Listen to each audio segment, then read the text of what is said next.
Yeah. Good morning, everybody. It's a wonderful day in Rome, as they often have. They are lucky.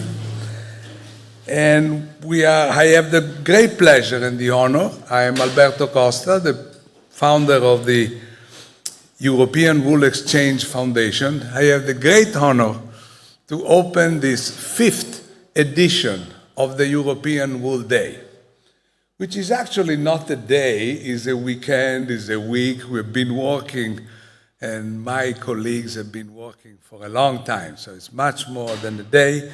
But we celebrate wool, and this, as I said, is the first edition. We started in Cyprus 5 years ago, followed by Spain, Madrid, Serbia, Zlatibor, last year Greece in Metsovo, and this year we are in Rome, hosted in this beautiful place from Ilaria, Venturini, Fendi, whom I thank deeply for the generosity of giving us the venue, this incredible venue.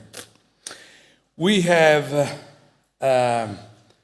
excellent wool that I ask the director, the regista, to make a zoom.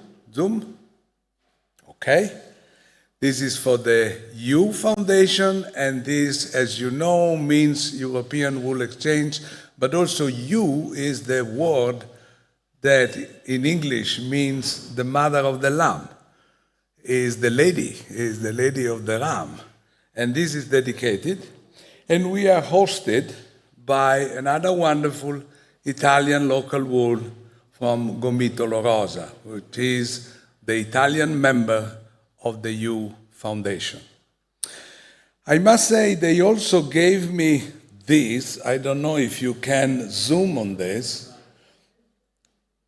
And this is something in wool, never ending, which is perfect for people who have to move their hands, and including Alzheimer patients. And I don't know if this is a message to the president, saying that's for the president, but I pretend I don't understand. And we are here from all over Europe, which is incredible. So with due respect to President Trump, we are in Rome, and Rome is Rome, and there are people from Athens, and people from Madrid, and people from Greece, Croatia, Ireland, Canada, so you be careful, and Vienna, Macedonia, North and South, and we're very proud. We're very proud to be European. We are very proud of our knowledge, thousands of years, many centuries before certain things happen, like today. And part of this knowledge, of which we are very proud, is the knowledge of wool. Apparently, wool was probably, together with the wheel, one of the very first ideas to improve and to have a better life. We have also now the great pleasure of a buongiorno, from a very good friend of ours and a very famous person who is Isabella Rossellini. She just got the nomination for the Oscar, and she is a great friend. And I think she did send a message, right? So can we have a message from Isabella? She is in the States. Ciao. Sono Isabella e sono la mia fattoria con le mie pecore, poveracce, nude, perché le abbiamo appena tosate. Questa qui, c'ho 4 razze diverse. Questa qui si chiama una Santa Cruz ed è critically endangered, si dice in inglese. Poi ho questa, la faccio vedere un po' meglio. Questa qui è che ha le corna, si chiama Greta Garbo ed è una Jacobs. Poi ho questa Questa è una capra, ma ha deciso di vivere con le pecore. Questi sono i Fendi, guarda che bellini. Lui si chiama Totò, aspetta te lo faccio vedere, guarda che bellino che è. Insomma, qui siamo, anche noi abbiamo cominciato un knitting circle, un circolo dove facciamo la lana. Oggi abbiamo tosato le mie pecore con dei pazienti che vengono dagli ospedali, ispirato al Gomitolo Rosa, e quindi vi pensiamo e vi auguriamo tutto il bene possibile. Grazie tanto, ciao ciao! Thank you, Isabella. It's a great honor. Isabella mentioned Gomitolo Rosa. Gomitolo Rosa has been there for 13 years. Here is the director, Ivana Appolloni. Please, Ivana, take the floor and continue. Good morning, everyone. I'm Ivana Appolloni, the General Director of Gomitolorosa philanthropic organization. Thanks to Alberto Costa and the European Wool Exchange Foundation for choosing Italy for this 5th edition of European Wool Day. I warmly welcome to all of you who is here, present in Rome, and who is following us on streaming. I hope you'll enjoy, you'll appreciate all the contents that we are going to share today. I'll tell you about Gomitolo Rosa and the therapeutic knitting project that we have in 40 hospitals in the Wool for Health section. And I am very, very happy to hear with you other practices of therapeutic use of wool from all Europe. I thank you so much, Ilaria Fendi Venturini, the owner of I Casali del Pino, for the support to the organization of this event and for the hospitality. This place is rich in history and a model of sustainability.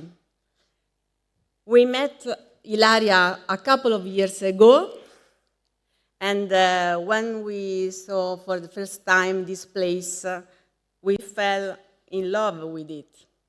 And immediately we thought that it could be the ideal place to organize this event in Rome. Then I want to immerse ourselves in the magical place, and I want to share a video that Ilaria staff has prepared for us.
welcome to Ilaria, Fendi, Venturini.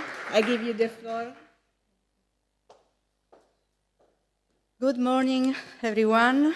I think that this video speaks better than me. I want to welcome you to I Casali del Pino for this important Wool Day. And just a few words to introduce me and my dog and this beautiful place.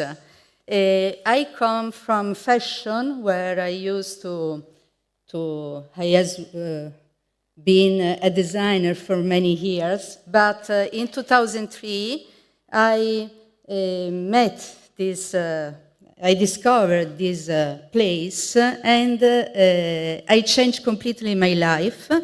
I abandoned the old work, and I become an organic farmer, embracing sustainability and a more conscious lifestyle connected with nature.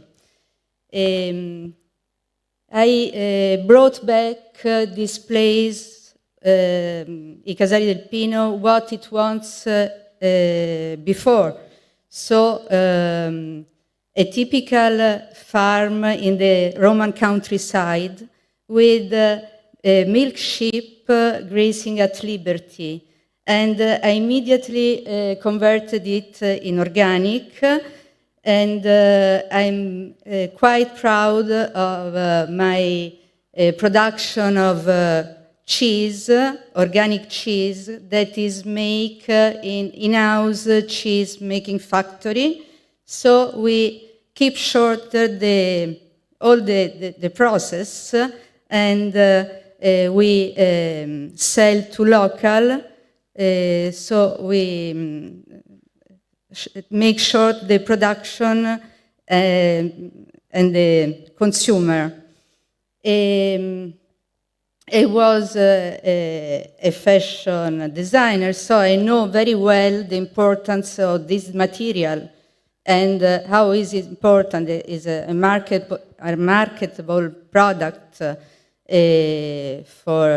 and how many qualities have wool. But in the same time, I am also an organic farmer, and I know very well the problem until the start, and how this product can become a special waste, very difficult to manage. So I'm here, and I'm very interested regarding what you have to say regarding it, and to hear news, project, and our experience to solve this important problem. So I think, as Ivana said, that I Casali del Pino is the better place, the ideal place to speak about the importance of wool, and thank you again. Let's start this important day where wool is a symbol of sustainability and craftsmanship. Thank you very much.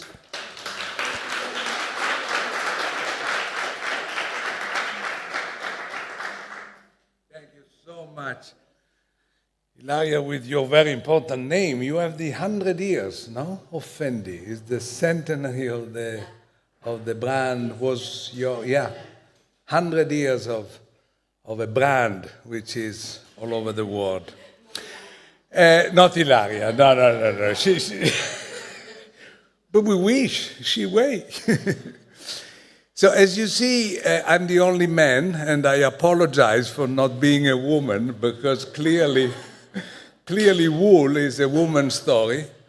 These days it's also a woman's story, because I wish immediately to thank Dora Casas, who has prepared the program, and once again Ivana, who has organized all the logistic and the practicalities. We start the day. The day is divided in different sessions. It's a marathon. Be ready. It will last until 5 in the afternoon. There is some water. That's the only sponsor we have, Lauretana Water. And that's it. So we can drink water all day. And the first session has a tradition. We can have la slide dell'anno d'Italia is a tradition. We change country every time, as I told you, no? So every year the day is done in a different country. This year we are in Italy. I wish also to say that Italy still has an agency for the protection of the autochthonous, of the local wools, which is difficult still. It's a very difficult fight because, as you know, the market for wool in the textile sector is decreasing constantly, but we hope in a new era. And as an example of the new era, we can get ready with the movie. We got a pre-recorded presentation from one of the most traditional, it was established in 1733. United States was probably not existing. I'm very polemic today. Okay. So let's go to Biella, the town of wool in the northwest part of Italy, and we have the first presentation from Fratelli Piacenza. Please. Buongiorno a tutti, sono Vasiliy Piacenza, sono molto dispiaciuto di non essere insieme a voi oggi per questa bellissima giornata dedicata alla lana e quindi vi lascerò questo videomessaggio dove racconterò un po' della storia della nostra azienda, del nostro gruppo e della nostra famiglia. Le prime origini della nostra famiglia risalgono al 1585. Due fratelli Piacenza vivevano a Appollone ed erano commercianti di lana. Si dice arrivassero veramente da Piacenza perché scappando dalla peste che in quel momento affliggeva l'Italia. Ad oggi sono ormai più di 300 anni che siamo radicati in questo territorio, principalmente a Appollone, un piccolo paese vicino a Biella, circa 7 chilometri, e lì appunto sono le origini, diciamo, di tutta quella della nostra storia. Siamo partiti, diciamo, all'inizio non c'era una vera e propria industria, si conferiva del lavoro in casa alle persone che lavoravano la lana e a sua volta veniva appunto ritirata e iniziava quello che era proprio un vero e proprio commercio della lana. Quello che ho prima era la Fratelli Piacenza, oggi è denominato Piacenza Group. Siamo diventati un gruppo che oggi conta circa 550 persone, radicato interamente nel territorio di Biella, dove appunto le aziende sono Fratelli Piacenza, l'anificio Fratelli Cerruti e ultimamente abbiamo anche rilevato la filatura Lanafi. Operiamo, come ho detto, nel territorio biellese, anche se tutte le nostre materie prime vengono reperite in giro per il mondo. La lana appunto arriva principalmente da Australia e Nuova Zelanda, anche se ultimamente anche dal Sud America, quindi Argentina e Uruguay, mentre i cashmere arrivano da tutta dalla parte asiatica, principalmente Cina, Mongolia, Tibet, così come le seti. I cameli sudamericani come alpaca di pugni, che sono tra le fibre più pregiate al mondo, le reperiamo in Sud America, principalmente in Perù, Bolivia e Argentina. Tutte queste materie prime le portiamo nel territorio biellese e tutte le lavorazioni vengono fatte all'interno delle nostre fabbriche. Quindi questa filiera ha veramente inizio in tutti i posti più remoti al mondo per poi essere finiti interamente nelle nostre aziende ed essere consegnati ai nostri clienti che poi sanno interpretare il loro modo migliore il gusto dei nostri tessuti. Il processo di selezione della fibra di lana è un processo molto complesso e articolato. Viene fatto principalmente in Australia e Nuova Zelanda, dove noi reperiamo le nostre migliori materie prime attraverso delle farm con cui collaboriamo da parecchio tempo. Quindi la prima selezione viene fatta direttamente in loco nel momento della dosatura. Soltanto lì si fanno la prima cernita, quindi vengono selezionati i migliori belli che poi noi possiamo utilizzare per iniziare quello che è il nostro ciclo di lavorazione. Questa è la fase più importante di tutte perché dobbiamo assicurarci di selezionare veramente le migliori fibre per poi poter fare tutte le nostre meticolose lavorazioni e poter quindi fare un prodotto di grandissima eccellenza. Purtroppo in Italia la fibra della lana viene spesso considerata come un rifiuto o uno scarto. In altri posti come in Australia e in Nuova Zelanda, dove invece c'è una tradizione secolare, sono state fatte delle cose molto attente nel riguardo degli animali, quindi per quanto riguarda la vita delle pecore. Molto importante che le pecore vivano in un ambiente sereno, che non gli manchi mai l'acqua, che abbiano cibo in abbondanza, soprattutto che non si ammalino. Questo permette alla pecora di vivere bene. Se la pecora vive bene, può creare una fibra molto migliore che non se fosse un animale che è in sofferenza. Quindi questo è fondamentale per quanto riguarda la vita dell'animale. Fortunatamente nel corso degli anni si sono affermati nel settore laniero una serie di standard e certificazioni, quali la certificazione RVS, che hanno come base la tutela e la benessere di questi animali. Questo processo è possibile grazie a delle partnership che abbiamo sviluppato nel corso degli anni insieme ai nostri fornitori e ai nostri terzisti. La sfida attuale in termini di sostenibilità oggi è quella di raccogliere e gestire tanti dati, ma per poter fare questo dobbiamo fare dei grandi investimenti per quanto riguarda i sistemi informatici che oggi ci permettono di poter tracciare ogni singolo processo della fibra. Voglio puntualizzare che la lana è una delle fibre più sostenibili. Il gruppo Piacenza si impegna a continuare a usare la lana il più possibile, perché è una fibra che ha delle performance fantastiche e quindi vogliamo continuare questa tradizione che abbiamo iniziato tanti anni fa e quindi poter continuare a produrre tessuti pregiatissimi in lana e in altre fibre no. Grazie mille, buon proseguimento. Arrivederci.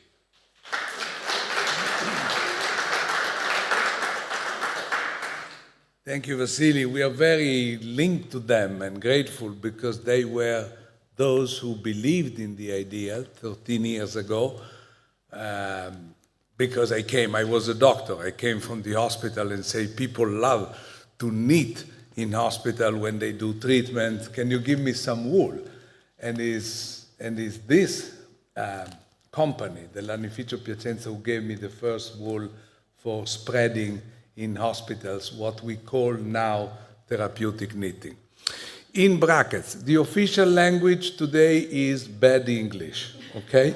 So when we have people can speak in their language, like Vasiliy, and we do the subtitles, otherwise you just speak Greek English, Macedonian English, Italian English, whatever. A proposito di Italian English, we have the mayor of Gandino. It's up to you, Filippo, prego.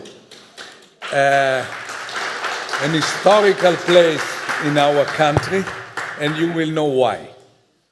Filippo. Buongiorno a tutti, grazie. Thank you very much for the organization. Thank you very much, Mr. Costa. I'm here because today is my birthday. Yeah. Then, I'm sorry. Then my 63 years, then I'm old.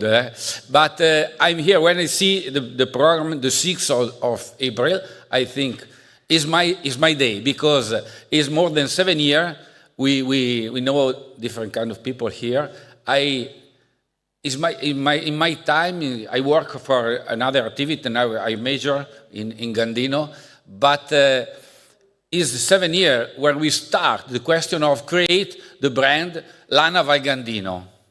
But the question is, Lana by Gandino need the washing system for have a natural, a good wool is necessary the washing. But 6 years ago, in Gandino, the last washing system closed.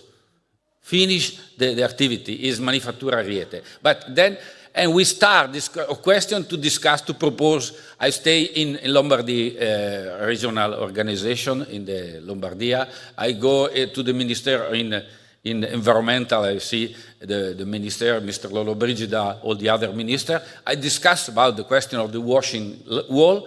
No one take a decision. And this is the most important problem. For me, I'm here for, sono qui per urlare. I'm here for scream the question, because I think is for your activity, for the activity of Gomitolorosa, for all the activity of the Italian user and European user of wool, is necessary a plant for washing wool. Then, very fast, my little presentation. The question is, Project Lana Gandino. This is our valley. The municipality is this kind of logo. the logo of the Gandino Valley is a ship. You see? The history of Gandino is maybe 1,000 years, because in 1,200 we take the independence from the principal, from the the king, and we are independent 800 years ago. Then why we have this kind of independence? Because we work on the wall. This is the history. But then this is our church in the valley.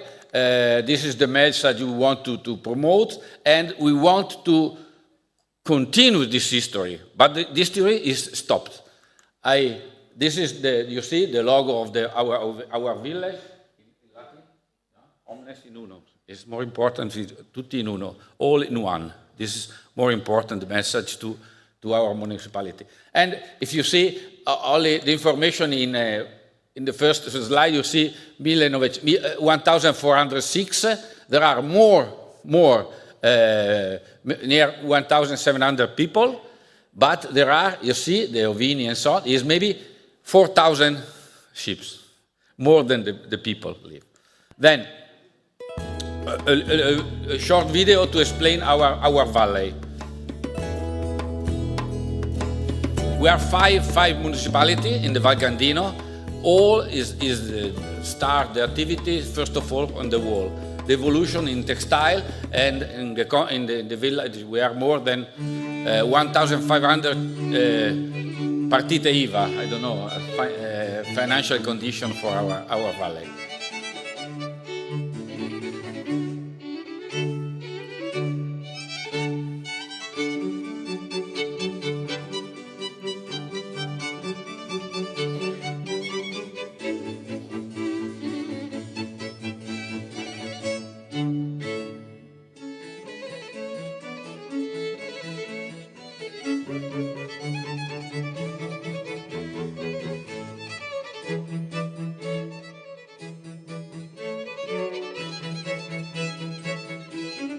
This is the plant closed 7 years ago. Manifattura Ariete.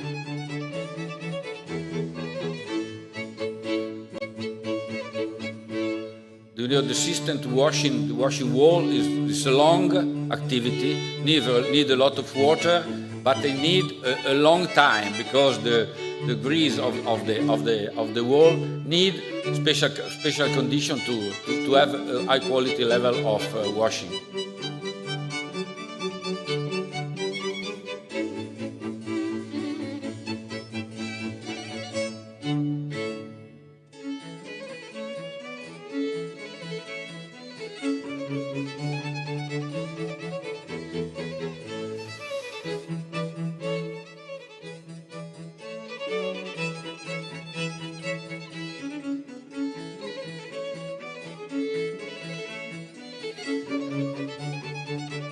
This is another plant where we painting the wall. Is a dyeing system. Lafitex in Gandino is a historic company more than 200 years ago. They work the wall in terms of cleaning, in terms of give color, in terms of I don't know, the ammorbidente to give at the wall special characteristics inside the plant.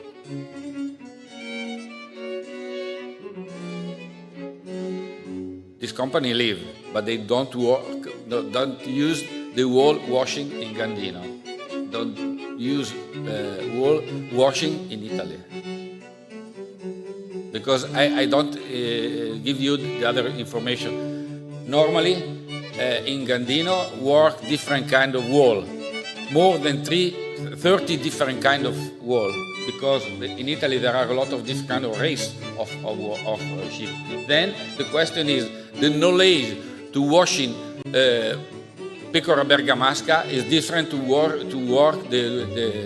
washing the sheep in Sardinia.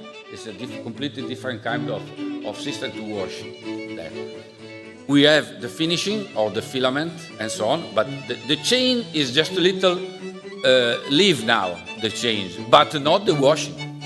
This is the focal point. Then without the washing, all the chain work different kind of wool. Mr. Piacenza explained, obviously, they use a lot of high quality level of wool. But all the Italian wool, they have a micron in the size of the fibers, more than 25 micron. And Mr. Piacenza used lower than 24. In Italian, we are many different kind of, a lot of different kind of dimension of this kind of fiber, used first of all for the carpet. This is the most important activity and use of the wool, Italian wool. All the 80% of the Italian wool is more than 30 micron. Then it's more important use a high quality level of washing system. Mr. Piacenza explained about 15 sickle. Now we are 12 sickle. The history of our company. I'm sorry if in Italian language, but explain. This message is, there are a lot of history of the wool in Gandino. Perfect time, decreased time, but in the 800 year, no washing machine, no washing system closed. In 2018, washing closed. Then this history, 800 years of history, stopped. And this is the problem not only for Gandino, but for the Italian wool sector. This, for example, a system to produce our wool. You see the painting company. The painting company realized this kind of color. In Gandino, we have a special grade of scarlet is this kind of color. But why Gandino is important in terms of wool? Because this is the connection in 14 sickles. You see, Gandino merchants go in all the Europe to take wool and sell wool. Then a long history of this. Then we start a different kind of initiative to promote wool. And we start in 1918 to promote the Lana Val Gandino. But in the meantime, the plant closed. This is the message from the legal point of view. The company closed in 1980. You see, 2106 in 2018. We put effort to create joint venture to restart this kind of plant, but the plant don't start. Don't start because the cost of the production is complicated. You see, the question is, 800 years of history must be stopped. I'm here to put effort for this because I asked for you, asked for the political point of view, to give me a gift in my day of the birthday, okay? I hope. Don't see, I have the presentation for everybody. The organization can send you this information where you have more detail. This is the import of and the export of Greece and the Greece wool around in the world, in Italy. I have all this information, but I put effort in this value. In 2023, the export to India of Greece wool is 3,400 tons. In China, 1,000. Total, you see, the value of the price is 0.54. This is the value of the export per kilo of the Italian wool. You see the value, total value is maybe 2.5 million euro. You see, the import, only for New Zealand, were the most important wool for carpeting and so on, for high-level grade, not for textile application, not for fashion application, but for carpet. You see the different value, 9 million. But if you consider all the import of Greece wool, different kind of wool, not in different kind of dimension, you see, is 21 million euro. Then we sales the same quantity, we take 2 million, and we buy the same quantity, and we pay 21 million. That's the question is a different value from the import and the export. Then today, for the Italian point of view, is we are in negative balance from this market, but we have the wool. This is the question. We don't have the wool? No, we have the wool. You see, normally we have 10 million ton of wool. Probably last year and in the next 2 years decrease, maybe 8 million ton. But you see, we export 4 million, and we lost on the space 4 million of wool. I speak last day with Italian pastor, an Italian. They have 3,000 sheep, and they put the wool on the incinerator. I don't know the name. When they burn the wool, they burn the wool. You know, the wool is natural self-extinguishing. Then it's a big problem. But the balance is 20 million in the Italian balance of economy. Then this is our project to create a new plant. This is, you have seen the video, is this plant, is the inferno. I give you, it's possible to see this. I have finished 1 minute too. You see the value. This is the value to have 1 kilogram of wool washing in a plant. But with the plant, with 25 kilogram euro for time, 1 hour, 25 kilogram. To washing 25 kilogram. The cost, do you see, 2.3, high in terms of import, in terms of cost of washing. And if you see, if you have a plane in 600 kilometers hour, 3 times more, bigger, we have 1.43. But if you see inside, in the orange line, you see the value paid at the pastor, I don't know in English, at the shepherd, is 0. Then, if you take all the wool for the shipper at €0, if you have a plant with 600 kilogram ton for kilogram hour, we have 1.4 the cost.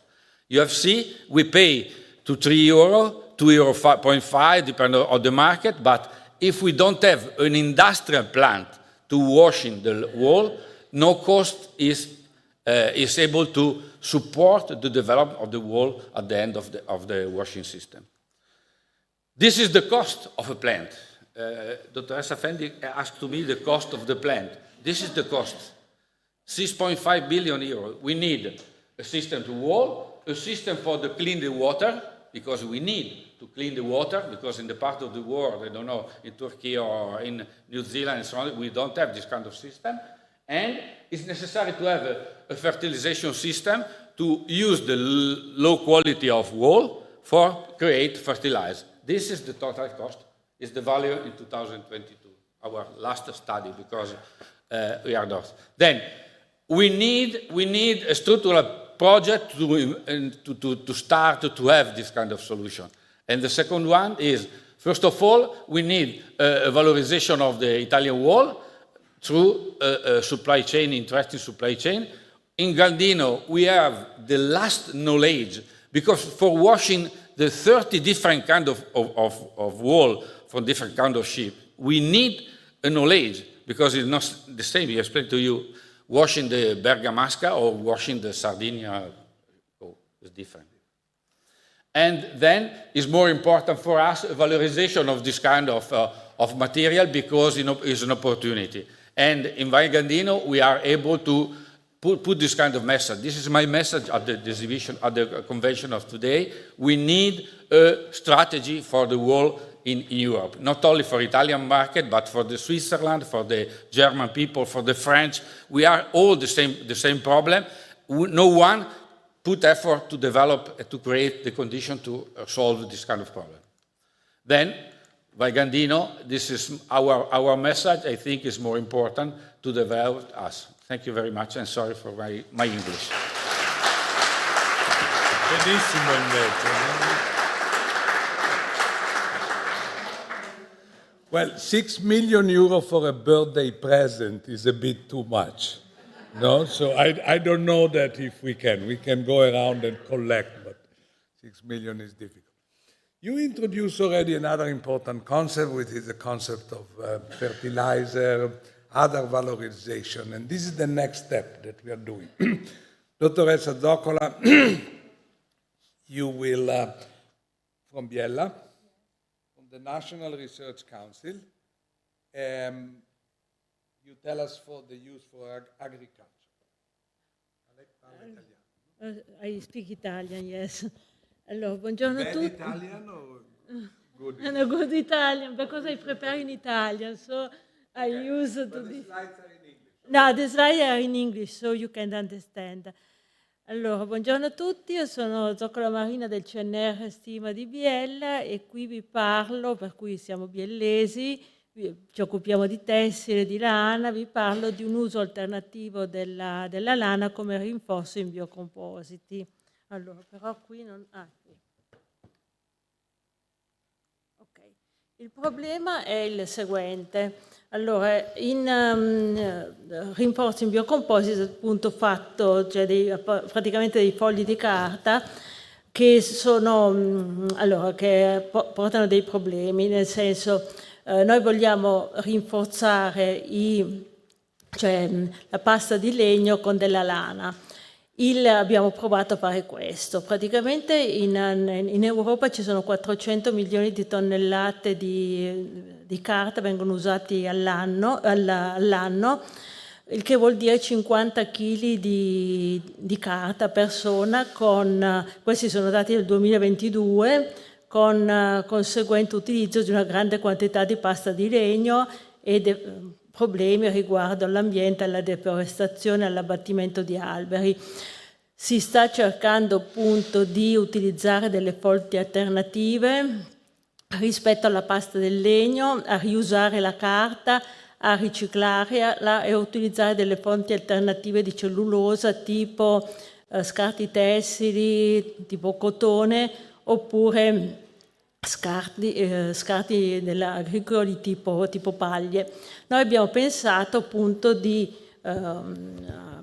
fare dei biocompositi mettendo assieme alla pasta di legno della lana, in quanto appunto in Europa solo una piccola quantità di lana è una lana fine che è adatta per il settore tessile, mentre la grande maggioranza è una lana grossolana che può essere utilizzata per tappeti, per imbottiture, però per materassi, però se non viene utilizzata è considerata dalla comunità europea e non viene lavata, è considerata dalla comunità europea un prodotto di classe 3 che può portare alla diffusione di malattie nell'uomo e negli animali, per cui deve essere smaltita in discarica. Noi abbiamo pensato appunto di sterilizzarla e di utilizzarla per fare dei biocompositi, cioè in miscela con la cellulosa, con la pasta di cellulosa.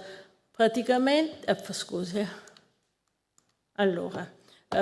Allora, i biocompositi siamo partiti dalla lana succida, cioè la lana non lavata, che è stata un po' sbattuta in maniera di togliere il terriccio, e poi è stata idrolizzata con acqua surriscaldata. Questo vuol dire sterilizzarla, per cui renderlo un prodotto che non ha più dei problemi dei rischi della salute, e farla diventare più idrofila. In pratica l'abbiamo appunto trattata con dell'acqua, semplicemente dell'acqua alla temperatura sotto pressione, alla temperatura di 140, 150 e 160 gradi. Parallelamente abbiamo preso della pasta di cellulosa utilizzando del cartone che è stato dissolto in acqua e poi è stato raffinato, cioè passato attraverso dei dischi che lo fanno fibrillare in maniera che si formino i legami idrogeno nella pasta di cellulosa. Poi abbiamo le due soluzioni acquose, due sospensioni acquose che sono state miscelate in diverse proporzioni e poi filtrate per ottenere appunto questi materiali biocompositi che vi passo magari. Allora, che praticamente sono di diversi tipi perché è stata fatta variare la temperatura di idrolisi della lana e la quantità di lana e la quantità di cellulosa, per cui si parte da un 100% di cellulosa fino a un 90-10, 80-20, 70-30, 60-40 e mezza lana, mezza cellulosa. Allora, qui vediamo, come si presentano i dischi, questi materiali che vedete, e poi vediamo praticamente nella figura A, vediamo che sono come si presentano al microscopio, le fibrille di cellulosa, per cui da cartone, che sono completamente, cioè che sono tenute assieme dai legami idrogeno. In figura B invece vediamo la lana tal quale, prima dell'idrolisi, per cui si vede il grasso superficiale, e poi in C vediamo praticamente la lana trattata a 140 gradi che mantiene ancora la forma della fibra di lana con le scaglie superficiali, mentre poi a temperature più alte si rammollisce e perde di struttura. Allora, qui invece vediamo come si presentano al microscopio questi materiali, per cui vediamo le fibrille di cellulosa con la lana, questi qui sono i Bio-composites 50-50, vediamo le fibrille di cellulosa con la lana che è distribuita uniformemente nelle fibrille, tenuta assieme la cellulosa da legami idrogeno, la lana da legami idrogeno e ponti salini. Queste sono le caratteristiche tensili di questi materiali, che sono importanti per quanto riguarda appunto un film di questa maniera, che potrebbe essere un pezzo di carta che può essere utilizzato in imballaggio o per usi agricoli. Praticamente vediamo che hanno una buona consistenza, come vedete anche dai materiali che vi ho fatto passare, per cui un buon carico rottura, che però diminuisce l'aumentare della percentuale di lana, anche se si mantiene ancora una certa, cioè una consistenza accettabile. E praticamente perché la lana è tenuta assieme da meno legami idrogeno, e perché la lana è rispetto alla cellulosa, e poi perché la lana è una fibra più che ha una minore carico rottura rispetto alla cellulosa, meno resistente. E vediamo anche che praticamente i biocompositi con la quantità di lana, cioè che sono stati trattati a temperature più alte, in cui la lana è stata idrolizzata alle temperature più alte, perdono più di caratteristiche meccaniche, in quanto la lana viene in parte deteriorata. Invece nell'altra figura vediamo l'allungamento rottura, che praticamente sono materiali poco elastici, in quanto sono soprattutto formati da cellulosa, e comunque aumentando la percentuale di lana diminuisce l'elasticità di questi materiali. Sì, faccio in fretta, sì. Allora, abbiamo provato anche a vedere se erano materiali biodegradabili, per cui abbiamo messo in dei sacchetti di polietilene porato, li abbiamo sotterrati nel terreno per 3 mesi. Abbiamo visto infatti, sotterrandoli a 90 giorni, che sono completamente biodegradabili, per cui perdono completamente di peso, mentre a 30 giorni cominciano a perdere di peso e si deteriora prima la lana rispetto alla cellulosa. Per cui potrebbero essere utilizzati, appunto, sono materiali biodegradabili, non come le plastiche che non sono biodegradabili, le plastiche classiche, e potrebbero essere utilizzati sia per imballaggio che in agricoltura come film da mettere sul terreno per non far crescere le erbacce. E in questo caso, al contrario appunto del polietilene che in genere viene utilizzato, si degradano, e invece di lasciare appunto le plastiche superficiali, e poi degradandosi lasciano carbonio e soprattutto azoto organico nel terreno, in quanto la lana appunto è una proteina. Vi ringrazio. No, perché era troppo tecnico. Sono abituati. Perfetto. Thank you so much, Marina. This was very interesting, and we keep going in this area. And the next speaker is Gabriele Monti, I think, and is connected. Gabriele, can you hear us? Yes, I can hear you. Oh, very good. Absolutely. Okay, you want to tell your experience on the Alpine wool? Yes, I will be joined. Thank you very much. I want to thank the European Wool Exchange Foundation for having us. I will be speaking together with my colleague and friend Romano, because this is a very important opportunity for us to present this project that started at the end of last year, between September and October. So this is a new project. It is called Woolshed, a new era for Alpine wool, and it is co-founded by the European Union in the general framework of the Interreg Alpine space. So this is the scope, the general scope. This first part of the presentation will be about the general framework of our work.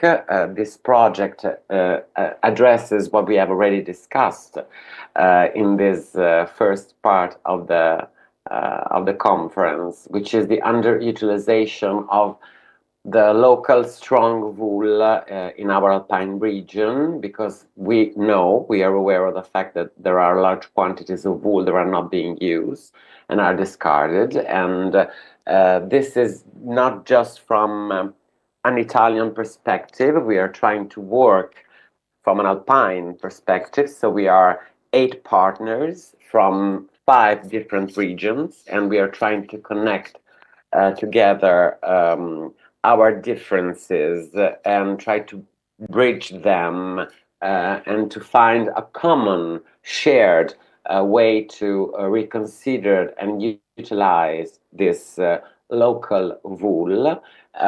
So the idea is not simply to have a network of partners, but to work in the direction of finding a coalition. So in this first part of the project, from September, October up to now, we have tried to connect as many different stakeholders, trying to understand and realize what's happening in the Alpine region and what kind of solutions we can try to imagine, because clearly what we want to do is to work on a shared knowledge that is not always connected. The different regions are not always in connection one to the others. And also we want to empower the local mountain communities. We want to work on the empowerment of the communities that are residing in the Alpine region.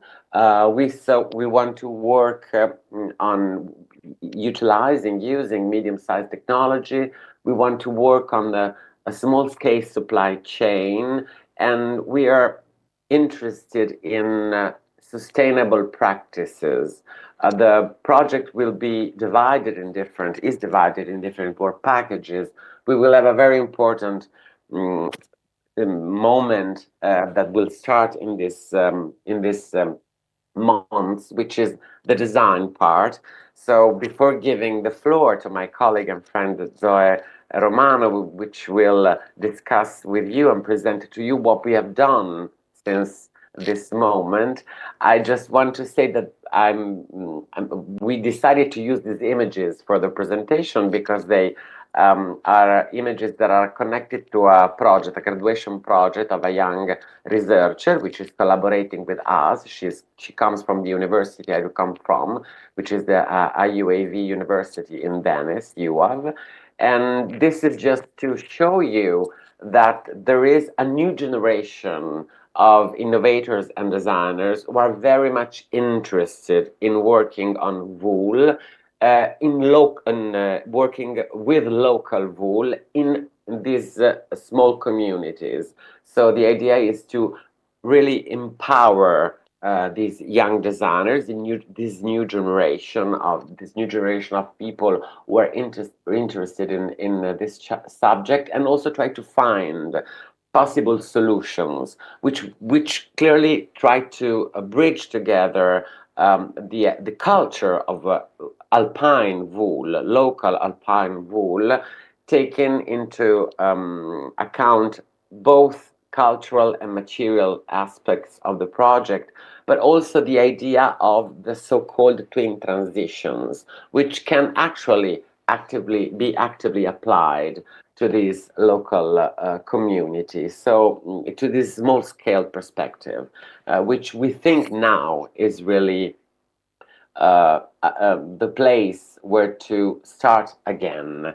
And with this image, I leave the floor to my colleague and friend, Romano, which is with us and will go on with the presentation. Thank you, Gabriele, and good morning to all. I'm sorry. Yes? Yes, you have 2 minutes left, so you have to be synthetic. We had 10 minutes in total, so we have other 5 minutes. No, we have less time. You have so less, I will, yes. Okay, so I will share this idea of the vision that we built in this first months. We believe that we took in consideration that the extractive model, which flattens coarse rustic wool into a resource to be economically worth, generally evaluating it merely on the basis of market values, has some structural limitation. On some side, it becomes costlier than the marketplace to process it locally. Industrial scale hasn't been working recently because on one side, local farmers cannot match with international giants, and on the other side, mixing all the wool to reach the quantity needed for the industrial washing, we lose the identity and the features of local breeds, which could have many other uses other than fashion. And actually, it also creates some kind of land disconnection. If we think as wool as just a material product, it becomes decontextualized commodity, disregarding its close tie to the landscape, the ecosystem, and the pastoral culture. Actually, we believe that this extractive model fails because it misses the complexity and the richness of the sheep and the wool. So we start from considering the sheep as an ecological subject and the wool as a node in a larger network. So our project incorporates this digitalization approach, and we believe in the fact that there are the different breed should be valorized, and so we focus on the best part of the artisanal way and the industrial way, and we want to utilize affordable, open source, and easy to use technologies for processing and using coarse wool. And this includes an approach of hacking technology to make it easier for small, medium enterprises to be part and participate to this local industry connected with digital fabrication. So what we are gonna work is to connect people and to go into process of co-design and also focus on local knowledge transfer that we believe is key. So next slide. Right now we are, and this is the final slides. We are doing a mapping activity, but we are also working on a digital alpine wool atlas, which will become a tool to foster the knowledge around alpine space breeds. And also this atlas will be printed, but also digital. So people could download and print it to create a personal folder. We also dedicated an area of the page to collect the samples of wool from the breeders or other stakeholders which want to be engaged. And thank you for taking time to listen. We hope you follow us as we continue to weaving together the tradition, innovation, and care for our alpine landscape. Behind every strand of wool, there is a sheep, a shepherd, and a story worth preserving. Thank you. Thank you. Bravi. Bravissimi. Thank you very much. Sorry, thank you for staying in the timing. Unfortunately, you know the streaming as announced, so at 11 o'clock we will start the other session on Wool for Health. So the last comment now is Chiara Spigarelli.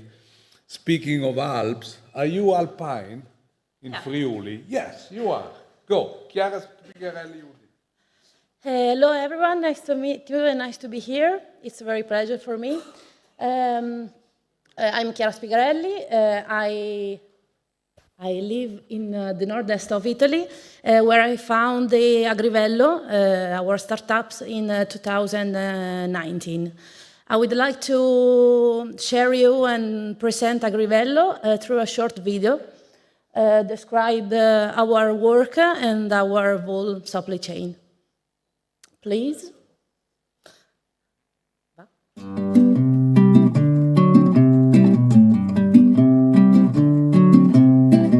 Ciao a tutti, sono Chiara Spigarelli, vivo e lavoro a Udine e sono un'agronoma zootecnica. Ho concluso nel 2021 un dottorato di ricerca presso l'Università di Udine sul tema degli allevamenti di montagna e sulla loro sostenibilità e ad oggi sono un'imprenditrice. La startup Agrivello nasce con l'obiettivo di trovare una soluzione al problema dello smaltimento della lana. Da normativa europea la lana è considerata un rifiuto speciale e questo comporta da parte dell'allevatore dei gravi costi di gestione e smaltimento di questa materia prima. Le razze ovine che vengono allevate in Italia sono a due attitudini, latte o carne. La terza attitudine, lana, è stata aperta negli anni, quindi in Italia abbiamo soprattutto razze che producono lana di scarsa qualità. Una scarsa qualità che non viene quindi richiesta dall'industria tessile e che rimane quindi un costo sia di gestione che di stoccaggio per gli allevatori. Agrivello è in grado quindi di dare una risposta recuperando questa lana e dandogli un utilizzo alternativo. Agrivello si ispira al concetto dell'economia circolare e trova le sue fondamenta su 4 pilastri: il benessere animale, la sostenibilità sociale, la sostenibilità ambientale e soprattutto la sostenibilità economica. Per quanto riguarda il benessere animale, la pecora deve essere tosata almeno una volta l'anno, meglio 2. E questa non è una pratica opzionale, in quanto gli allevatori devono rispettare delle normative di riferimento. Noi di Agrivello offriamo anche il servizio di tosatura andando incontro agli allevatori. In merito alla sostenibilità ambientale, Agrivello trasforma la lana da rifiuto speciale a pellet fertilizzante utilizzabile in ambito agronomico. La trasformazione avviene a impatto zero, senza consumo di acqua e senza produzione di scarti. L'attenzione verso gli animali e verso l'ambiente su cui si basano le attività di Agrivello non possono prescindere dalla cura delle relazioni con le persone, che sono quindi gli allevatori che trovano una risposta ad un problema, e con la comunità attraverso il coinvolgimento durante la trasformazione di persone con fragilità. Questo per noi è sostenibilità sociale.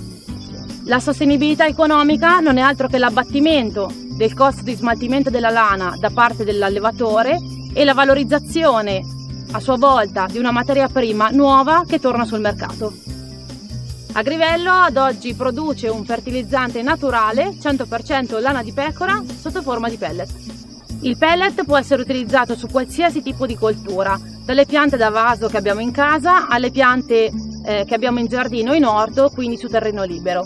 La caratteristica principale del pellet è quella di essere un fertilizzante azotato, quindi rilascia azoto dando nutrimento alla pianta, lo rilascia in maniera graduale, supportando la pianta durante tutta la sua crescita, garantendo quindi una pianta rigogliosa e viva. E infine le caratteristiche igroscopiche della lana permettono di migliorare il terreno, in quanto viene trattenuta umidità e si possono quindi evitare consumi di acqua eccessivi e continue irrigazioni.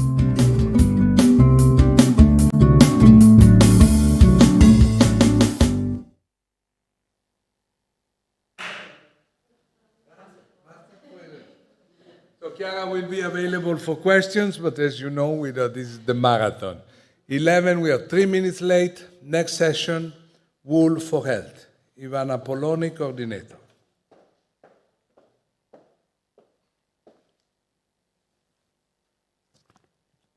Let's start with Wool for Health. Maybe the main topic of this Wool Day.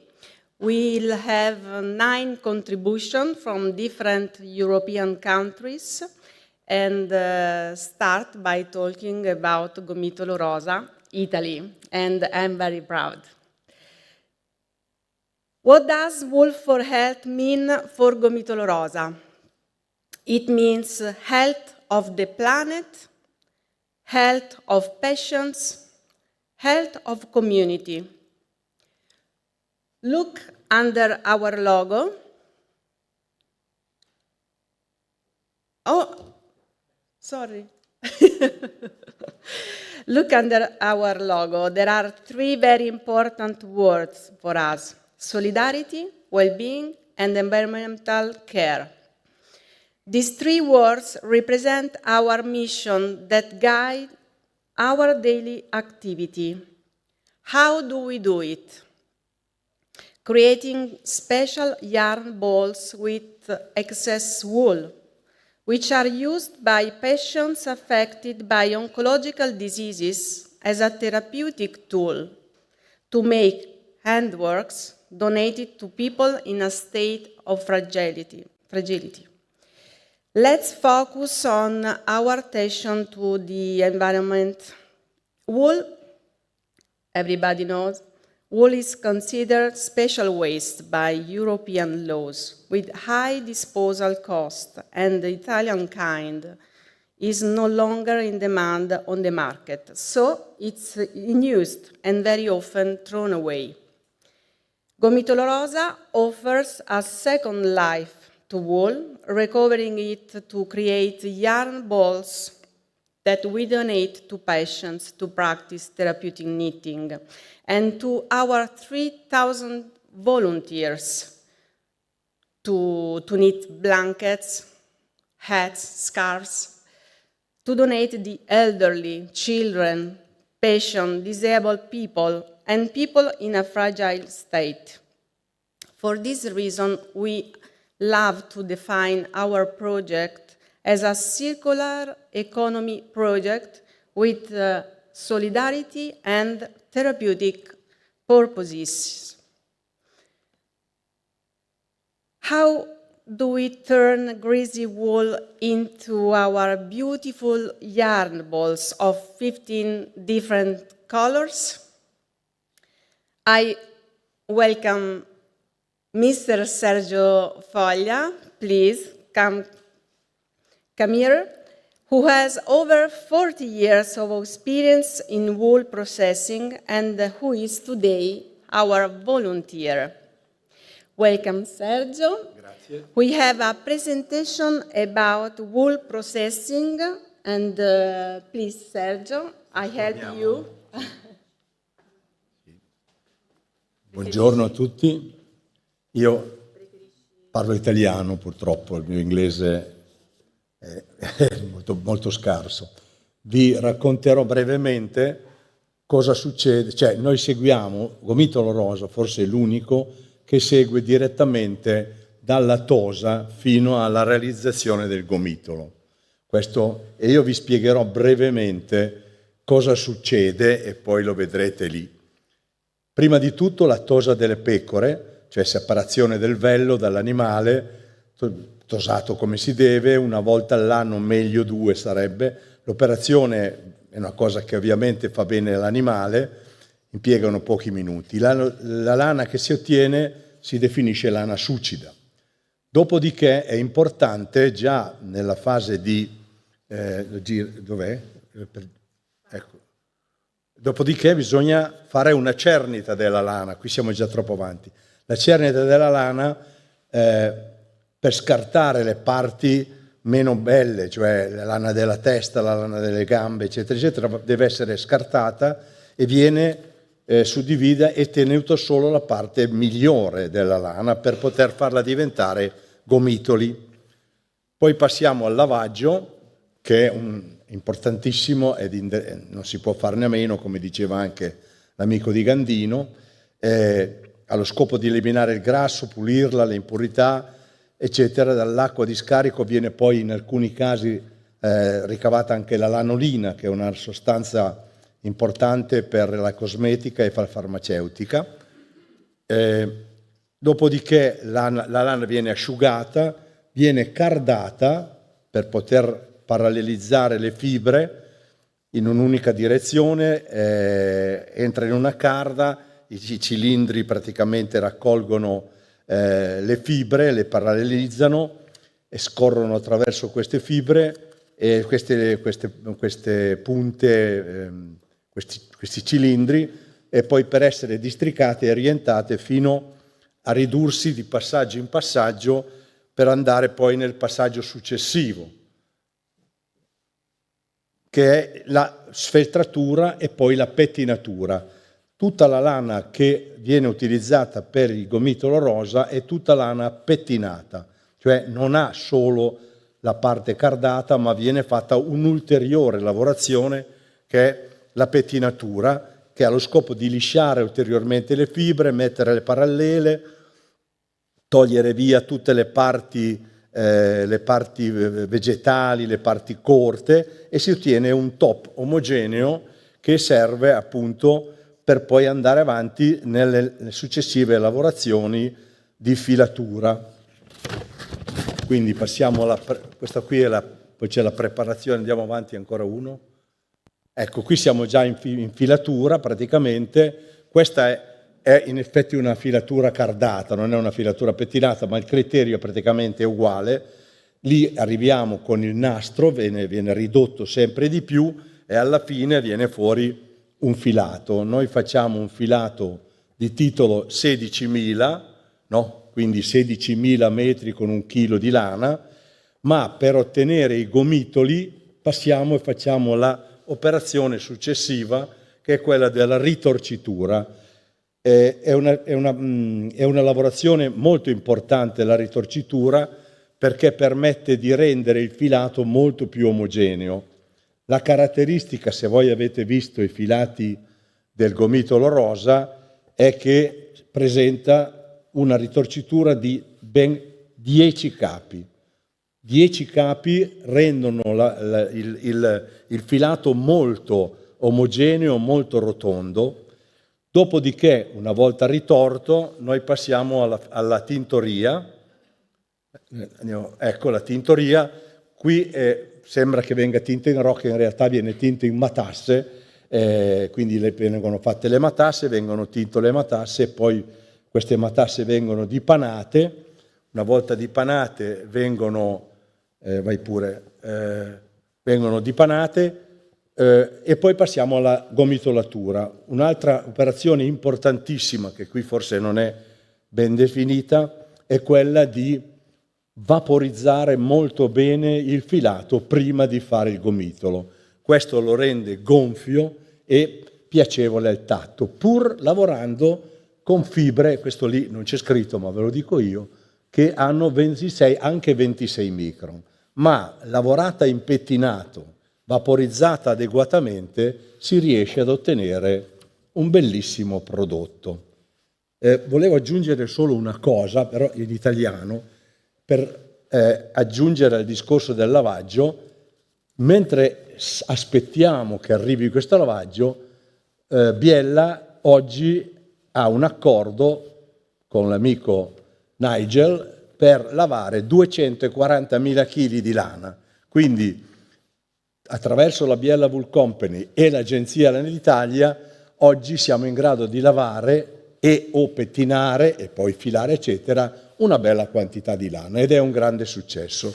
Lane anche non solo italiane, lane europee. Vi aspettiamo per farla lavorare. Grazie. The last sentence was saying that they have started a scouring plant in Biella anyway for 200, quanti chili? 240.000. Quindi 240 tonnellate. 240 tons can be now washed. So it's okay. Questo è importante. Certo. Anche lotti piccolini. Certo. Beh, questo lo... Then our young balls are therefore ready to reach the 40 hospitals where today we practice therapeutic knitting. We are in the waiting rooms, in the chemotherapy areas. More and more hospitals today are asking us to bring therapeutic knitting to patients, and we have also started to experiment it on pediatric patients and their families, their caregivers. Why is knitting so good for patients? Why is there so much interest in this holistic approach to the care and well-being of patients affected by oncological diseases? Today, science also confirms it. Knitting, and we mean knitting and crocheting, is good for the brain, stops intrusive thoughts, increases the level of tension towards a specific activity, and in the case of cancer patients, makes them more concentrated during the interview with oncologists, when it is necessary to make crucial choices that affect their health.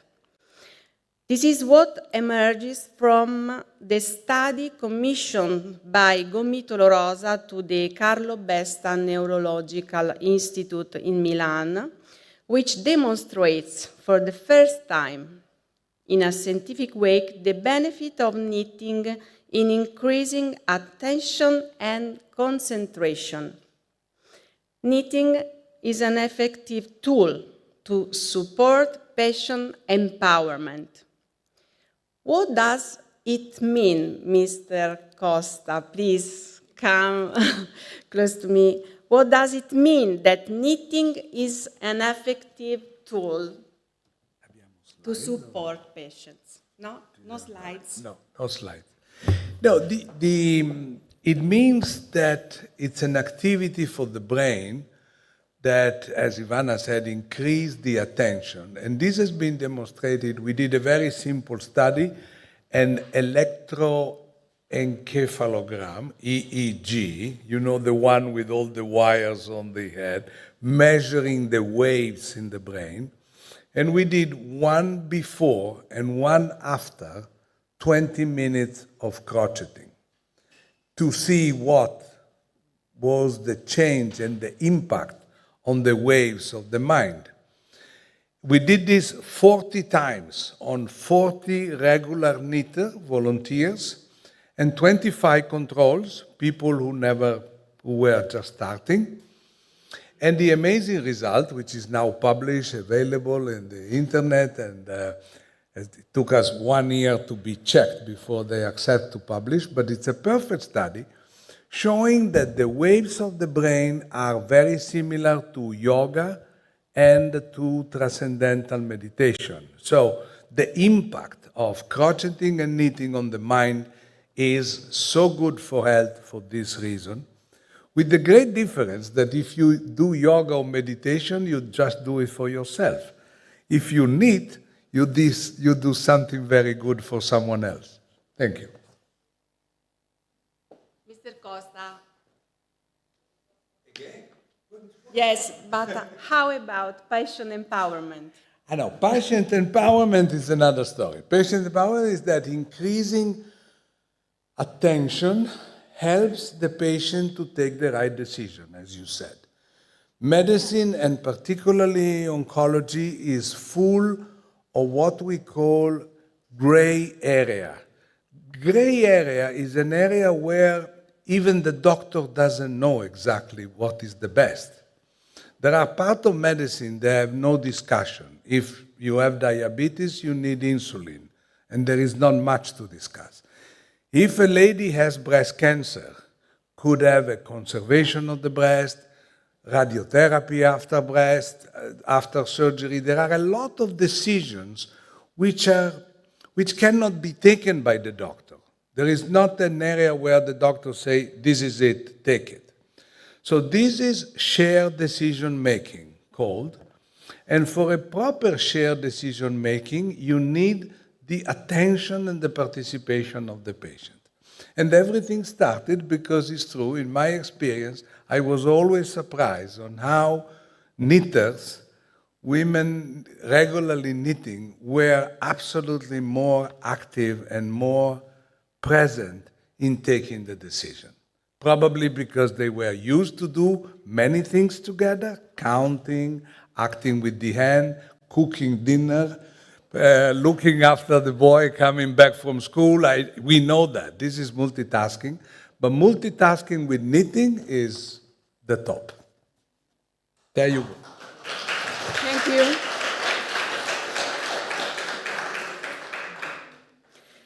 Today we are very, very proud to announce that the research has been published by Scientific Reports, the fifth most quoted journal in the world, and is downloadable through PubMed, a free database. We are very, very happy for this because it's very, very important for us and for our mission to receive such results. Focus on the third word that is very, very important for us. That is solidarity. Solidarity, the handworks made by patients and volunteers are donated to people in a fragile state, elderly, patients, children, and today we have around about 3,000 volunteers who daily commit themselves to making this solidarity work. Gomitolorosa welcomes women and men of all ages and backgrounds, creating a community where everyone can feel valued and listened to. The volunteers, many of whom are patients, bring with them not only technical skills, but also a deep understanding of the emotional and physical challenges they face during the treatment journey.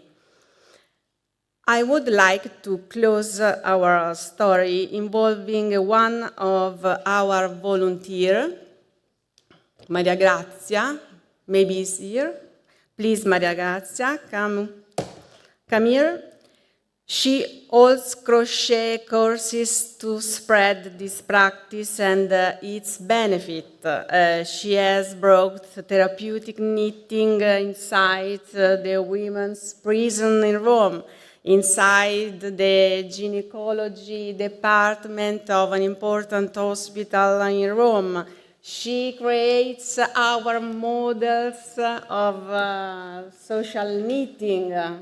You are the most important person for us as our volunteers. And I want to ask you, what you get back from giving your affection, your knowledge to patients? Please. Hi, everybody. I'm used to crochet in public, not speak, so please forgive me. I have been Gomitolo Rosa volunteers for about 10 years, and my contribution is offering what I know and how to do it to the patients. I always said that the greatest gift I give is to myself. For example, I don't like my photos. For example, since November 2023, I am participating in the crochet therapeutic project at the gynecological oncology department at the Policlinico Gemelli here in Rome. We involve a lot of patients of the day hospitals where the waiting for the therapy is usually very long. We crochet with them, we smile with them, we chat with them and their companions. They fall in love with the project of the blanket, Gomitolorosa blanket. Most of ladies are great crocheters, very fast. So they ask us for extra balls of yarn to crochet on their own at home and bring the hexagons. I don't know if, no, there is no the photo. Oh, yes, there is on the right side, there is just a corner of the hexagons they produce, and then we sew them to create a blanket. So they want to continue to crochet at home and bring the hexagons to the next meeting. Sometimes they also help us to teach to other ladies who want to know how. We teach them the basics of the crochet to the ladies who want to learn. For a few hours, we bring empathy, sharing, and also fun in places where usually fear and anxiety are felt. And the well-being is mutual. Thank you.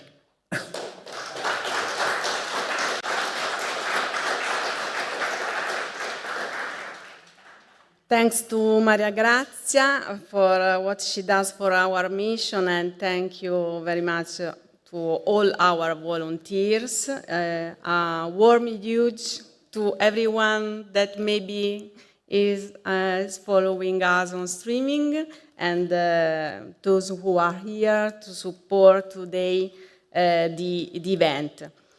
In the bag you find our kit for practicing therapeutic knitting in the hospital. Is the kit that we bring in the hospital. And outside there are our volunteers that are happy to meet you, to show, to explain our project that we bring in the hospital. Then, for Gomitolorosa is all. And next, let's now move on Hungary. And we are very happy to share this special experience of therapeutic knitting that started inside the hospital for oncology based on Gomitolorosa practice. Quindi welcome Dora, Yamishki, Kashash. No, it's not the real pronunciation. Coordinator of the European Wool Day, and I want to give applause for her. Thank you, Dora, for exporting our project. Yeah, buongiorno a tutti. I'm very happy to be here with you, and thanks for coming.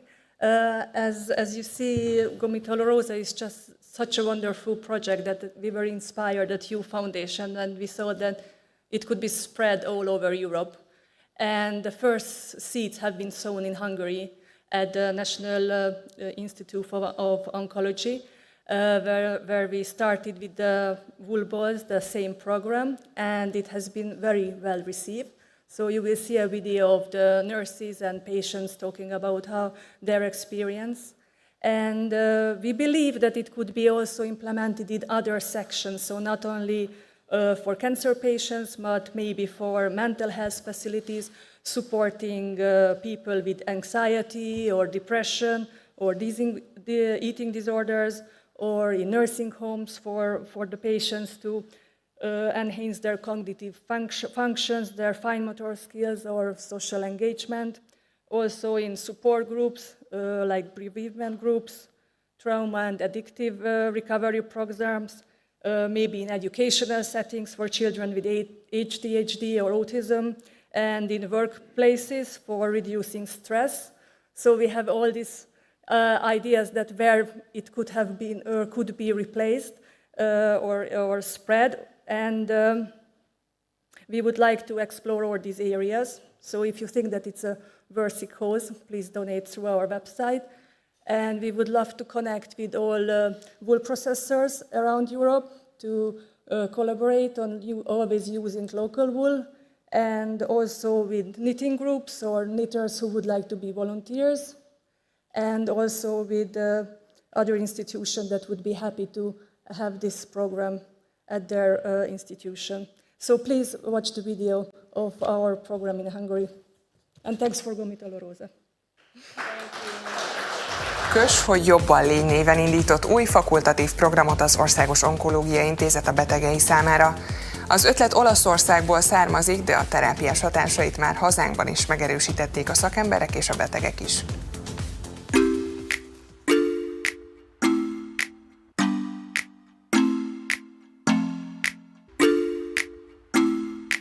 Míg a percek is óráknak tűnhetnek egy egészségügyi intézményben, erre próbál most megoldást nyújtani a horgolással az Országos Onkológiai Intézet a páciensei számára. Tehát ráhajtás, ide bemegyek középre, ide, fölülről. A IU alapítványnál a célunk az, hogy a terápiás kötést azt elnépszerűsítsük egész Európába. Ez Olaszországból indult ki, alapítónk dr. Alberto Costa, mellráksebész volt, aki észrevette, hogy a betegei, akik kötnek, horgolnak, kézimunkáznak, sokkal jobban viselik a betegséggel járó megterhelést, sokkal jobban tudják a gyógyulási terveket végighallgatni, közreműködőbbek, jobban viselik az egész terhet, ami ezzel a betegséggel jár. Zekeniki az utóbbi időben kénytelen az onkológiai intézetben több időt tölteni, mint amennyit szeretne. Most először vett részt a fakultatív programon, de már az első alkalommal is megtapasztalhatta a kötés jótékony. Kös, hogy jobban légy néven indított új fakultatív programot az Országos Onkológiai Intézet a betegei számára. Az ötlet Olaszországból származik, de a terápia. Alberto Costa, mellráksebész volt, terveket végighallgatni. Tapasztalhatta a kötés jótékony hatásait. Jelen állapotban mondjuk speciál nekem nagyon sokat segített most így, hogy ez például ez a fél óra, 1 óra, amíg ezzel szöszöltem, nem gondoltam a bajaimra, a elkövetkezendő napokra, a hetekre, ami rám vár. Szerintem ez egy nagyon jó ötlet, hogy így, hogy amíg az ember itt van, hogy nem magára figyeljen, hogy a betegségére, hanem másra, szóval, hogy tökre támogatom. Jelenleg havi egyszer tart foglalkozás Dóra az intézményben, de aki már jártas a horgolásban, az nélküle is neki kezdhet, amíg várakozik. Nagyon lelkesek, hazaviszik a csomagot, sokan visszahozzák utána, hozzátartozók is nagyon lelkesek, őket is egy kicsit motiválja, hogy valami másról is lehet beszélgetni. Összekapcsolja szerintem az ápolónőket és a betegeket is, hogy van egy téma, egy közös terület, amiről lehet beszélni, és ez nem csak a betegség, hanem akár a fonal, hogy megy, hányat kötött, mikor hozza vissza, milyen színűt szeretne, milyen színű fonalat szeretne. Szóval egy jó kis társasági kapcsolódási lehetőséget is biztosít. A nevetés és a jókedv sem elhanyagolható, de a legfontosabb, hogy a páciensek ki tudják kapcsolni az agyukat, és addig sem a problémájukkal foglalkoznak. Ráadásul akár még új barátokra is lelhetnek. Betegeink körében nagyon elterjedt. Most már nem csak olvasnivalóval, illetve a rejtvények készülnek, hanem most már ugye elindult köztük a szájról szájra való hírterjedése, hogy van ilyen lehetőség, hogy horgolhatnak. Nagyon tetszik nekik ez, hogy egyáltalán ők készíthetnek valamit, aminek még ugye van egy produktuma, és ami még tovább viszi az ő kézi munkájukat.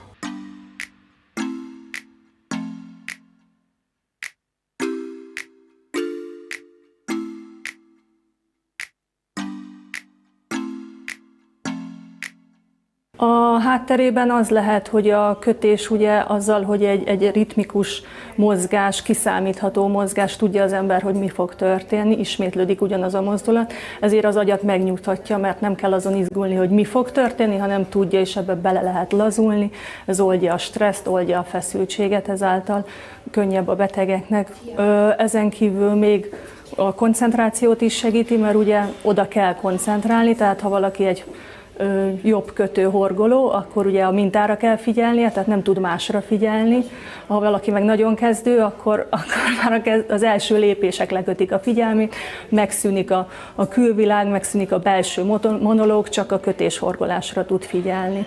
Úgyhogy így például a fájdalmat se érzi annyira, aki köt, horgol akár, mert annyira oda koncentrál, hogy nincs ideje a fájdalmat is érzékelni, vagy kevésbé érzékeli. Fontos kiemelni, hogy maga a foglalkozás jótékony célokat szolgál, horgolt hatszögekből és négyszögekből takaró lesz, amik végül a máltai szeretett szolgálaton keresztül átmeneti szálláson élő családokhoz kerülnek.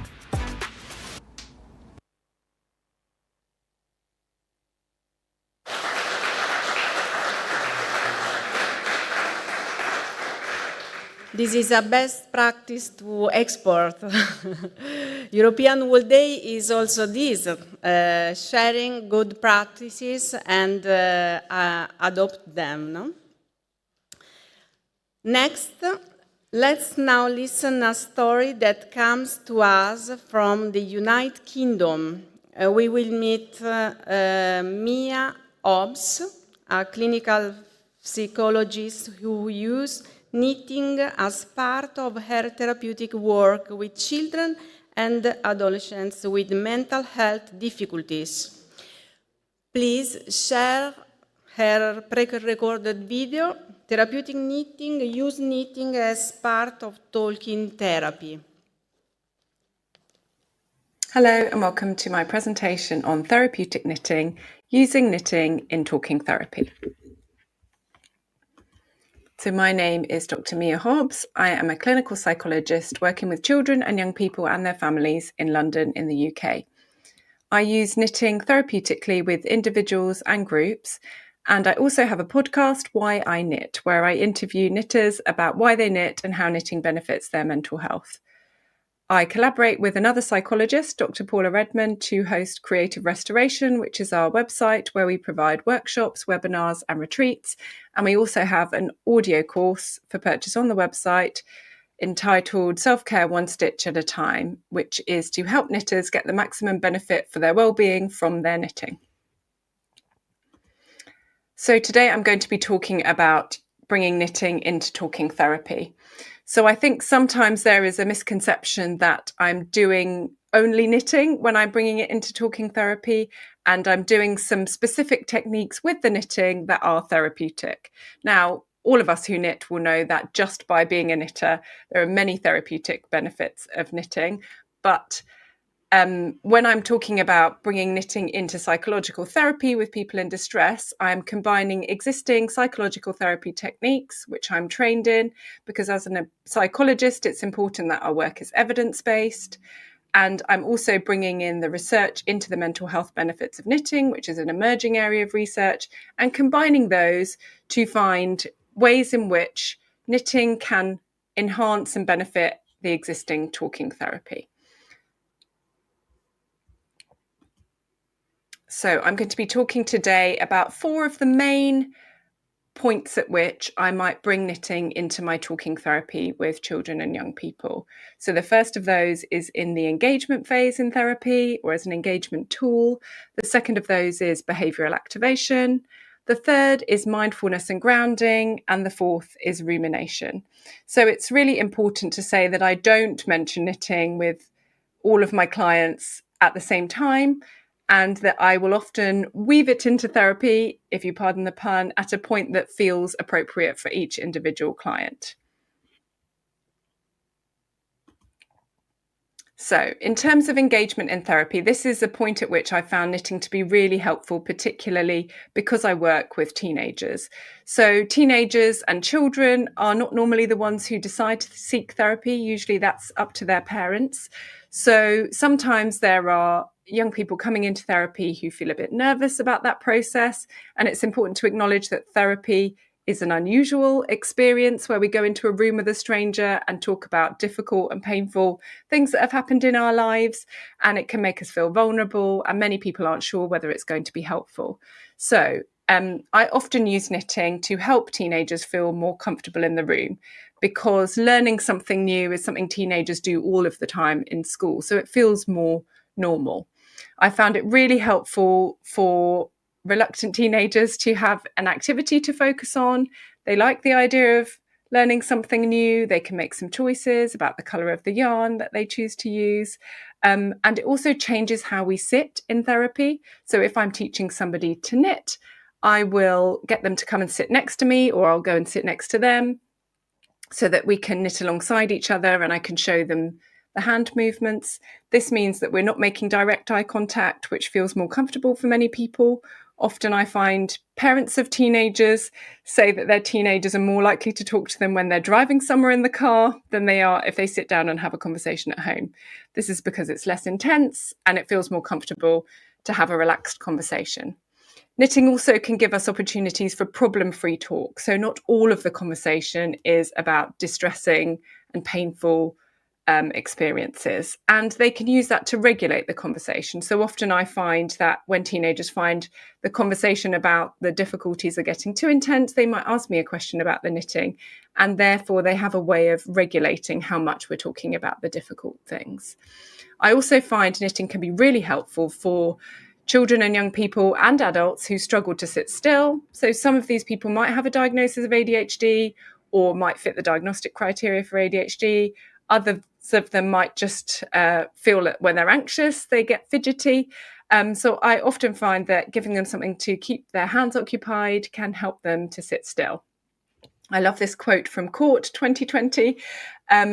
That is where they said that knitting is a WD-40 of conversation. So they were talking about knitting groups there, but noticing that people were much more likely to engage in conversation when they were knitting. So I've just brought a quote from Carol Caparosa, who is the founder of Project Knitwell, which is a charity in the USA. She teaches, the charity go into hospitals and other community organisations and teach people to knit.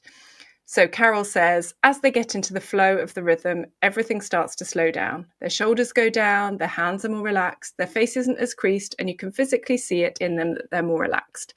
And I've also had that experience in therapy of knitting helping people feel more relaxed in the therapy room, which is a really useful tool.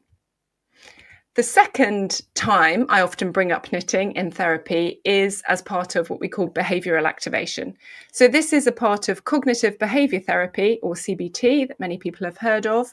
And there's research to show that it's one of the most effective things we can do to help people improve low mood. So behavioural activation basically means doing more activities that are either intrinsically enjoyable or give us a sense of achievement. So we know that when we're feeling low in mood, it's increasingly difficult to do anything. You can feel low in motivation, you can feel lethargic and hopeless about the future, and that stops us from doing the things we might normally enjoy doing. So one of the challenges when we're feeling low in mood is that many things might feel too difficult or too overwhelming or too big a commitment. But knitting is perfect because it can be done anywhere and in very tiny increments. You could spend 5 minutes doing a few stitches and still have made progress towards a bigger goal. And it's a low risk and low stress task. It's not related to our work. It's not related to a school subject. It's just for the sake of it. And usually when we make a mistake, it can be undone. So that's one of the reasons I think knitting is really well suited to behavioural activation, because even if you're feeling really low or overwhelmed, you could probably do a few stitches. And I have a lovely quote from James McIntosh that illustrates this really well. So he says, I was diagnosed with a moderately severe depressive episode. I spent a full year in bed until I decided, let's try knitting, because what else can you do from bed? So James actually talks about starting, I think, with some chopsticks and some string. He didn't even have knitting needles, but he said there weren't many other things he could think of that he could do that gave him a sense of achievement from bed. So one of the key features about knitting is it's portable and accessible and very low cost. And often I find young people I work with are struggling with getting out of the house, and many of their therapy goals we're working on are to do with getting out of the house. So on days they feel too overwhelmed to do that, it's really helpful to have something else that can give them a sense of achievement without leaving their house or even their bed. Liz O'Riordan is a breast surgeon who has had experience of cancer herself and also has experience of depression. So she said about knitting, I think it's a sense of achievement that it doesn't matter where I am or how bad I'm feeling. I can get the needles out and make something and say that wasn't a wasted day. So the next way in which I bring knitting into the therapy room is as a way of accessing mindfulness and grounding. So there's a lot of research that shows mindfulness is an effective technique in therapy and it's good for our well-being, but it's actually not the easiest thing to encourage my clients to do, and many of us find it difficult to access a purely cognitive version of mindfulness. So I often find that having some kind of mindful movement is a really helpful way of anchoring our attention in the present moment. So grounding is about a more enhanced awareness of the present moment. And we often access grounding through our senses. So we might have different tasks that we use in therapy that are to do with really bringing our awareness into the present moment through our senses. And knitting is a multisensory experience. So knitting is a really good way of accessing some grounding. So this might be through a tactile sensation of the yarn and the needles in our hands and the differences in different types of yarn, and the sensation of the small movements that make up the knitted stitch. It could also be through the smell. So many of us enjoy the smell of a sheepy yarn, and that also is a way of anchoring our attention in the present moment. There are also sounds associated with knitting, the clicking of the needles, and we can also use our vision to notice the subtle colour changes in the yarn. So those are all ways we can use knitting as a grounding tool. Mindfulness focuses more on our awareness of our attention and bringing our focus into the present moment without judgment. So that might be on noticing our thoughts or manipulating where we're focusing our attention. So there is a lovely quote from Madison Siegel, who was a participant in the Why I Knit podcast, and she says, "I sit and knit and notice the thoughts coming and going without any attachment to them." So she explained how when she has her knitting in her hands, she is much more able to sit, and because she's knitting, she gets less hooked in by the thoughts that are going through her mind, and she's more able to observe them without any attachment and not get so hooked into thinking she needs to start each of these new projects or needs to action all of these thoughts going in her head. Because she's sitting there knitting, she's more able to just observe the thoughts. And Andrea, who is a physiotherapist, also on the Why I Knit podcast, said, "Knitting was the one little corner where I could retreat into it and focus on something and feel that sense of peace that I was longing for." So that really shows that by focusing on her knitting, she was feeling calmer and more peaceful, which is one of the key goals of mindfulness and grounding, is bringing a sense of calm. So the fourth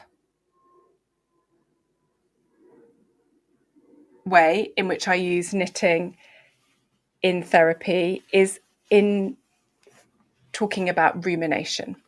So rumination is the experience of having repetitive, often negative thoughts. So I'm sure we can all think of times where we've had anxious or difficult negative thoughts that have gone round and round in our heads. And it's something I find my clients often struggle with. And they notice that when they try to relax, they can't turn off their busy brain. So actually, Anne Kirkatep, in her book, Craft Psychology, talks about how when our brains are not occupied with a specific task, they go into the default mode network. So the job of the default mode network is catastrophe prevention. So that means our brains are trying to help us by preventing future accidents by reviewing the events of the past.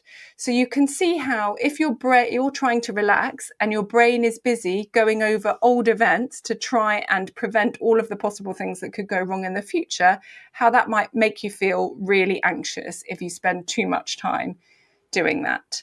And we know that we can switch out of the default mode network into what we call the central executive network when we present our brains with a problem-solving task like knitting. So knitting can shift our brain into a task-focused mode, which is more focused on solving problems, the problem ahead of us. So many of my clients struggle with rumination, and that's a time I often mention knitting or a similar type of task that might bring our attention into the here and now. So by following an instruction or having to complete a task, and therefore our brains are more task focused and it quietens down the ruminations. So many of my clients talk about feeling that knitting might slow down their anxious, whizzing thoughts, or it helps to quieten down the ruminations. So there was a research study by Clavier Brûle et al. In 2009 that found that participants who had eating disorders in an inpatient unit reported less anxious preoccupations when they'd attended a knitting group.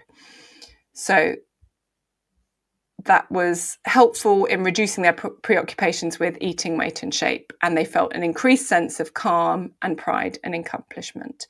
So this is often a time that I found clients have responded really well to knitting or a similar activity, helping if they're struggling with rumination. So Marceline has a lovely quote where she says, "If my mind is noisy or life is a bit busier, I can't necessarily shut the brain work off, but I can shift where it's focused. And so I want something complicated. And so the busy mind is still useful to me, but it's focused on this thing that I like, that isn't an obligation." So I think that's a lovely quote because it really illustrates how if we're dealing with a busy mind, there's a real temptation to try and fight against it. But instead, knitting offers a refocusing. So it's giving your brain a pleasurable or neutral task where its busyness can be an advantage. So a busy brain might be really skilled at doing a complicated knitting task, and therefore you might not spend so much time focused on anxious or ruminative thoughts. So just to review the key principles when I'm bringing knitting into talking therapy. So I am always being led by the needs of my client. So if somebody is in a period of distress, they might feel particularly anxious or low in mood. If they're not a knitter, learning a new skill might not be the right thing for them in that moment. It might feel too overwhelming, or the feeling of failure might feel too risky, and the frustration might be too great. And that might be really unhelpful for them. So I'm always thinking about, is this the right thing for them? Or could we take the principles of knitting and apply it to a different task that is less demanding, that there's less skill required, and it's more accessible? So that's a really important thing to think about. I'm also always using knitting as a way in which it's integrated into the existing theory and practice I'm using as a clinical psychologist. So that's a really important thing, that I'm always bringing in psychological theory, and there's always a reason that I'm bringing knitting up, and it will be different with every client depending on what's relevant to them. I'm also really flexible with how I use knitting in therapy sessions. It doesn't always look the same. So sometimes I am teaching somebody to knit in a therapy session. Other times we might talk about knitting and they might never do it in therapy, but be doing it at home, for example. And other times I mention knitting, the client is not interested, and we talk about alternatives.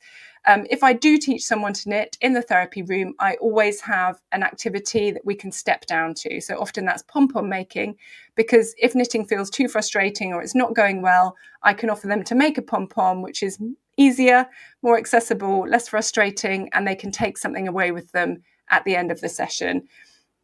I've also found that people like to hold pom-poms in their pocket, like a grounding tool. So that's a nice thing to be able to go away with something, a sense of achievement, some nice soft yarn to hold on to in your pocket. And I always have alternatives, and I'll show a slide of those because knitting isn't for everybody. But I have found that knitting can create some really magical moments in therapy. I have had young people who've come into the therapy room who haven't wanted to make eye contact at all. They've come in covering their head with their hood. And once I've suggested knitting, they've been smiling, they've been engaging more in therapy, and have really felt more comfortable in the therapy space. So that was amazing, and have gone on to make really great progress in therapy. I have also made a therapy blanket with clients where we've knitted squares and put them together, and then they've been able to take that away at the end of therapy, which was a really lovely way of drawing our therapy sessions to an end. I've also found knitting really helpful as a way of managing self-harm. So with clients who are trying to stop self-harming, using knitting as a delay tactic. So they might do 5 or 10 minutes of knitting if they feel like harming themselves, and then they notice that the urge has lessened by the end of that 5 or 10 minutes, and they're able to stick with resisting the urge and not harm themselves. And that has been really helpful. It's also been lovely to have when people have taken knitting away with them and used it as a connection to therapy in between sessions. So worked on it each day in the way that they're reminding themselves they're working on their mental health each day in between therapy sessions. So there have been some lovely and really poignant ways that knitting has been helpful to some of my clients. So I think it's important just to say that knitting isn't for everybody. Obviously, I think it's amazing, but that creativity is. So here are some of the things other clients have done if they haven't taken to knitting. So crochet, Lego, building circuit boards, that have all been able to, we've identified that they give them a similar experience to knitting by bringing their focus into their present moment and by giving them a sense of achievement. So those have all been really great alternatives. So thank you so much for listening to my presentation. If you'd like to find out more about my work, you can visit creativerestoration.org, where we have the podcast, our self-care one stitch at a time course, and we're also offering workshops and blogs. Thank you.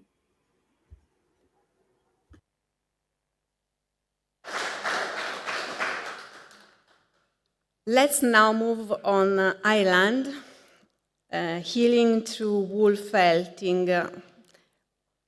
Please welcome Sharon Wells.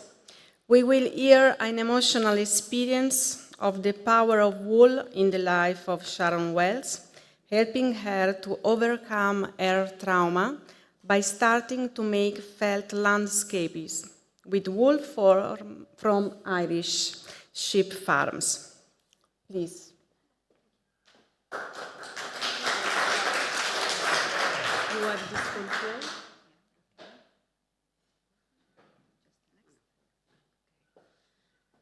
Hello, everyone. I just have to say hello to my family who are probably watching back in Ireland at this moment because I sent them the link. So, hi, Mum and Dad. So, I suppose I didn't write any notes for this because I'm just going to speak from the heart.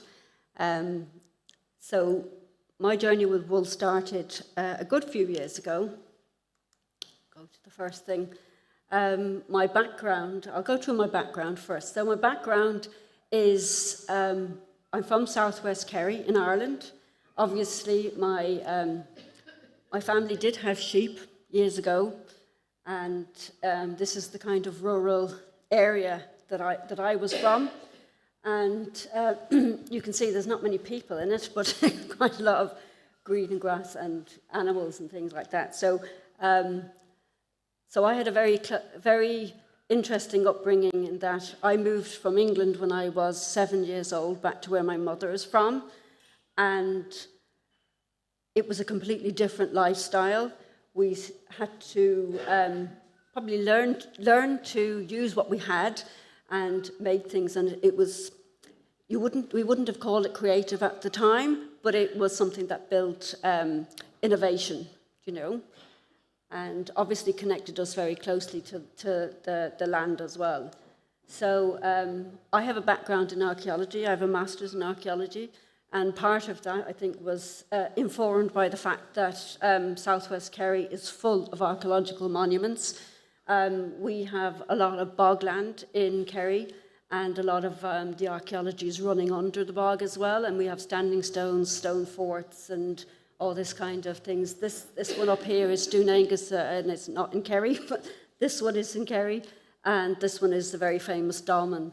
I used to be an archaeological illustrator for a little while as well, so drawing was something I always wanted to do, and painting. So I did that for a few years. Okay. So my first felting class was in 2005, and I'm happy to say that my teacher is actually with me, and a very good friend of mine now. And I learned, I suppose I was at home with my children in 2005, and my second child was born, and he was 2 weeks old, and I really needed something to do. I'd given up my job to mind my kids at the times, and I was also in a new town, so I didn't know many people. So I went to this felting class, and it was like it just changed my life instantly. I said, "You mean to tell me that I can make hats, scarves, vessels, anything, really, bags, just out of wool, and I don't actually need to sew them, you know?" So I kind of got quite obsessed with it then. I used to make 2 hats a day, and I just went bonkers. I made everything. I mean, hats, scarves. There, you see there's a dress there that I made for myself as well. So I just really, really got into it. And I must say at the time it did have a huge impact. It changed my life really, because I started meeting people and are friends now, still like 20 years on. So it just had such a huge impact. So I kept working for a long time, and I started teaching classes, and I had an injury in 2012 because I did far too much felting. And if you know what wet felting does, you have to do the rolling. So I was making 2 hats a day. I was probably rolling too much, and then I developed tendinitis in my arms.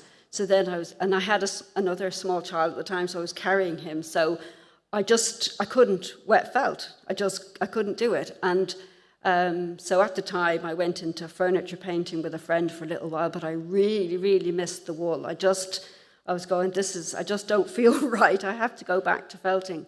So I had seen needle felting online, and I decided what I was going to do is make tiny, tiny little landscapes. And I'd never really heard of needle felting before.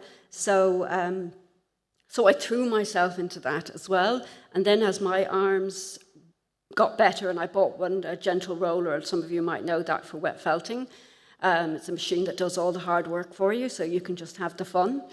And then I started making landscapes of wet felted and embroidery and things like that. So I just kept on going, and then teaching as well. So I was always someone that took any opportunity to move towards art and painting.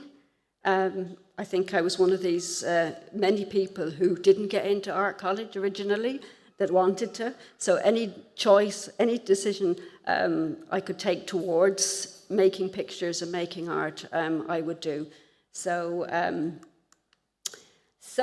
this is quickly running through. This is my family.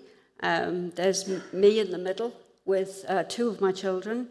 Aaron's on the left and Eleanor, and then there's the middle. I think that picture I put in because it was maybe the ideal time of my life, before anything bad happened.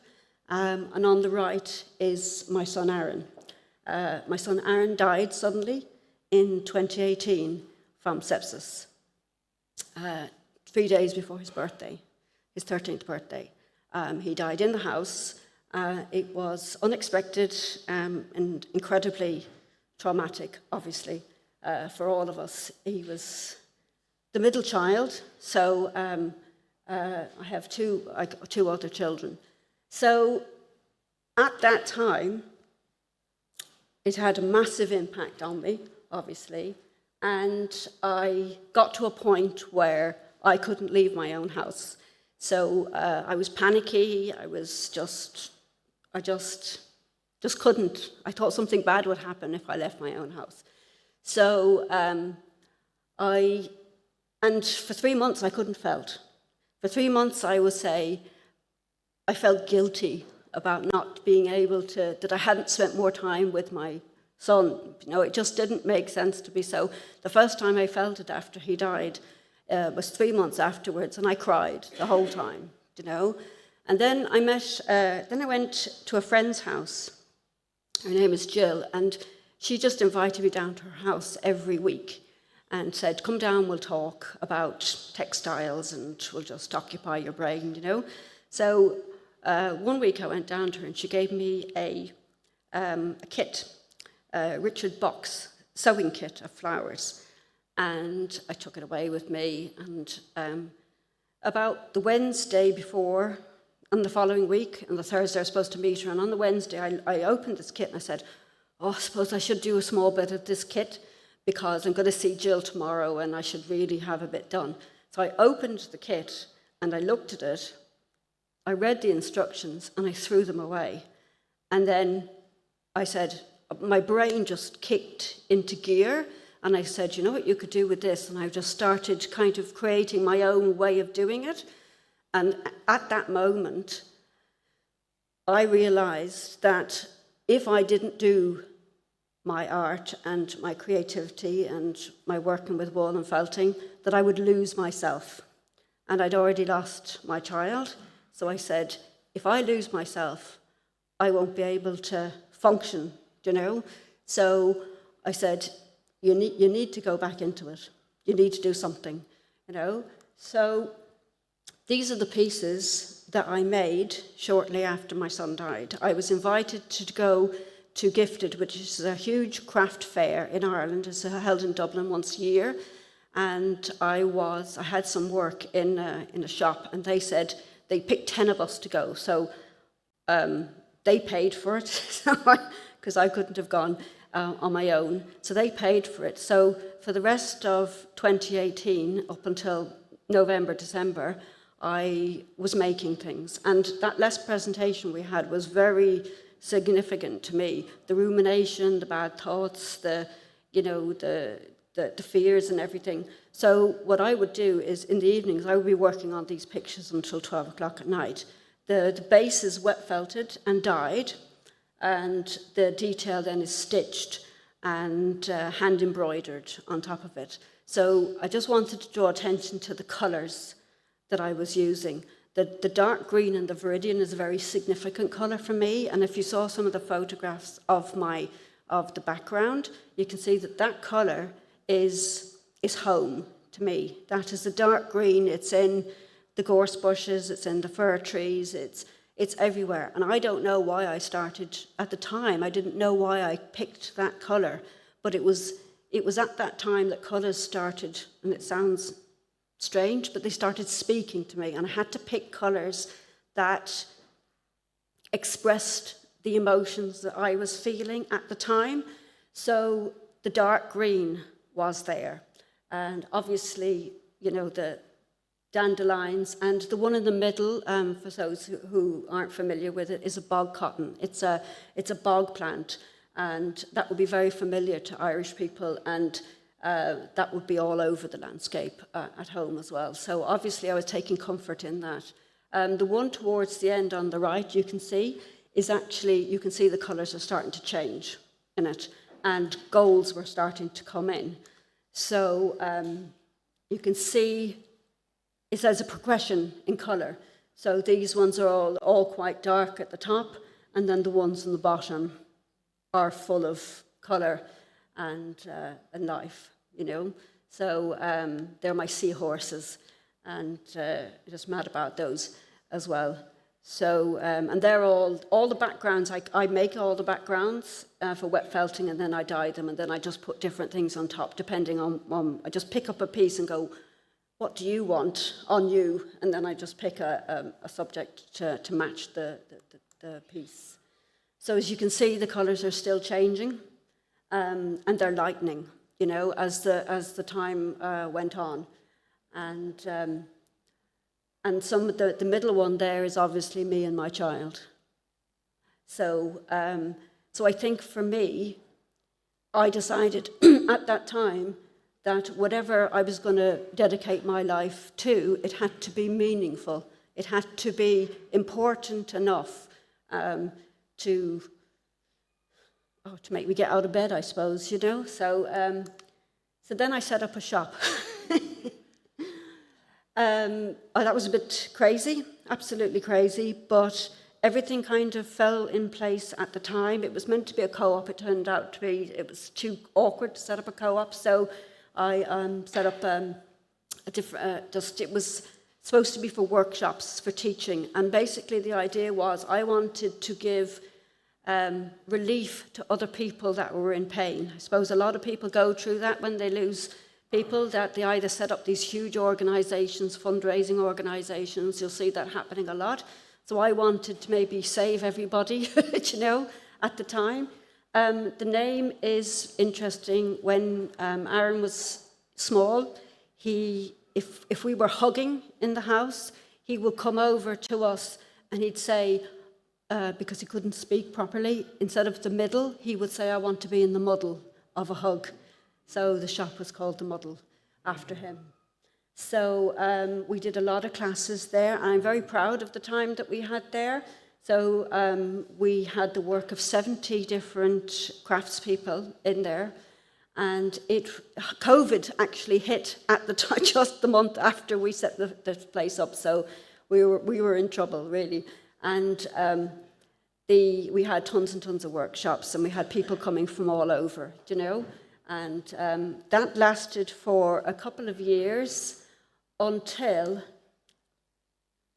my husband had a quadruple bypass, heart bypass. So this is me going, what the hell, right?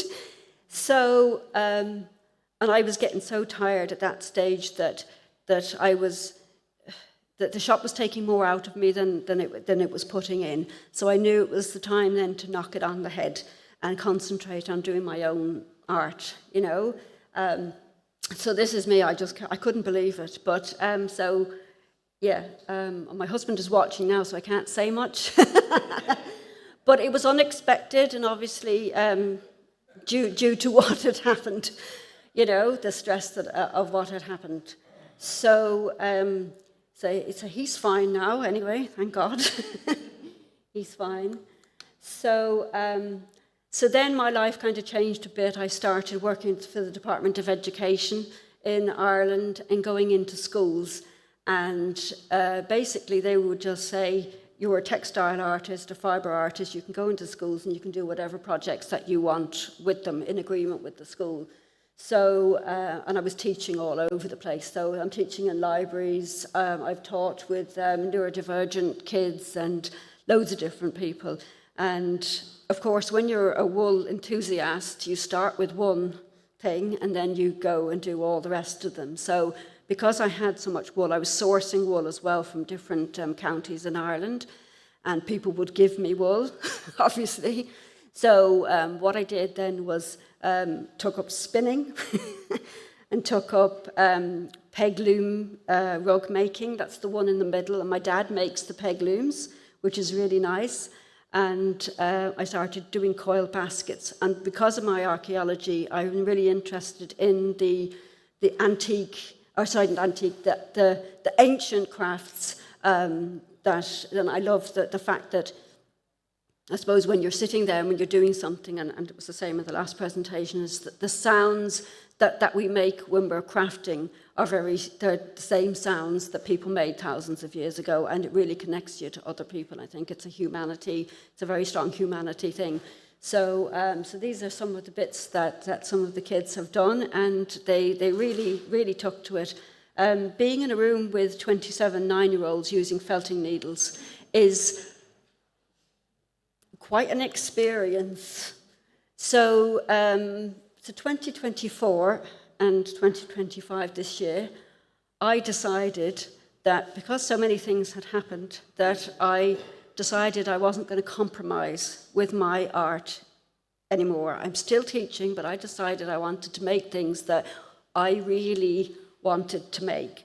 So coincidentally, and it's probably because of the archaeology and growing up in the countryside, I felt that I wanted, when people looked at the work, to almost feel like they were in it, you know, and rather than a flat picture, which I had been doing before, I started building outwards. So I have my wired flowers, and there's a loaded dimension in this, and sculptures and things like that. So I wanted it to people to enjoy it and actually just get some kind of comfort from it. And I think people do react to them quite well. So this is the latest piece that I worked. It's called Portagallen, which is Irish for beautiful bogland. And this took quite a while. I put it in an exhibition in February, and it's this size, and it's basically all of it contains wool that's either been sourced in Ireland, given to me, recycled wool, wool I've sourced from Donegal and different places. I built the dragonflies as well out of paper mache and things like that. So and wire. So this is a little video of it. You mightn't be able to see it, I probably moved too fast. But that's a close-up, and it's outdoors. And that's a pre-bog wall, like ancient archaeology that runs under the bog. So that's a nod to my archaeology. So, and that's what wool has given me, lifelong friendships, community creativity, moments that I wouldn't have expected, my parents in the middle there, and lots of groups, and these are some of my pals on the right-hand side that came with me, and that's it, and thank you for listening, and I hope you enjoy it.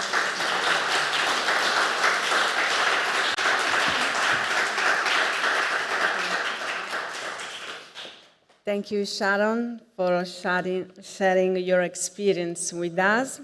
Sharon will be holding a workshop today to create a landscape, a European landscape. Then I suggest you to join her workshop in the workshop area. Next, please welcome Maria Besic from Croatia. Maria? Okay. Maria will share her story of how knitting became her tool in the fight against cancer and how the search for local wool led her to go out, communicate, spend time in nature. She is a big fan of domestic wool and supports every initiative expanding its use. Please. Hello. I'm very glad you gave me the opportunity to tell my story. I wasn't sure I will be able to come, and I make short video. It's easier to express myself because my English is not well. Please watch.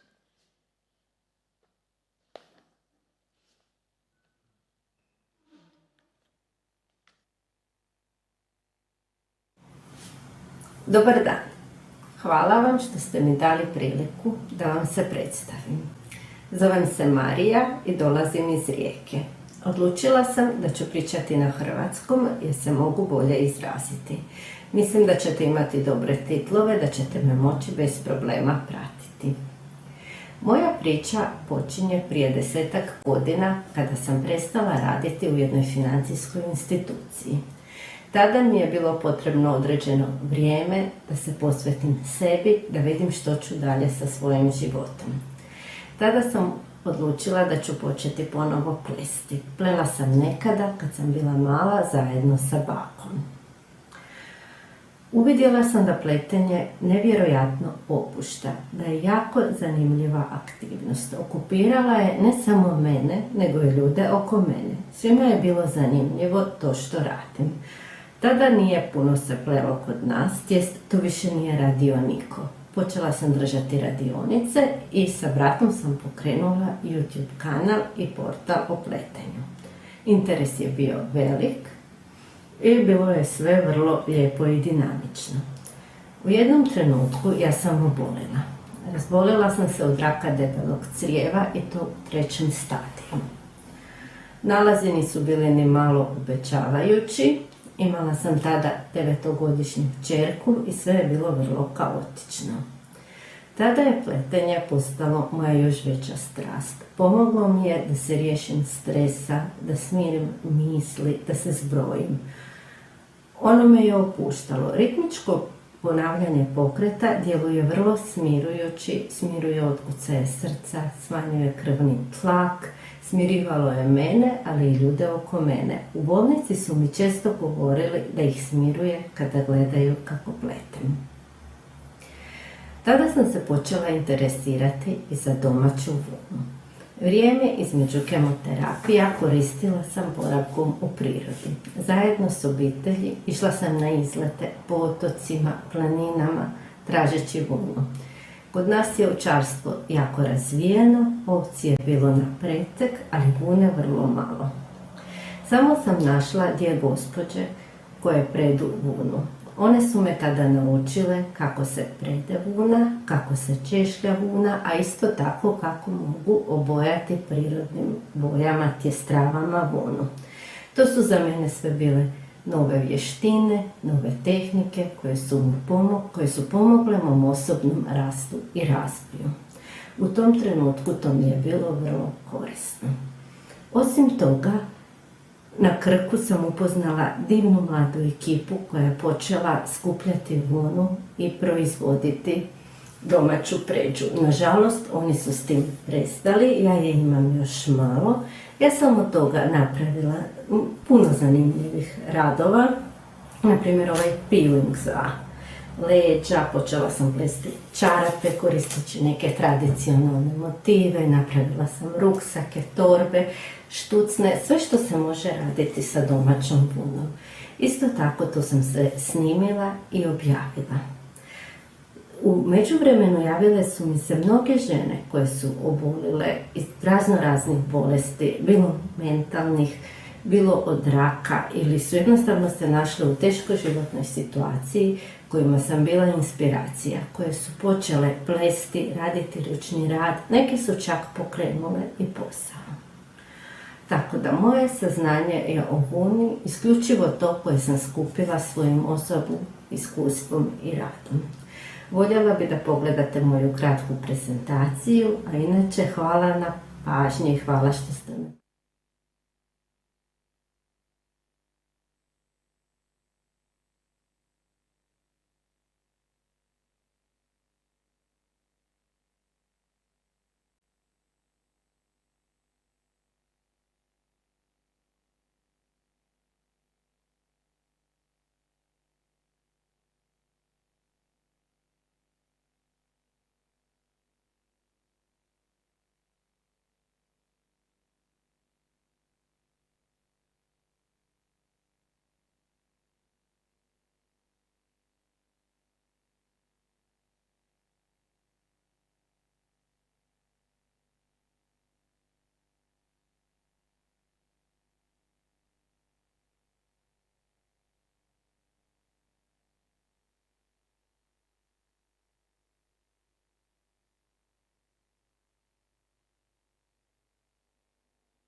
Thank you, Maria, for sharing your experience with us.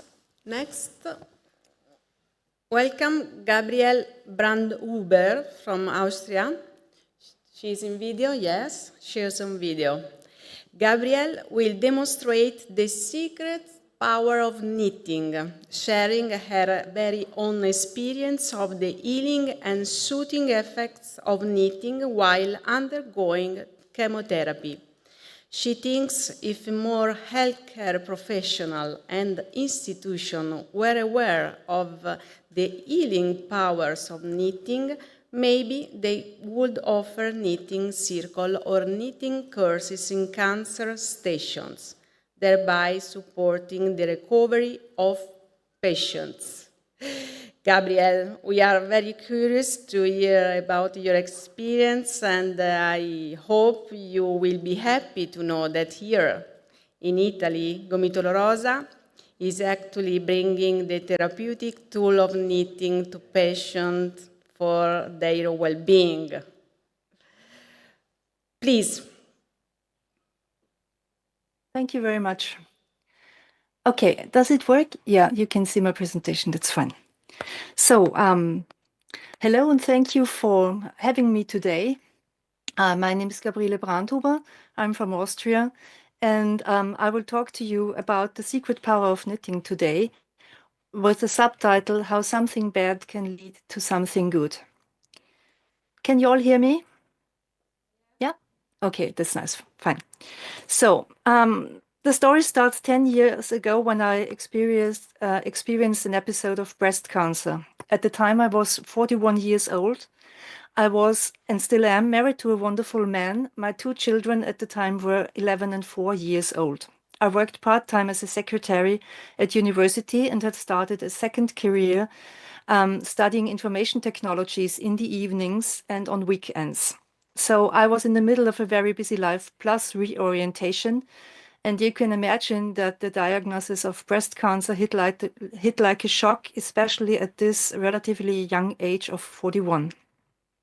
So I underwent surgery and chemotherapy, and luckily everything went well, and I have been cancer-free since. In the hospital, in a room with 4 beds, the woman to my right was knitting a hat for her bald chemo head. I had loved to knit as a child and adolescent, so I was fascinated and asked her for the pattern. She introduced me to Pinterest, and I dove into this rabbit hole, discovered many wonderful patterns, and also discovered the world of blogging about handcraft. And what a blessing knitting was for me. When I spent hours upon hours in waiting rooms before consultation or treatment, very often I was not able to concentrate on reading a book or a magazine. Moving my hands, knitting row after row, distracted me and gave me something meaningful to do, something with an outcome. But the real secret of power of knitting happened at home, when after a chemotherapy, I lay in bed, nauseated and with brain fog. When I picked up my current project and started to knit, the nausea went away. Even with brain fog, I was able to knit simple, repetitive patterns. But when I stopped knitting, the nausea returned. So I spent hours upon hours knitting, and so it was a wonderful time in a very hard time.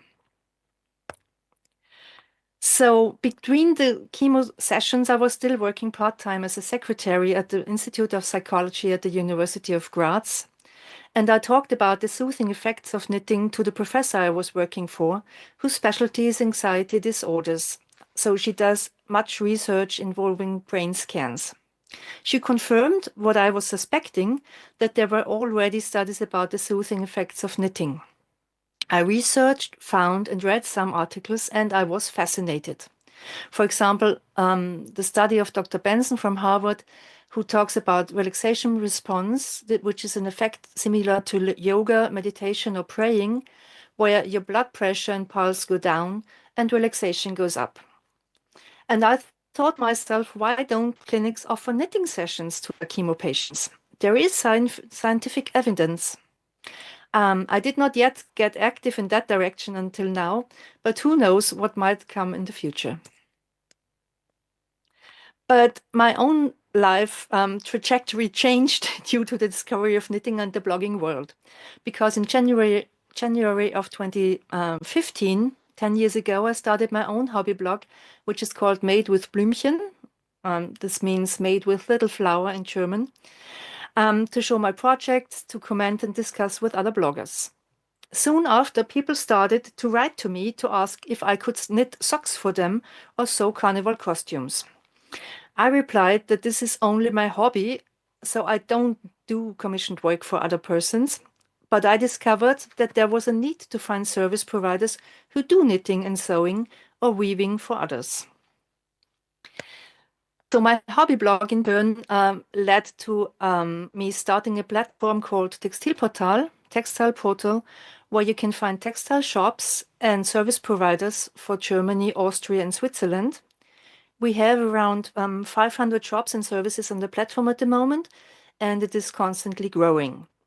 On this platform, I have a special focus on locally grown fibers and products. And there is a special map. There is one map showing exactly where in Austria, Germany, Switzerland, you can buy locally grown and produced fibers, knitting wool, textile, fabrics, and other stuff. And I also host a podcast in German on this platform where we talk about textile history, fibers, and entrepreneurs. So I was a little known as a budding textile expert, let's say. And then a friend asked me if I would like to host a podium discussion about regional fiber production. At the Congress she was hosting in Styria in Austria in November 23.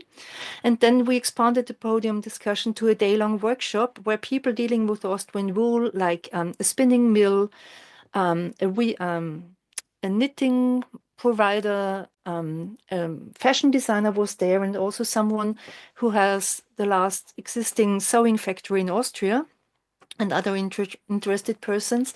And we took a day to talk about Austrian wool production, or the loss, or the still existing Austrian wool production, and how we could improve on that.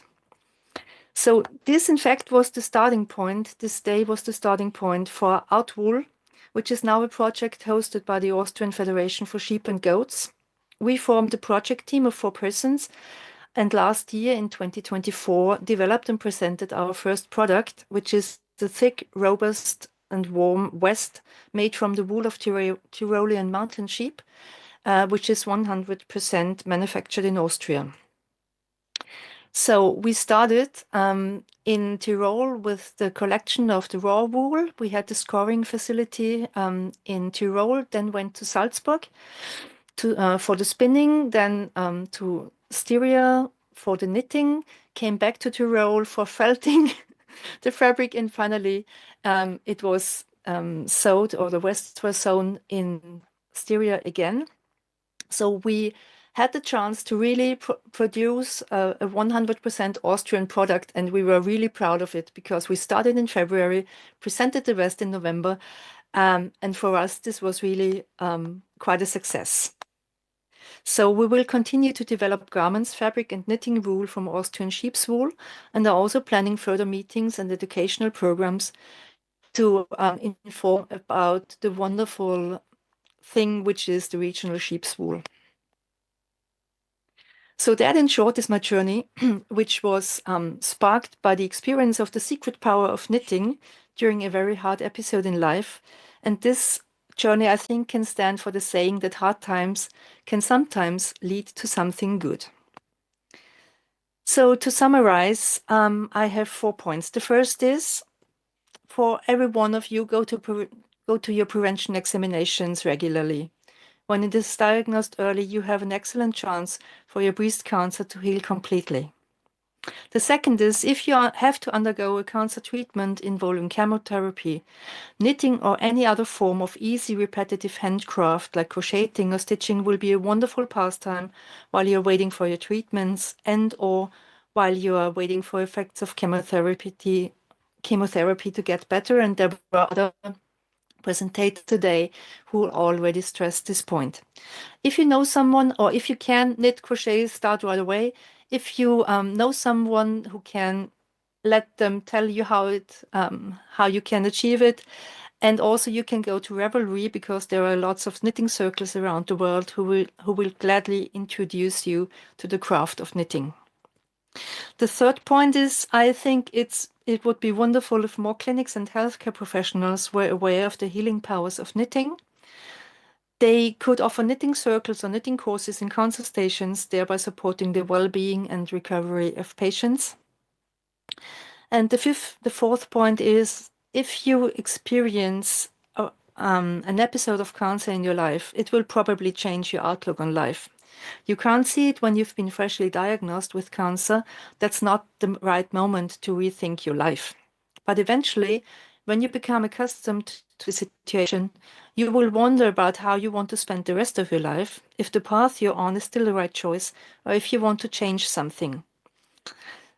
So take your time, talk with friends and family, and choose your path from there on. Cancer may happen to you, but don't let it define you.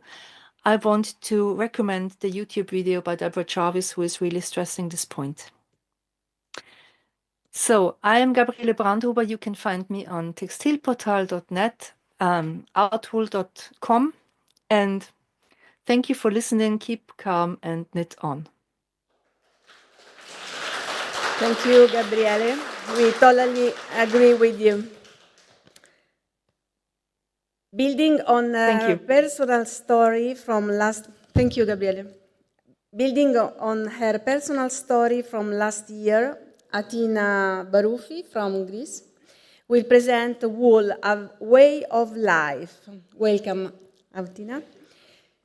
This time, she will highlight the role art therapy can play in helping individuals of all ages recover from mental health issues after a life-threatening illness.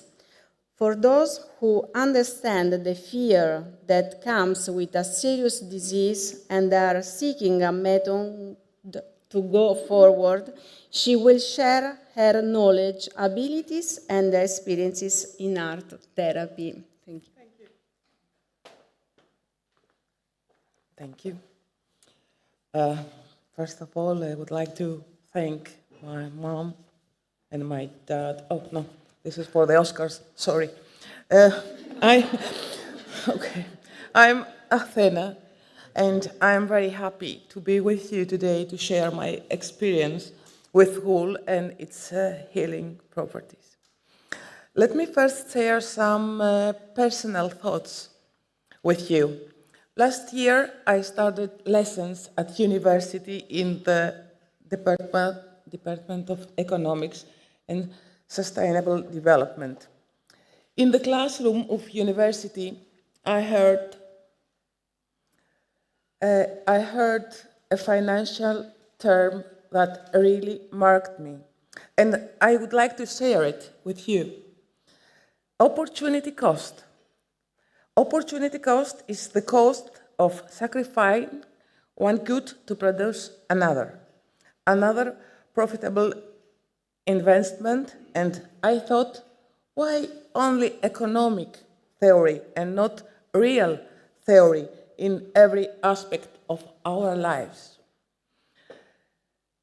So, how much does the modern way of life cost us in relation to anyone else?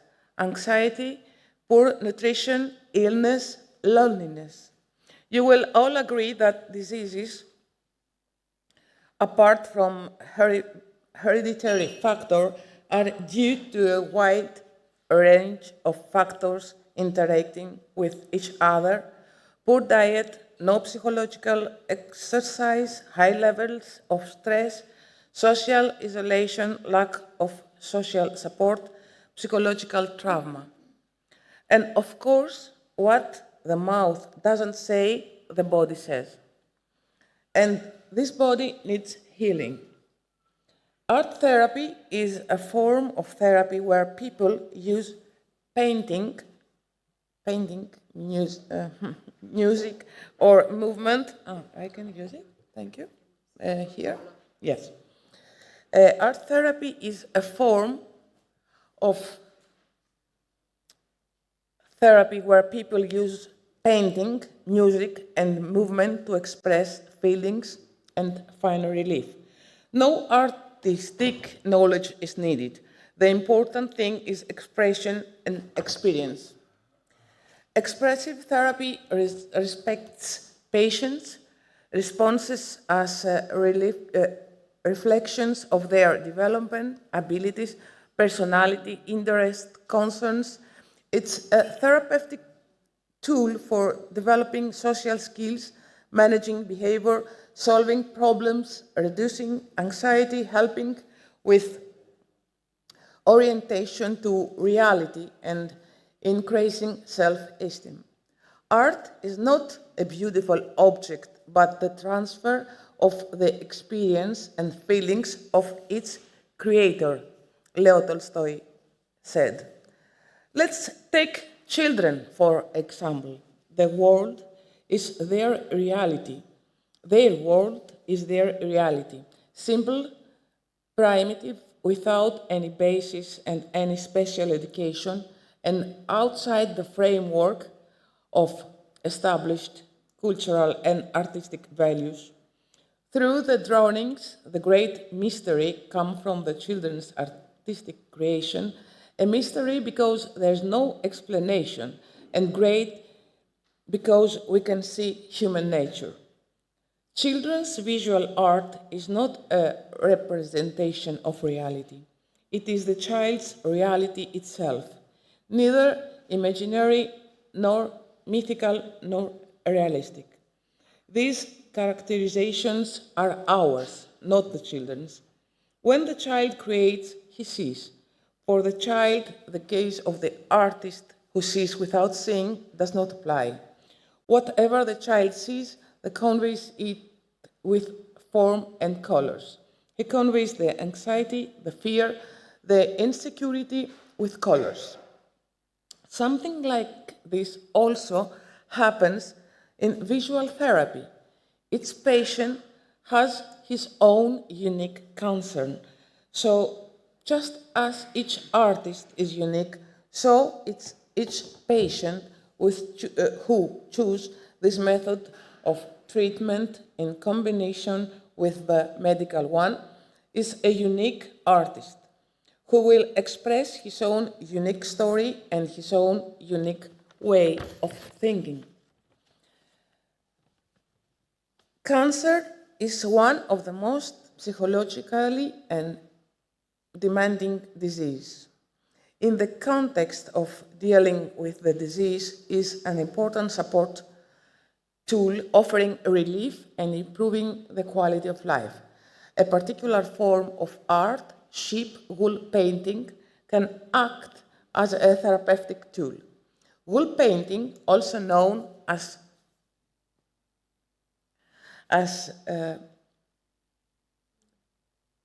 felting art, is a technique in which colored sheep's wool is used to create images on fabric or another surfaces. The result resembles a painting but has three-dimensional texture and sensory dimension, making the process particularly relaxing. Wool is a material with a rich history and diverse uses in art due to its unique properties. It is natural material, friendly for the environment. It offers connection with tradition and nature. You can work with it in various ways, such as knitting, weaving, felting, creating different textures and forms. Wool is warm and comfortable material which offers a feeling of warmth. Wool has been used for centuries in traditional arts and crafts such as carpet, clothes, and many other practical things.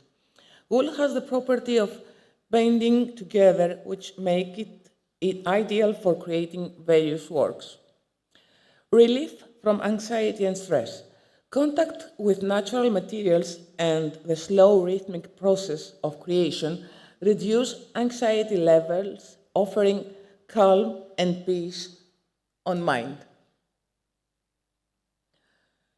Expressions of emotion. Many patients have difficulty expressing their emotions. Through art, they can express fear, hopes, and desires. Sense of purpose and achievement. Completing a project boosts self-esteem and gives a sense of accomplishment, especially important for people in treatment who often experience a sense of lost control. Social connection. Participating in groups, workshops, create opportunities for social support and empathy, sensory activation and mindfulness. Contact with wool activities the senses and encourage staying in the present, which helps patients remove thoughts about the future or the course of the disease. Sheep wool painting is not just an art form. It is a form of therapeutic expression and support for patients. Through this creative process, patients experience psychological relief, personal empowerment, and social connection. The integration of such arts into therapeutic programs deserves further promotion as it offers meaningful dimension for human care. Art helps with the holistic approach of the individual because it does not focus only on physical or mental health, but combines all the elements that make up the human personality. It is a safe way to see, feel, and express. Creation helps us connect with ourselves and others.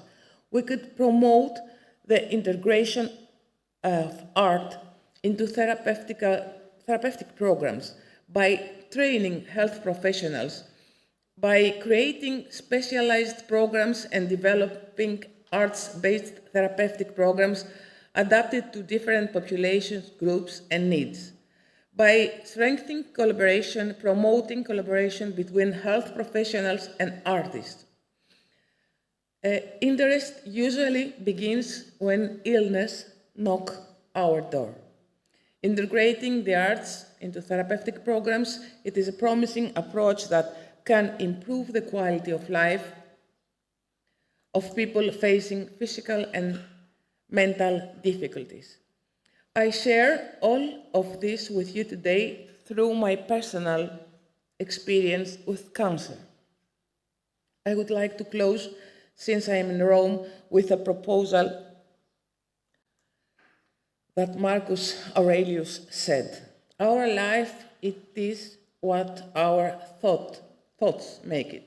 Let's make our thoughts beautiful through art. Today, here with me is my teacher in wool painting, Natalia Davidova. Thank you, Natalia, for being next to me all these years. Thank you.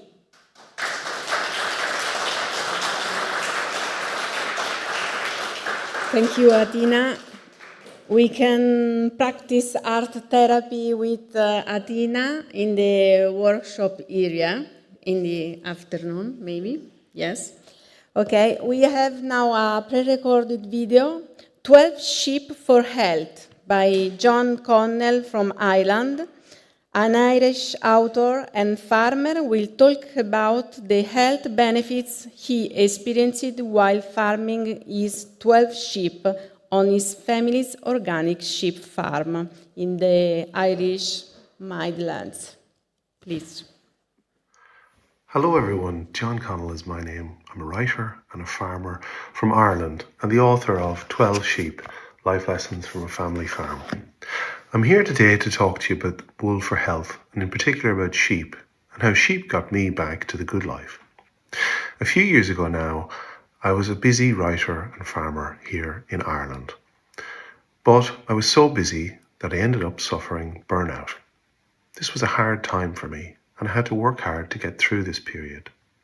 But no matter what I did, I couldn't shake the burnout. In the end, my decision changed on a few lines of poetry from the English poet John Clare about being under the cathedral of nature, the cathedral of heaven under the vaulted sky, and a trip I took along the Camino. The Camino is a pilgrimage route in Spain, and it was here that I came to look for the next part of my story and where I should go next. The Camino has a way of giving you an answer if you go with the right question. For me, I went with the question of what should I do next? In fact, I'd even thought about going to study theology in divinity school. But when I was on the Camino, I started to see sheep on the road. From Roncesvalles to Navarro, I kept seeing sheep and their images, paintings, or their physical form. And so I started to realize that perhaps maybe I was getting a message. And in reality, as I approached Camino de Santiago, I found a sheep full of lambs, or a field full of lambs. I realized that the message that was pointing me was to go back to the farm, back to the work, back to the land. I bought 12 sheep and I followed them over a lambing season and delivered their lambs. The lambs and sheep taught me 12 lessons, which is the 12 lessons in the book, like how to care for the environment, how to be healthy, how to be a good neighbor, and so much more. It was a spiritual book because it was a journey inside. It was also a physical book because it was a journey of working with the sheep and their lambs. For me, I found a new sense of life, a new feeling of life, and nothing was the same again. I was reborn. It was thanks to these sheep. Sheep can give us all a lesson. They can be all our teachers. For me, I learned in waiting we grow, or that death is part of life, or that walking is good for the soul, and that home is where the heart is. Perhaps I'll finish this video with a short reading about what home means to me. Home is a song to which I am still learning the words. There is the music of the fields, the birds, the meadows, and the yet unheard notes of all of creation itself. I think I will be singing these choruses all my life in so many different ways. It is my one true canto. Home is important to me, not just for holding farm animals. It is the holder of a true world, a world somehow still precious. When I think of home, I think of its safety. That in the universe of the fields, we can perhaps divine true meaning. As Hermann Hesse The German-Swiss writer said in Our Blood Whispers. Hesse called himself a seeker in that quote, but said he no longer looked in books or stars, but to himself. When I look inward to my own voice, part of what that voice is made up of this place. There under the sky of home, I can rest a true rest in this small universe. When I seek, I look to home first. It is where so many answers can be found. So as you can see there, it's a very simple story, a story about connection, a story about being at one. Sheep are a simple animal, but they're a very brave animal. And I think we all know that today as we're here gathered for the conference for Wool Day. It's something that they all provide with us, and it's something that they make us feel really, really good about, you know. And I suppose I finished the book with talking about the nature of love, and it's something that means a lot to me. The sheep, the season has ended, though I have not, nor have the sheep. We push on now through the good spring days, through to where we can earn a living from these sheep. The 12 have taught me. In ways I am a wiser man, and my decision to stay on the land has been the right one. Walking through the lush grass now, I know that my soul tiredness is gone. It has been replaced with a weariness brought about by hard labour, and yet that has made me bloom. It is a pleasing tiredness. Lessons, like souls, must be discovered and earned. We can all of us find our teachers in life. Perhaps they are right in front of us, as they have been for me. I am without words in this moment, but some things go beyond words. Thank you all for joining me. I hope you enjoy the rest of the conference and try and find your 12 sheep and your lesson. Thank you. Thank you. All these stories offer us awareness on the possibility of transforming suffering in beauty. We close this section of Wool for Health, dedicated to Wool for Health, with a pre-recorded video from Spain, a presentation Knitting for Newborn Sierra Leonean Babies by 1091, la Fondación. 1091 has built a maternity center where women can give birth, and now, thanks to the free knitting clothes provided by the Yaya Association, more women are choosing to go there to deliver their babies. This is a good practice to encourage women to knit for others and to encourage women in Sierra Leone to give birth at a maternity ward rather than at home. Please, the last video for this section. Good morning to all of you. We are very happy to participate in the European World Day 2025. We thank the European Wool Exchange Foundation for inviting us to such an interesting and important event.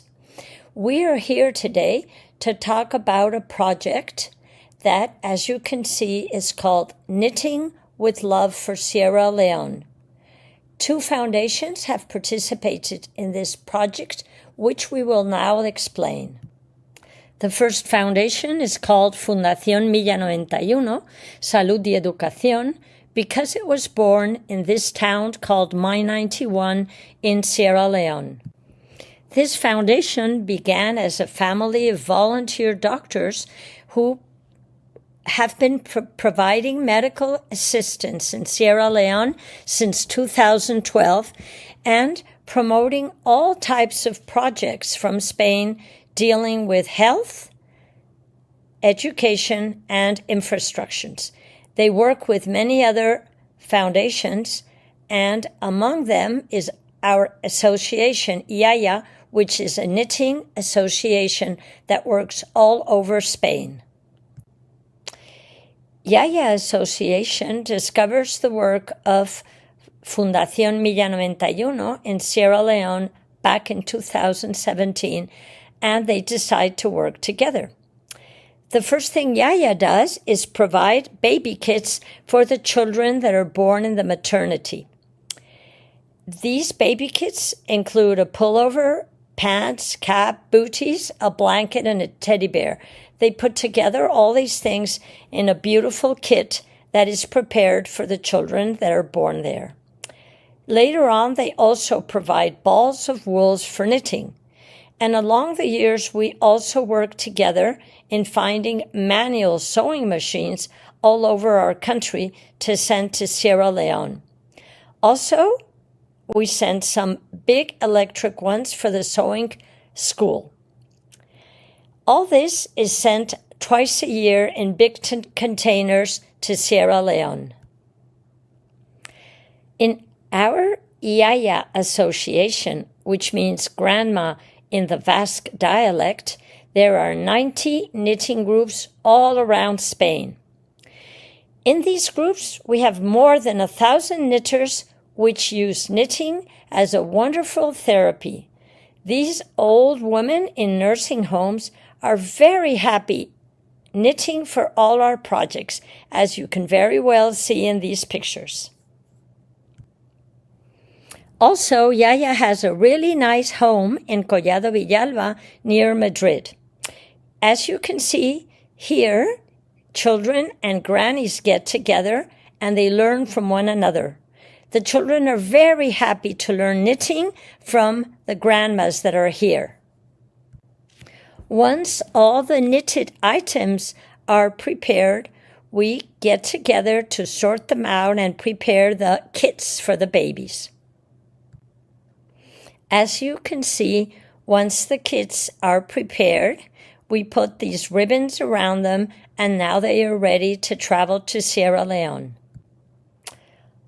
But we also have some very special people that help us. There is a center for mental illness in Collado Villalba where we work, and they collaborate with us in this project. They also sort out the items and they prepare the kits and put them in boxes for us, and then we come and pick them up. As you can see in this slide, the boxes are sent to Pamplona in the north of Spain, where they are ready to be put in big containers that travel all the way to Sierra Leone. These big containers are loaded with all types of things, not only the boxes of a Yaya, but also bicycles, medical equipment, sewing machines, because several NGOs participate in sending the containers to Sierra Leone.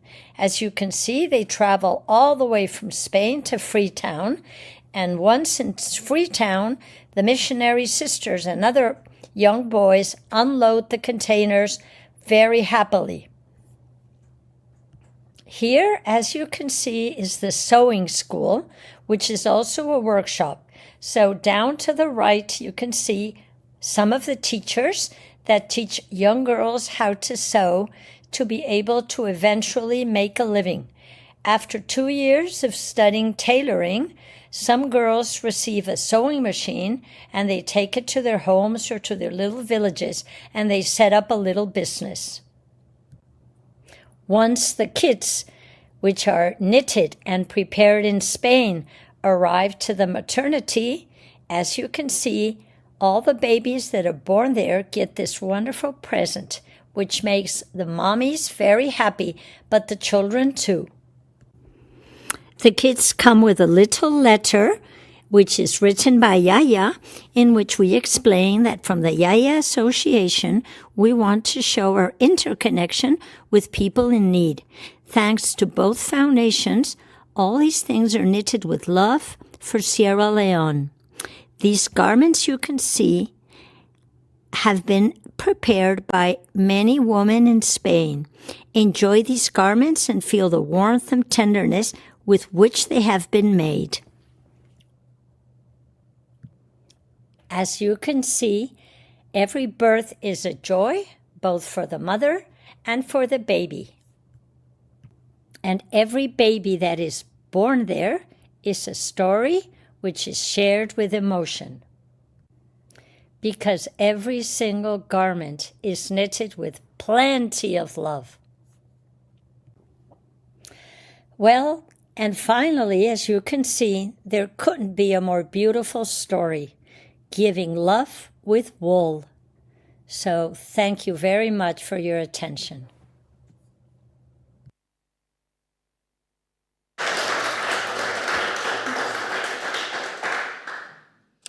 Okay, now we are moving to our next session, which is wool in education. So we heard about all the benefits of knitting and how it can impact us. And now it's time to move on how to pass it on to the younger generation, and the love of fiber crafts and the love for knitting and the know-how how to knit. So our first presenter is from Nigeria, Elizabeth Okuyele. She's joining online. And her presentation is Sustainable Practice, Put Wool in the Hands of Young Learners, where she has, there she is. Okay, so she got some donated yarn and she gave it to the children in Nigeria to experience how it is to work with natural fiber and wool, because mainly they work with acrylic fibers. And she will tell us about the joy that the kids has experienced. Hi, Elizabeth. The floor is yours. Hello. Good afternoon, everyone. And it's been amazing following the program. I'm excited to be here. Could you turn the phone in the other way? No? Yes. Okay. Can you see me now? Yes, this is perfect. This is perfect. Oh, that's fine. All right. Yes. I'm excited to be here. And the title of my presentation is Sustainable Practices, Putting Wool in the Hands of Young People. So before I commence, I would like to say some bit information about myself. I am a knitting and crochet teacher for children for over 10 years now, 12 years to be precise, and I've helped over 5,000 children in Nigeria and across Africa to learn how to knit and crochet. So imagine my excitement about this European Wool Day and everything I've been listening to, I've been knitting and the benefit and all of that. And I can reconcile with all of these real life testimonies because I have been a knitting teacher for children and I have seen it. So I'd like you to all stay glued as we look at how we can help put wool in the hands of young people. Now, when we talk about sustainable practices, we have to take a look at wool because wool is an amazing fiber. What makes wool exciting? Unlike acrylic and a variety of polypropylene or a variety of acrylic fibers, wool is a natural fiber. It's gotten from wool. And it naturally decomposes in soil because you get wool from the body of the sheep. And when it decomposes, it releases its nutrient back into the soil. Wool fibers is naturally strong and elastic, allowing garments to retain their shape. And old wool garments can be repurposed into new textiles, insulation, or compost. Now, here is a little story about our background in Nigeria. No one produces wool in our country, Nigeria. So you say, a country where wool is not produced, how will wool be of interest to the young people there? I am a lover of thrift fabric. So when I go to the thrift store, I used to see some sweaters made of wool. And I would get excited about these sweaters and unravel them into balls of yarn. And because of how soothing I felt, the softness of wool, the elasticity of wool, when I come to class and talk about this wool, I only talk and these children never get an experience to feel what it means to really work with wool. So I had to write an email to Rowan Yarns in the UK, and they sent me a whole lot of different balls of wools, which I was able to distribute to these children. So wool is not something that is just, it's not just like a regular wool, it's like a magic yarn that brings excitement into class. And so how can we now continue this conversation of the beauty of working with wool? That we have to put this beauty in the hands of children. And that's what we have on this screen.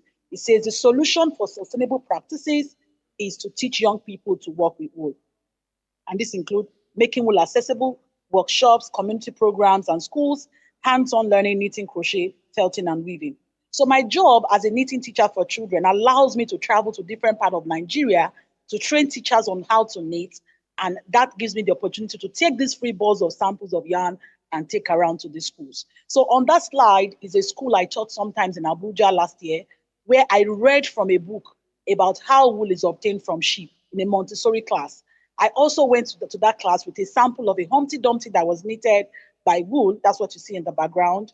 And I read on how wool is made from sheep to the class in that Montessori school to get them excited. And you can imagine their joy when after reading from that book, teaching them how to finger knit, I had to give them a ball of that Rowan wool to work with. You would agree with me that that would have generated a lot of excitement.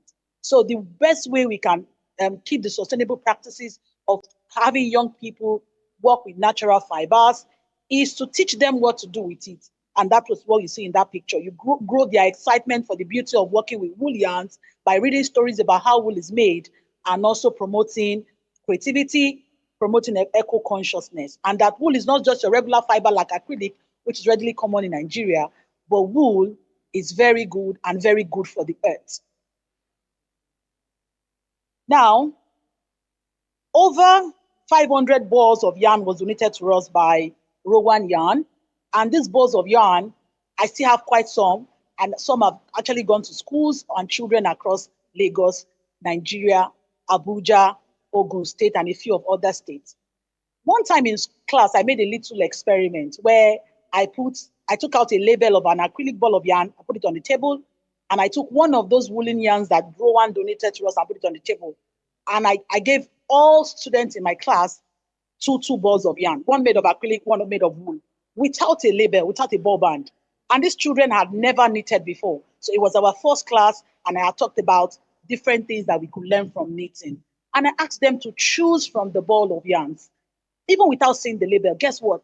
Almost every child in that school took that ball of woolen yarn to show that wool is not just a regular fiber when it comes to teaching children to knit. It is very attractive. Children love the softness of working with wool. And everyone in class did not even want to touch the acrylic because it was very tough. They all preferred to work with the wool because of its softness.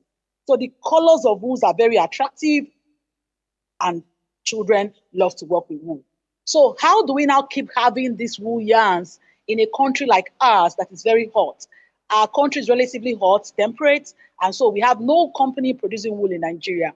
So how do we now get these young people to keep working with wool?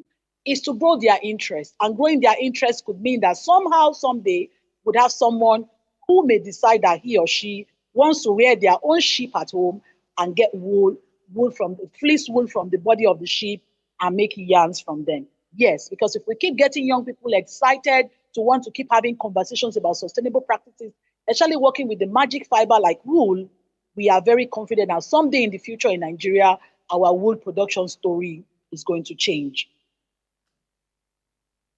Now, so sustainable practices in wool craft involve not only giving these balls of yarn to children, but also training other teachers as well in other schools across Nigeria on what to do with this wool.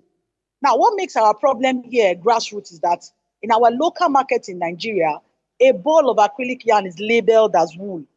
So on that acrylic yarn, you find them write wool there. So when you say, oh, I want to buy yarn in the store in Nigeria, nobody say yarn, what do you mean? But if you say you want to buy wool, it means that the word wool is misused to mean a ball of yarn made of acrylic. So you can imagine how it's important that this education must be gotten right by placing the right wool in the hands of young people. So someday when they go to the shop to buy, they can know the right appropriate term to call an acrylic yarn and to call wool yarn, the wool yarn that really comes out from sheep. So my job involves training teachers as well on how they can also start knitting classes across in their schools, working with Montessori teachers as well on what to do with yarn and knowing the appropriate term to refer to it. Then I'm going to also be sharing tips for getting young people to work with wool. So on that slide, that's me holding a Humpty Dumpty that is made from 100% woolen yarn that was donated to me by Rowan Yarn. So I had to make a Humpty Dumpty knitted teddy bear to take with me to class. No, so when it comes to teaching young people, not only should we just teach and give them yarn, it is also the goal of the teacher to also inspire them. And one way we can inspire them to also want to continually working with wool is to take something made out of wool to class, maybe a knitted teddy bear or a crochet teddy bear. And everybody loves Humpty Dumpty because they like to hug it. When they hug Humpty Dumpty, it's very soft and fine. So they all want to hug it and they say, oh, Mrs. O, do not take this teddy bear away. And I'm like, I have to take it away because I have to show other children to get them inspired. So one important tip of getting young people to work with yarn, especially wool, the magic yarn wool, is to make something out of that wool and take to class to keep them excited. So to get them to work with wool, number one, you have to make it fun and social. And number two, you start with playful and easy projects. And someone mentioned making pom-poms earlier on when I was listening to this program. I was like, wow, children love pom-poms, especially pom-poms made out of wool. Because of the fluffiness of wool, when you make pom-poms out of wool, it's very, very beautiful. So children want to see such things, especially those ones who do not want to progress to the point of knitting with pins and would like to make pom-poms. So they can finger knit as well, finger knit chains with woolen yarns, and something simple and easy to get them excited. Another third tip for getting young people to work with wool is to use bold colors and interesting textures. Yes, that's the beautiful thing about wool. Wool dyes very well, especially in bright colored textures.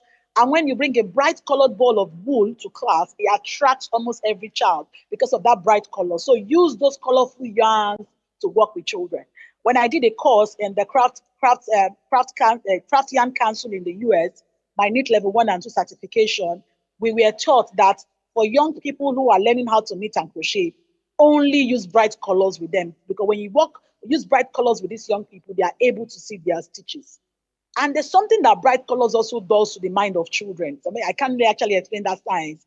Is bright colors brighten up their mood as well, and it keeps them excited and wanting to learn. So one tip for getting young people to work with wool is to use the bright color yarns.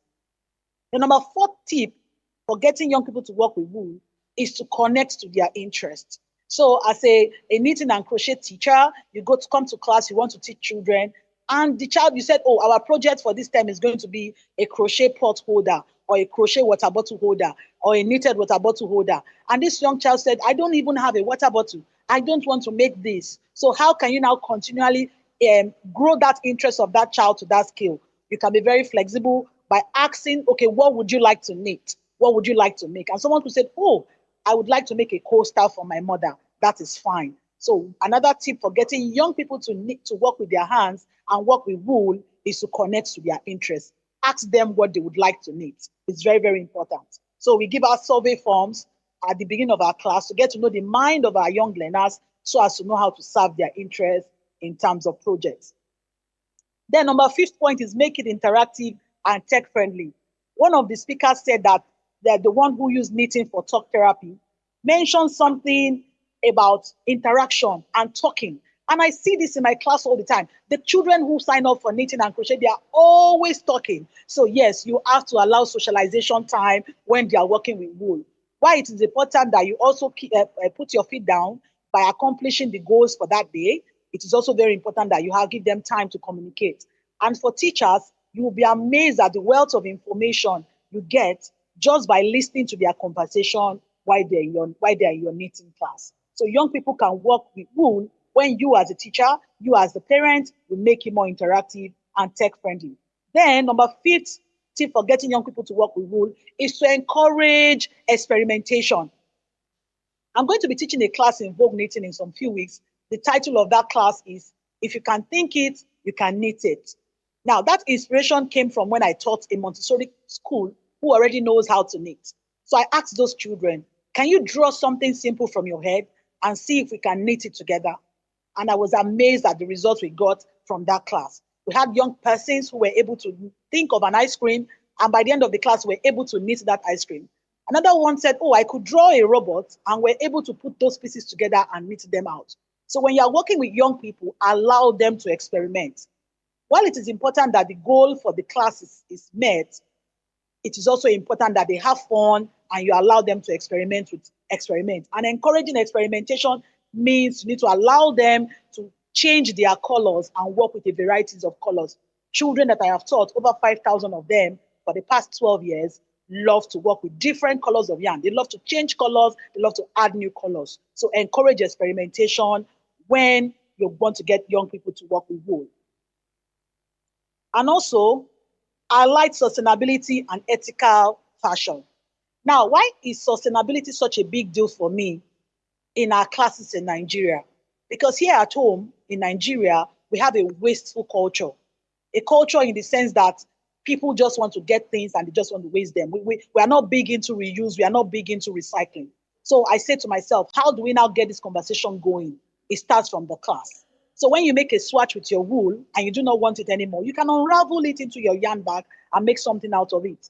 So one important tip for getting young people to work with wool is to highlight sustainability. So one way we are doing sustainability, apart from recycling our wool, and also encouraging them to check the labels on their knitted sweaters that they buy from the store, that they can actually get unravel the yarns when they are no longer using the sweaters anymore, is to also make our own yarns from old t-shirt. That's what we're doing this time. We're making yarns from old t-shirt, and these old t-shirts, we're crocheting or knitting these recycled yarns, t-shirt yarns, into something that we can use in the house. So by getting this conversation happening in our class, these children can in turn take this conversation home. So when their parents want to discard something, they can say, Mom, Dad, do not throw that away. We can use it at home. So the goal of having sustainability conversations is for sustainability to become a way of our life. See, the earth resources is beginning to deplete. So what happens when we use up all the earth resources? So one way we can encourage sustainability is to start the conversation with young people now to say, if you have an old t-shirt, do not use it into rag. You can use this shirt to turn them into yarns or use it for something better. Then offer mentorship and role model is another tip for getting young people to work with wool. So you yourself as the person who wants to teach, what wool products do you use? So apart from the fact that I also make projects out of wool, I also get to make little earrings, bracelets and all of that from recycled wool, and I take them to my class to encourage my young people and also incorporate storytelling. So we have that picture of me teaching a child how to knit. Because of child protection policy, we cannot show her face. So incorporate storytelling, tell them stories about wool. So at the end of this European Wool Day, I'm going to go back to class and tell these young people about what I learned from this program. Oh, this is what is happening in Europe. This is what's happening in Croatia. This is what is happening in Syria alone with yarn and knitting. So it's important that we incorporate storytelling when we are working with young people. Now, I'd like to show you these pictures from my class. The first picture is there when I attended a STEAM Feast event, and I had a lot of young people come in to learn how to knit for free. So because there is huge demand for knitting and crochet classes in Nigeria, and a lot of these young people may not be able to afford it, at times I work with close partnership with the yarn factory who produces acrylic yarns, and I request for some free balls of yarn as well, and go to programs where we are going to have children, and I teach them how to knit for free. So the children come in batch by batch, and I teach them what to make with yarn. Many a times, my classes are always full because I must tell you, children are excited to want to learn. The problem is not having enough or adequate teachers. When it comes to learning, children are ever ready to learn. And there's so much beautiful things that they can learn with working with knitting and crochet, like so many of the previous speakers have already explained, particularly the ones who talked about how those who are struggling use knitting as talk therapy and the more. So these children are happy to learn, even as little as finger knitting with these yarns and make things out of them. And not only are they also learning, they like to model what they have done. And that's what you see in this picture. We made a mask with woolen fringes. So the orange fringe you have on the second picture here is made out of 100% wool that was donated to us by Rowan Yarn. But the mask itself in navy blue color was actually made from recycled clothes. So yes, so sustainability starts from you and I if we start incorporating it into our lessons with young people to let them know that it is very, very important. Then I have this image as well that came from experimenting with wool at Fruit Orchard Montessori School in Abuja.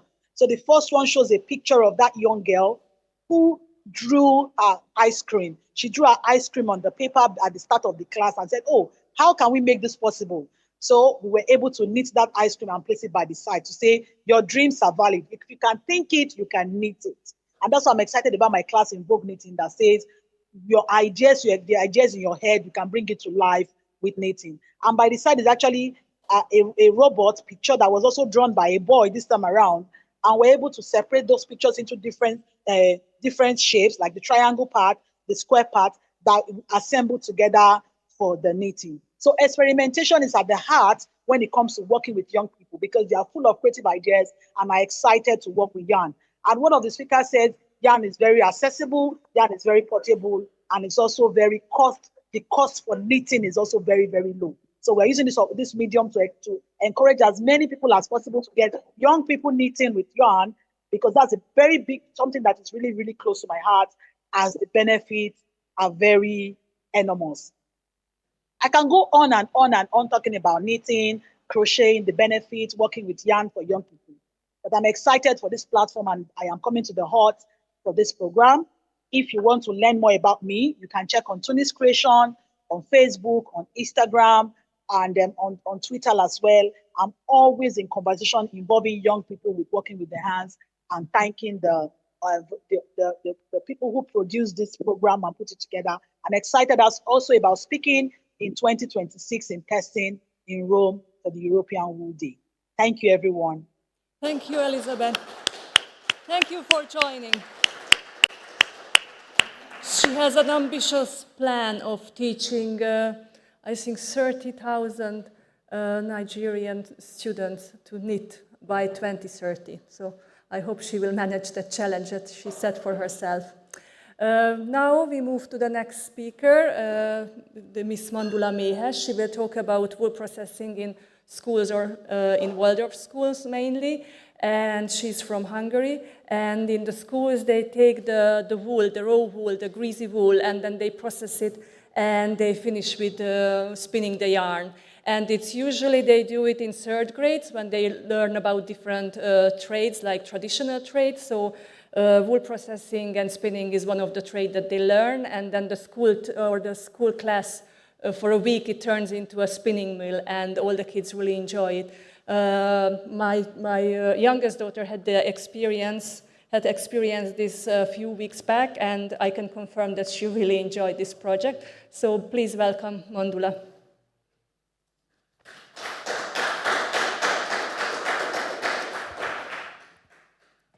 Hi, welcome. I am Mandula Méhes from Hungary, and as Dora said, I'm gonna talk about my mom's work. Is it okay now? Sorry.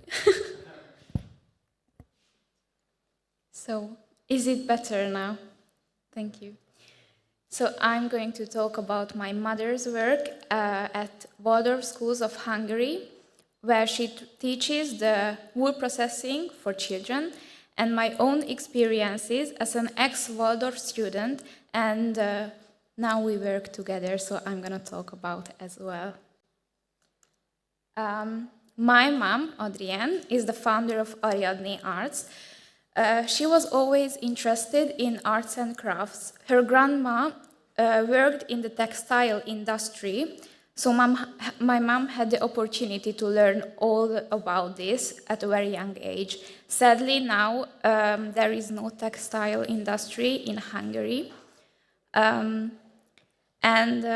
Later, she studied ethnology and cultural anthropology at a university and did a traditional Hungarian weaver training as well. She learned how to spin yarn, and she is one of the few people who brought back spinning to Hungary after a really long time. She completed the Waldorf Arts and Crafts teacher training as well, and later became a teacher there. Sopron is a city where we were born, and an urn from the early Iron Age was found there with one of the first illustrations of spinning and weaving in Europe, and this is one of the most special and important symbols for my mother. And another important thing for her is art history. And she's trying to collect all the paintings of Spinning Mary and the spinning women of history and spread it all around Hungary. So as you see, history and heritage is a really big part of her life and her work. but not only to gain the knowledge and tell about it to people, but only put it in practice and teach all the things she learned to children and to others as well. First, she started selling her own products, such as dyed yarn and silk and handmade jewelry, but mostly handmade yarn and textiles she waved. Me and my sister helped also with little projects, and these are only a few projects of her or our work, and I just wanted to show you some pictures outside the school work of ours. I learned many forms of handcraft at a very young age. I always loved to crochet and knitting, but then I learned to spin yarn when I was 8 from my mom. It was new to her as well at the time, so she learned together. And we, all of my siblings, learned to wash and card the wool and to spinning with spindle or the spinning wheel and to dye wool and yarn. Since I loved spinning, I followed my mom to every event she got invited to, and I went to all the handicrafts market as well. And we attended to Mesterségek ünnepe for several years, which is a festival for folk arts in Hungary. This is the biggest traditional crafts event in Budapest. My mom learned about everything about spinning and wool processing, and her biggest goal now is to teach all of these things to the others as well, especially children. According to Waldorf School's curriculum, children learn about the creation stories of all cultures in 3rd grade. And after that, they learn to create. So they learn about old traditional trades like pottery, smithing, wood carving, house building, and also spinning. Sadly, spinning, like teaching of spinning, wasn't in practice until 2011 when I was in 3rd grade, and my teacher and my mom decided to have a 3-day workshop for our class to learn about wool processing. Since then, nearly every Waldorf school in Hungary invites my mother to teach about wool processing and spinning. At the moment, there are nearly 50 Waldorf schools in Hungary. The workshop always starts with the dirty raw wool and ends with the colorful handmade yarn. It's important to guide the children through the whole process, not only the colorful parts, because this way they can experience how much work and time it needs to make beautiful products from the raw wool. During the in-depth work, the children learn some folk songs as well about spinning and sheep, and my mom tells some tales as well. I should also mention that during each of these weeks in the Waldorf schools, one of the evenings is a workshop for parents to try their hands out at spinning, which is always very popular. To be able to make your own yarn isn't only good just to produce your own hat or own sweater. We think that this whole process helps children to connect with nature and animals and develop patience and fine motor skills. In addition, children learn to appreciate the work and time they put in, and we speak about also the damaging industry as well, like the wool processing industry. We are happy to see that nearly all the children love this subject at school, and many of them ask to get a spindle for Christmas or birthday, and they continue to spin at home. Children with special needs are welcome to Waldorf schools, and it's really interesting and good to see that sometimes the children who are difficult to handle are the most engaged and involved in the process. Now there is a tendency that Waldorf schools try to have animals around the school, especially sheep. For example, there is Fetzo, the black sheep, He is my old school sheep. And this way students can meet the animals whose wool they work with and have a deeper connection with the animal and with the wool as well. In 2011, my mom organized her first Wool Day, which is a one-day wool festival, where people outside Waldorf or Waldorf students' parents can learn about all the stages of wool processing and try them out in practice as well. There are people who are coming every year, like this blind man, and they really like it.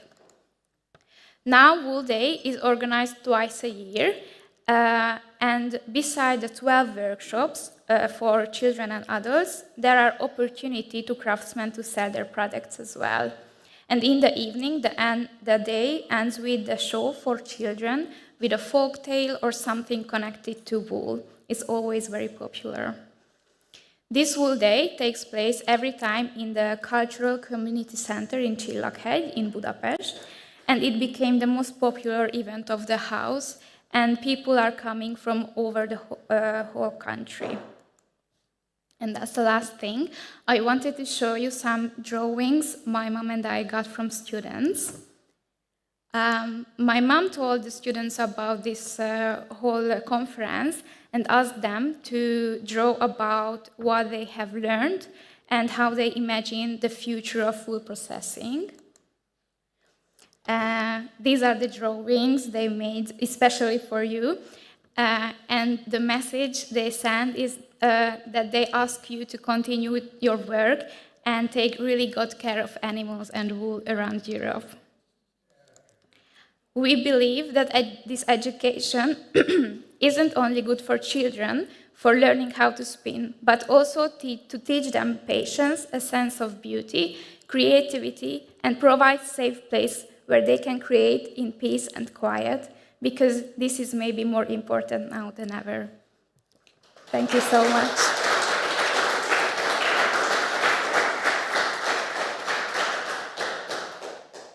Thank you very much, Mandula.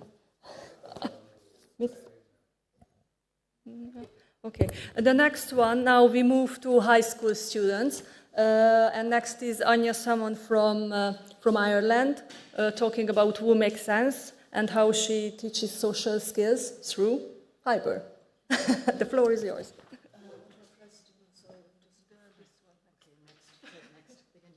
Okay, sorry, now I need to keep my phone on because I know we need to keep an eye on the time. My name is Anya Salmon. I am a art and, as you can see, there's CSB and SPHE teacher in Ireland, in Galway City. It's a town with about 86,000 inhabitants on the very west coast of Ireland. And I would just like to explain a little bit to you about how we did these two projects. The first one we did last year, which is called The Students. It's very self-devised by the students. So they decided to call it Fashion Future. And the current one we've just finished, or we're very much in the process of finishing, is called Wool Makes Sense. But may I say before I start, thank you so very much actually to the foundation for giving us this opportunity. It's really fantastic, a fantastic opportunity. And my students are so delighted for us to be able to bring this to you, because this is really what is needed, I think, for a much better, more sustainable future for all of us. And you will see as part of this process how my students really went through a lot of learning that I think not everybody anticipated at the beginning, how much we got out of this. So let's have a quick look. Just to introduce our school a little bit to you. So I'm German, as you can hear, but I have a background in tailoring. I used to work as a tailor and worked in costume making for years until I entered into teaching in a school. So on the left, you see our school. It is called Costa Maramacher, which is a brand new school, although the building was built in 1912. It is a co-educational, so boy and girl school. It used to be a boys' school in the building, and then the girls from a school near us moved in just there several years ago. It translates to Mother Mary College. So the subjects that we ran this project through are CSPE and SPHE. Both of these subjects are not non-exam subjects, but you need to work along strands that you have to meet for a certain learning outcome. So the point of CSPE for the students is for them to grow up as a citizen of Ireland and also as a citizen of the world. So it teaches them a little bit about the voting system, education, and one of the strands is global citizenship. And as part of the global citizenship strand, the students learn, or they can learn about sustainability and their impact on their environment in general covers many different areas from deforestation to water pollution, anything. SPHE more has a social factor to it. So this is all about making friends and growing up as a teenager. So we ran this under the Global Citizenship module initially in first year last year, and on the right side you'll see our fabulous students. Now, as you can see, they're wearing a uniform. This is where this all originated, because most schools in Ireland are uniform wearing schools, and you will see now why I'm saying all of this. So what happened to us, and this is really most of what I'm going to say, because after this it's going to be mostly pictures.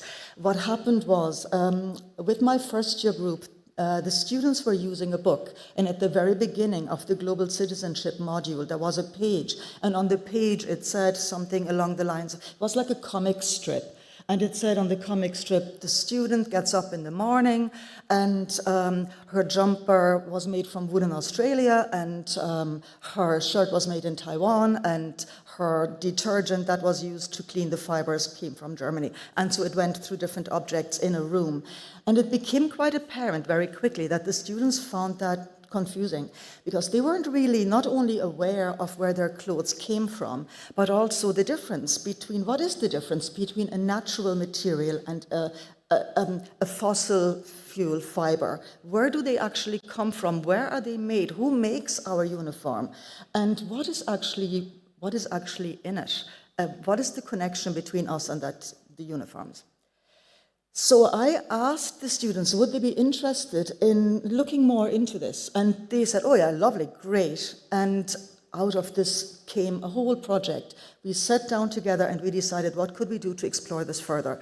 So the first step of what the students did, I just did it there in this little timeline. First they started with, I gave them a brief. I tied up the brief into a pretend case study. So I gave them this situation, that there is a uniform company that makes school uniforms for students, and they got a new manager. The manager is Willow Weaver, and Willow is trying to turn the direction of the school uniform company around and would like to only use materials that are natural materials and that come from within the island of Ireland. Would that be possible to do?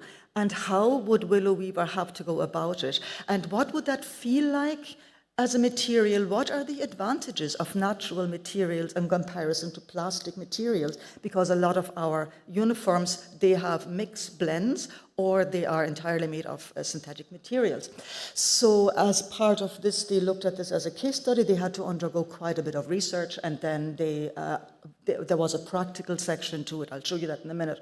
And then the actual design part, so they ended up by making a design for their chosen materials in the form of a uniform, and they designed a little crest which had to express the theme of sustainability, and then they incorporated everything they've learned, and they used little symbols for aspects of sustainability. Okay, 5 minutes gone. I'm just keeping on time, very conscious of this.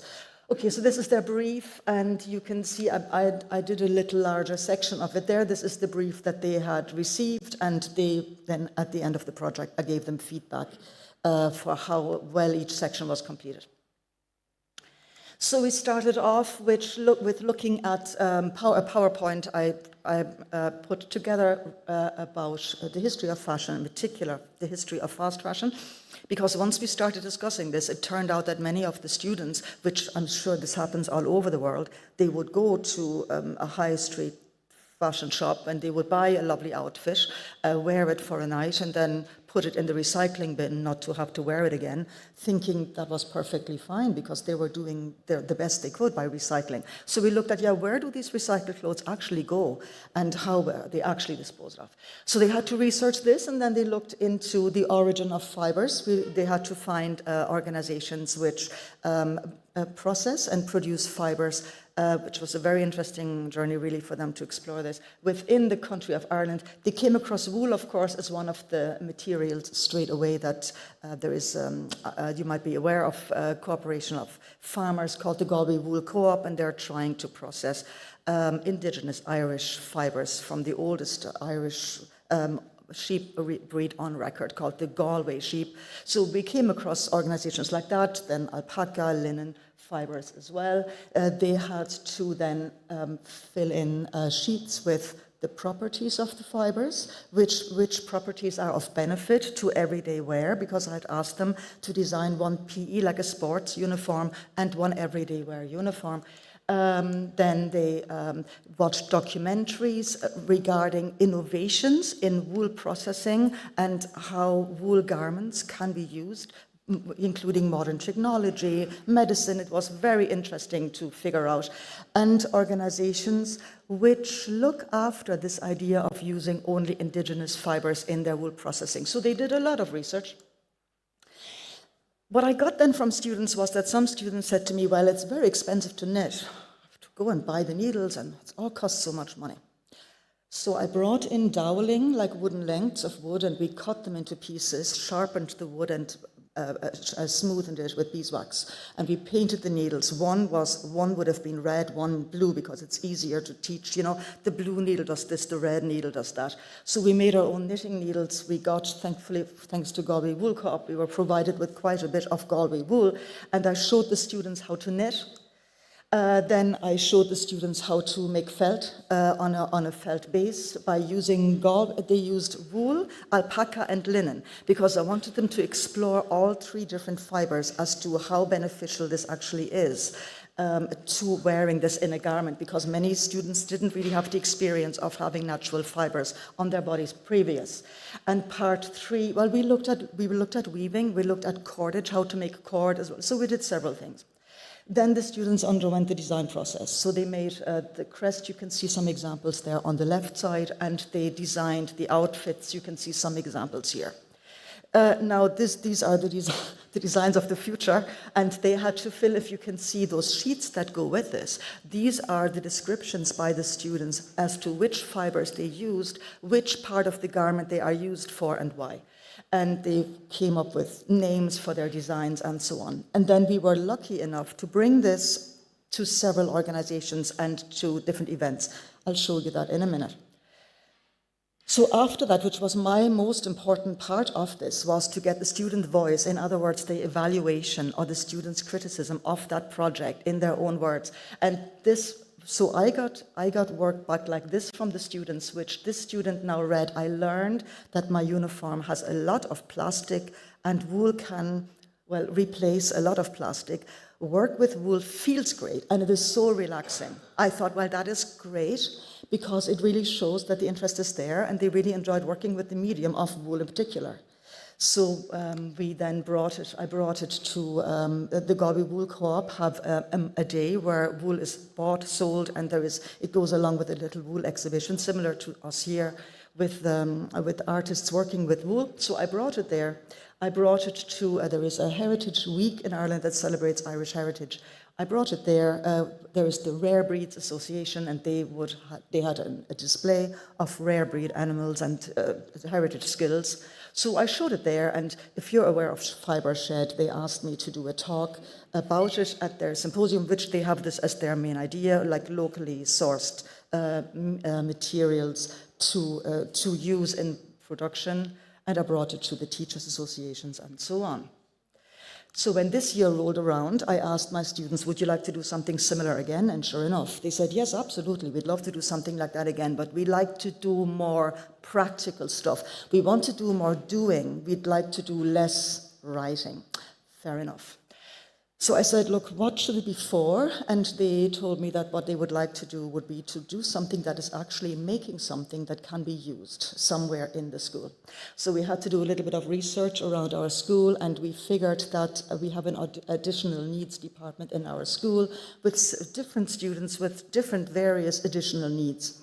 And the students said they would like to do something for that department. It is called SONNES, which is Irish for happiness.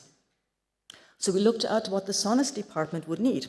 And as it turns out, the SONNES department uses a lot of fidget toys. I'm sure you're aware of those, and you know those stress toys. They could be stress balls or things to press or click, and those cubes and so on. Now, when the fidget toys arrive in the SONNES department, they come in boxes, and when you open up the box, the smell of plastic is absolutely overwhelming. And they usually have to leave those boxes open for about a week or longer for the smell to evaporate, and then the students hold that plastic in their hand all day and they put it in their mouths. And honestly, my students said to me, that couldn't be any good.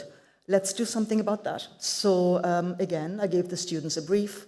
Again, they looked at the history of toys. They had to do a little bit of theory work in the background, and then there was slightly different skills that we treated this year. And at the end, we assembled a blanket. It ended up being in the form of a blanket, so the students got the task to design and then make fidget toys made from various natural materials. Wool was at the core of this again, so it was mostly, most of the objects would have been made from wool, and then it was all assembled into a textured blanket, which can be used for the relaxation area in the SONNES department.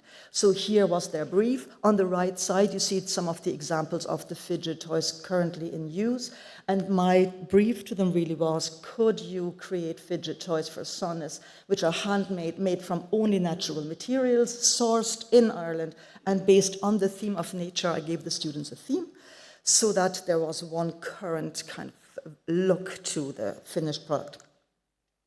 So again, the students did some research.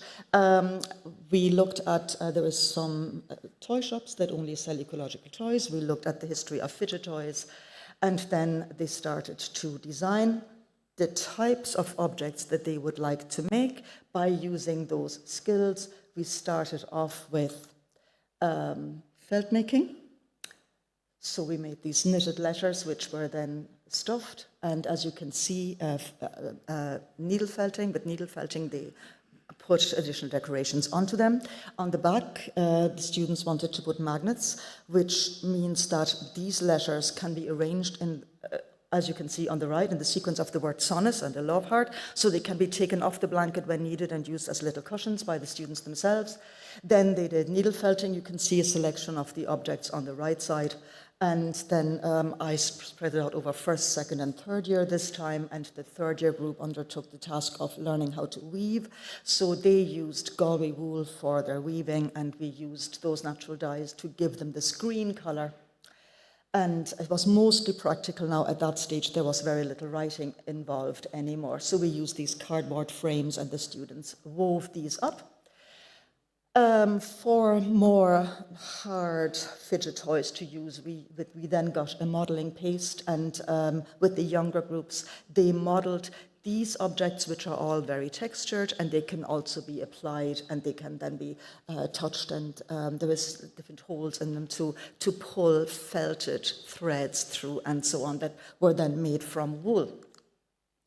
And this is really the end of the project. On the left side, you see a selection of the objects that the students made, and on the right side, this is how they were assembled. So on the top of the blanket, you would have the SONNES lettering. Then below that, you have some of those hard modelled objects. Then below that is the section of the felted objects.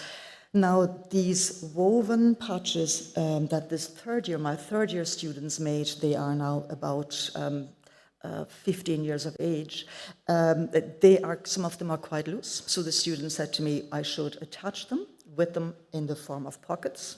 So some of the felted wool objects can be fed in and pulled out, and so it's like more of a play section on the blanket. And along the bottom, you have all kinds of insects. So there is woodlice and worms and all kinds of things like that. And that really wraps up our project. The student evaluation at the end, this is what some of the students said. I liked it because it was interesting and creative. I liked it because it was better than writing and listening, which I think probably is the best one here. And I liked it because, yeah, it is good for everyone. So in this case, their project was used in the school.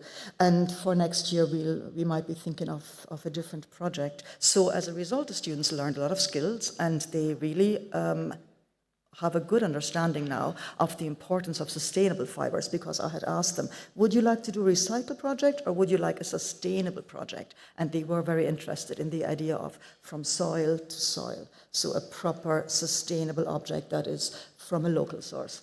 And this is it. Yeah, so thank you so very much for having us. If you're interested, yes, we have a school website, but you can contact me probably easier if you have any interest in any of these resources for your own work. If you're working in any health or education setting, you're more than welcome.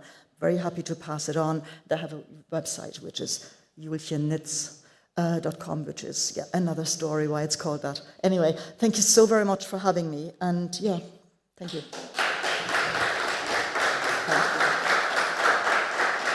Thank you very much, Anya, for joining us. Now we are moving on to third level education. So we are meeting online with Stella Vlachopoulo from the University of Western Macedonia in Greece, and she will tell us about weaving education and how to develop academic programs for university students. Let's welcome her. Thank you very much. Thank you very much. What a beautiful day today. What a beautiful meeting. All those speeches are the half of my life. Gabriele Brandhumber have spoken my heart, and then I have gone in Tierra Vasca with Yaya, because also in Greece we say Yaya, the grandmother, and everybody, you are so beautiful speeches. I will receive them again. I would like to speak in Italian, not only because I have lived many years in Italy. I know better the English, and also because I will finish in less time, and I will leave you to go to eat your lunch. All right.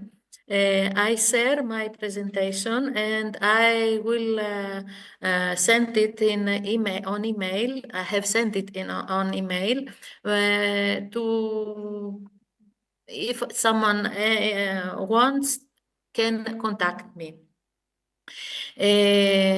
Allora, educazione alla lavorazione della lana, preservare il patrimonio culturale e sviluppare strutture accademiche. Prima di iniziare il mio intervento vorrei presentarvi brevemente il programma educativo pilota di tessitura che unisce la conoscenza tradizionale con i metodi didattici moderni, ponendo particolare enfasi sulla formazione pratica e sulla documentazione accademica delle tecniche tessili. Il programma si basa su metodologie di apprendimento esperienziale come laboratori progettuali, apprendimento tra pari e pratica diretta su tellai tradizionali ed europei. Uno dei risultati più significativi, allora non cambia, scusatemi. Ok, uno dei risultati più significativi è stato la trasformazione di una giovane allieva inizialmente priva di qualsiasi esperienza, che è riuscita a creare una collezione tessile originale, poi esposta in una fiera culturale regionale. Questo esempio dimostra l'efficacia del programma nel promuovere sia la competenza tecnica che l'espressione creativa. Il progetto è realizzato presso il Centro Educazione e Apprendimento Tessile di Nestorio sotto la supervisione accademica dell'Università della Macedonia Occidentale con il patrocinio del Ministero della Cultura. L'obiettivo è colmare il divario tra la formazione tradizionale e quella istituzionalizzata, offrendo un percorso strutturato per l'apprendimento delle tecniche tessili. Ora condividerò con voi un breve estratto dal vivo, un pochino, vi faccio vedere dove siamo e com'è questa struttura che vedete nella foto. E questa struttura qui, siamo nelle montagne, sulle montagne della regione di Castoria e fuori è un ambiente bellissimo. Una prossima volta vi aspetto anche tutti qui. Ci troviamo presso il centro di apprendimento permanente di Nestorio, dove sempre sotto la supervisione accademica dell'Università della Macedonia Occidentale, con il supporto del Ministero della Cultura greca, ha sede l'istituzione educativa dedicata alla tessitura. Sono l'unica docente della struttura e insegno sia metodi di tessitura tradizionali che europei, che ho approfondito sia a livello teorico che pratico. Mi impegno di trasmettere queste conoscenze a un gruppo molto eterogeneo, donne in pensione che desiderano impiegare il loro tempo in modo significativo, giovani con un percorso accademico che vogliono e possono proseguire quest'arte unica integrandola ad altre discipline e infine apprendiste, anche adolescenti, che grazie a questa formazione possono accedere a un mestiere spesso altrimenti irraggiungibile. Sono particolarmente grata della collaborazione con i due colleghi assistenti che mettono generosamente a disposizione il sapere acquisito sul campo non solo accademico, ma il loro contributo è preziosissimo. Oltre loro due sono praticanti, hanno lavorato tanti anni, non hanno educazione accademica sui telai, già che in Grecia non esiste una scuola di quel genere. Oltre alla tessitura, io come insegnante pratico e insegno una tecnica tradizionale di lavorazione di cinture con perline utilizzando i filati di lana fatti in casa come si faceva anni fa, e perline che vengono da Costantinopoli, oggi Istanbul e Venezia. Questa forma di gioiello tessile rappresenta un dialogo tra impegno domestico e cultura materiale transnazionale, offrendo profondità storica e attualità nel contesto della formazione tessile tradizionale. Il ruolo della lana e delle tecniche di tessitura tradizionali nella formazione è cruciale, ma spesso sottovalutato. In paesi come in Grecia, dove questi mestieri sono stati in gran parte dimenticati o abbandonati, è fondamentale reintegrarli in contesti accademici strutturali. Come docente al Centro di Educazione Tessile di Nestorio, ho vissuto direttamente sia le difficoltà che il grande potenziale di una formazione strutturata nella tessitura. La mia esperienza dimostra che è urgente rivitalizzare questi mestieri non solo per preservare il patrimonio culturale, ma anche per integrarli nel programma formativo e professionale contemporaneo. La scomparsa di arti tradizionali come la tessitura rappresenta una sfida sia culturale che accademica. Questa forma compresa di produzione tessile, che richiede abilità e pazienza, è pressoché sparita in molte aree a causa della mancanza di formazione e del mancato passaggio generazionale.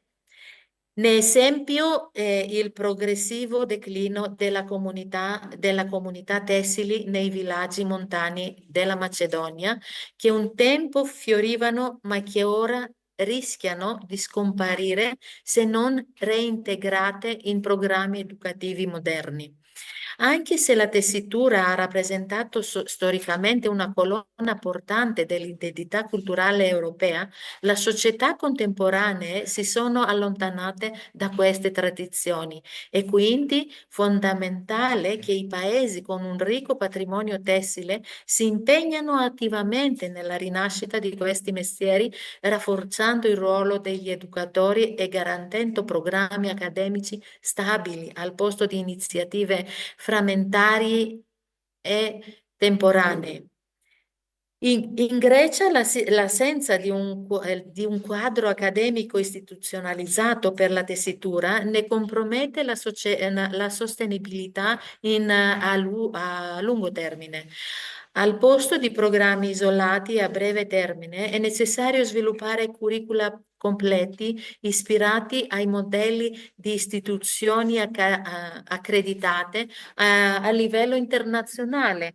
C'è il Royal College of Art di Londra, altre istituzioni in Italia, in Germania, in Austria, e le quali istituzioni europee e internazionali che hanno saputo integrare le arti tessili nei propri programmi bilanciando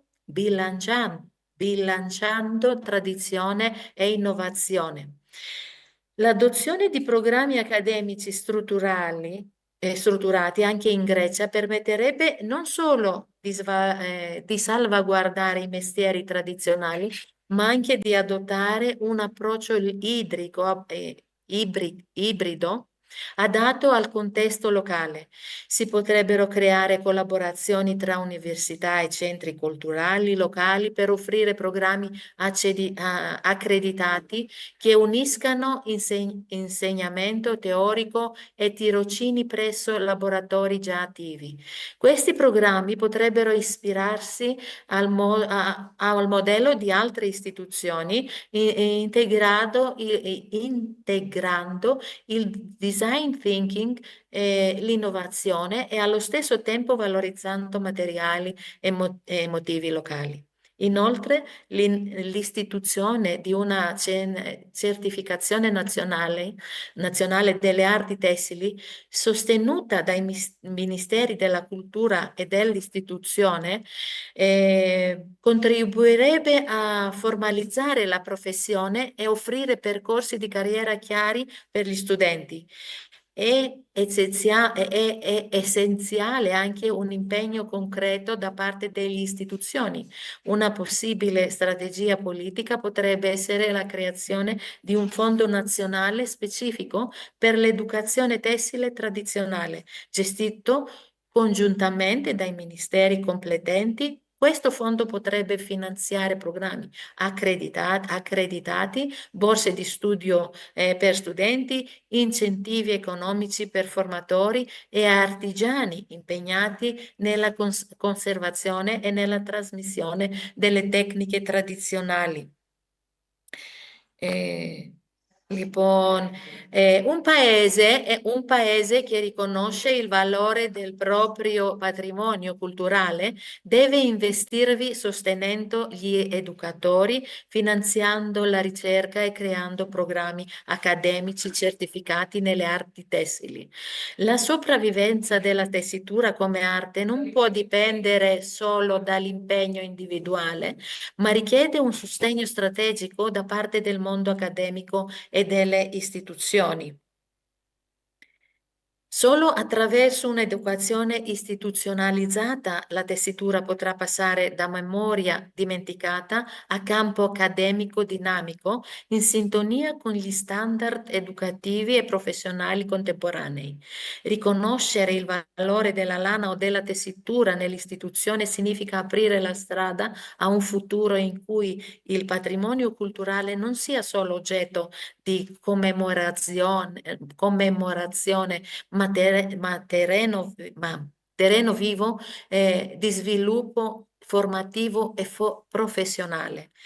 Anche la Grecia, come altri paesi con un'eredità storica simile, deve compiere passi concreti per reintegrare la formazione tessile come disciplina accademica istituzionalizzata e rispettata, affinché queste tradizioni non solo vengano presentate, ma si adattino alle esigenze contemporanee nel mondo educativo e industriale.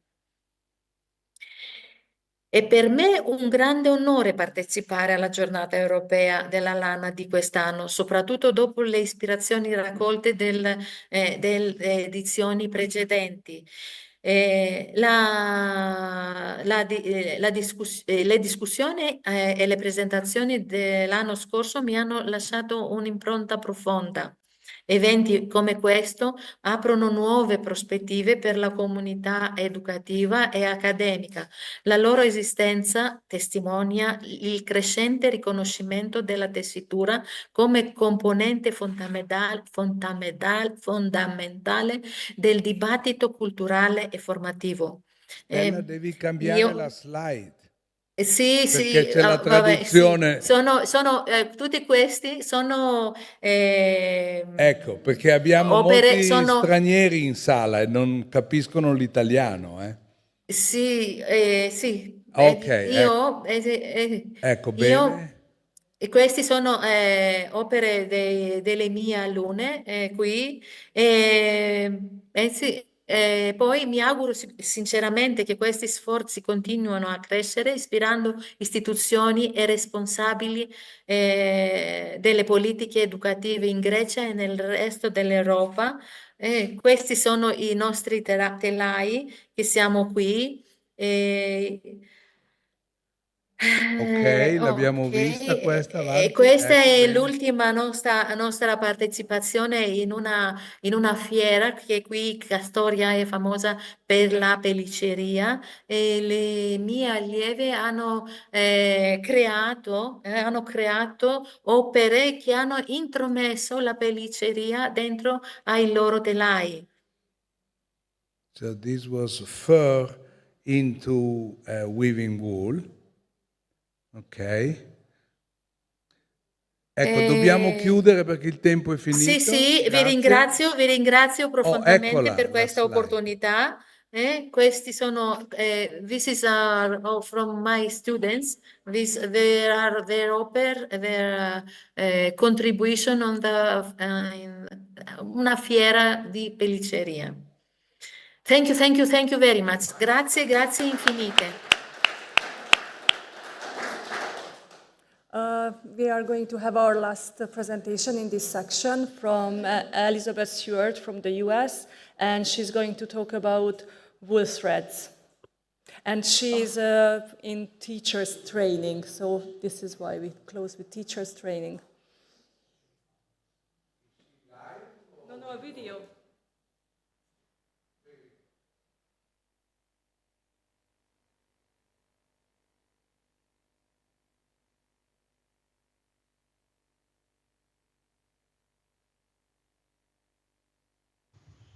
Hello, I'm Elizabeth Seward, and I'm going to talk to you today about wool and well-being. I am a handwork teacher for a very long time. I've been teaching about 45 years now, children in grades 1 through 8, various traditional fibre skills, and I'm also now director of the online Waldorf Handwork Educators program, where we teach teachers how to share these traditional handwork skills with children. A few years ago, I wrote a book for teachers or for parents or adults who want to teach children how to knit, specifically to knit, but also any other handwork skill. That's Teaching Through Stories. And at the end of this presentation, I'll tell you where you can find it. Today's presentation is mostly based on my master's thesis, my latest master's thesis, called Knitting, a Gateway Contemplative Practice. And it's important, I think, to differentiate between health and well-being. And I'm going to focus mostly on the sense of well-being one can gain from working with natural materials, specifically, of course, with wool. As a teacher, I have focused mostly on the next generation. And there you see 3 little boys learning how to knit. But what I'll share today is really applicable to all of us. You can see my oldest pupil there in the picture at the bottom. He's 92 years old and just beginning to knit. And he finds many of the same benefits that the children are developing. Wool, as we know, is a wonderful natural fibre. And I first became aware of the tragedy in Britain and the rest of Europe about so much wool going to waste when I visited an old school friend, Fran. She has some wonderful Shetland cross Icelandic sheep, but the wool was just going to waste until I came along and stuffed my suitcase full of it. Now, our senses are an avenue of perception. Our hands allow us to manifest who we are and what we can affect in the world. Touch is the most basic or primal sense. It's where we interface with the outer world, allowing us to make sense of the world, to take hold of it, to grasp the world. We can distinguish what is authentic and we can develop a sense of reality. We know that wool feels really different compared to synthetic fibres or man-made fibres of any kind. And it's very important because children, in fact all of us in fact, are spending less time in physical activity, less time spent outdoors, running, chasing children this is, playing tag, and we are losing our grasp on the world around, in my observation. For me, spinning is the absolute centre of education. Like I say, I was a handwork teacher for a very long time in an environment, in a Waldorf environment, where we really emphasise the use of natural materials. Working with your hands and touching the natural materials that are given, just produced around us on the back of a sheep without much effort on our part. This means that the world is no longer held at arm's length.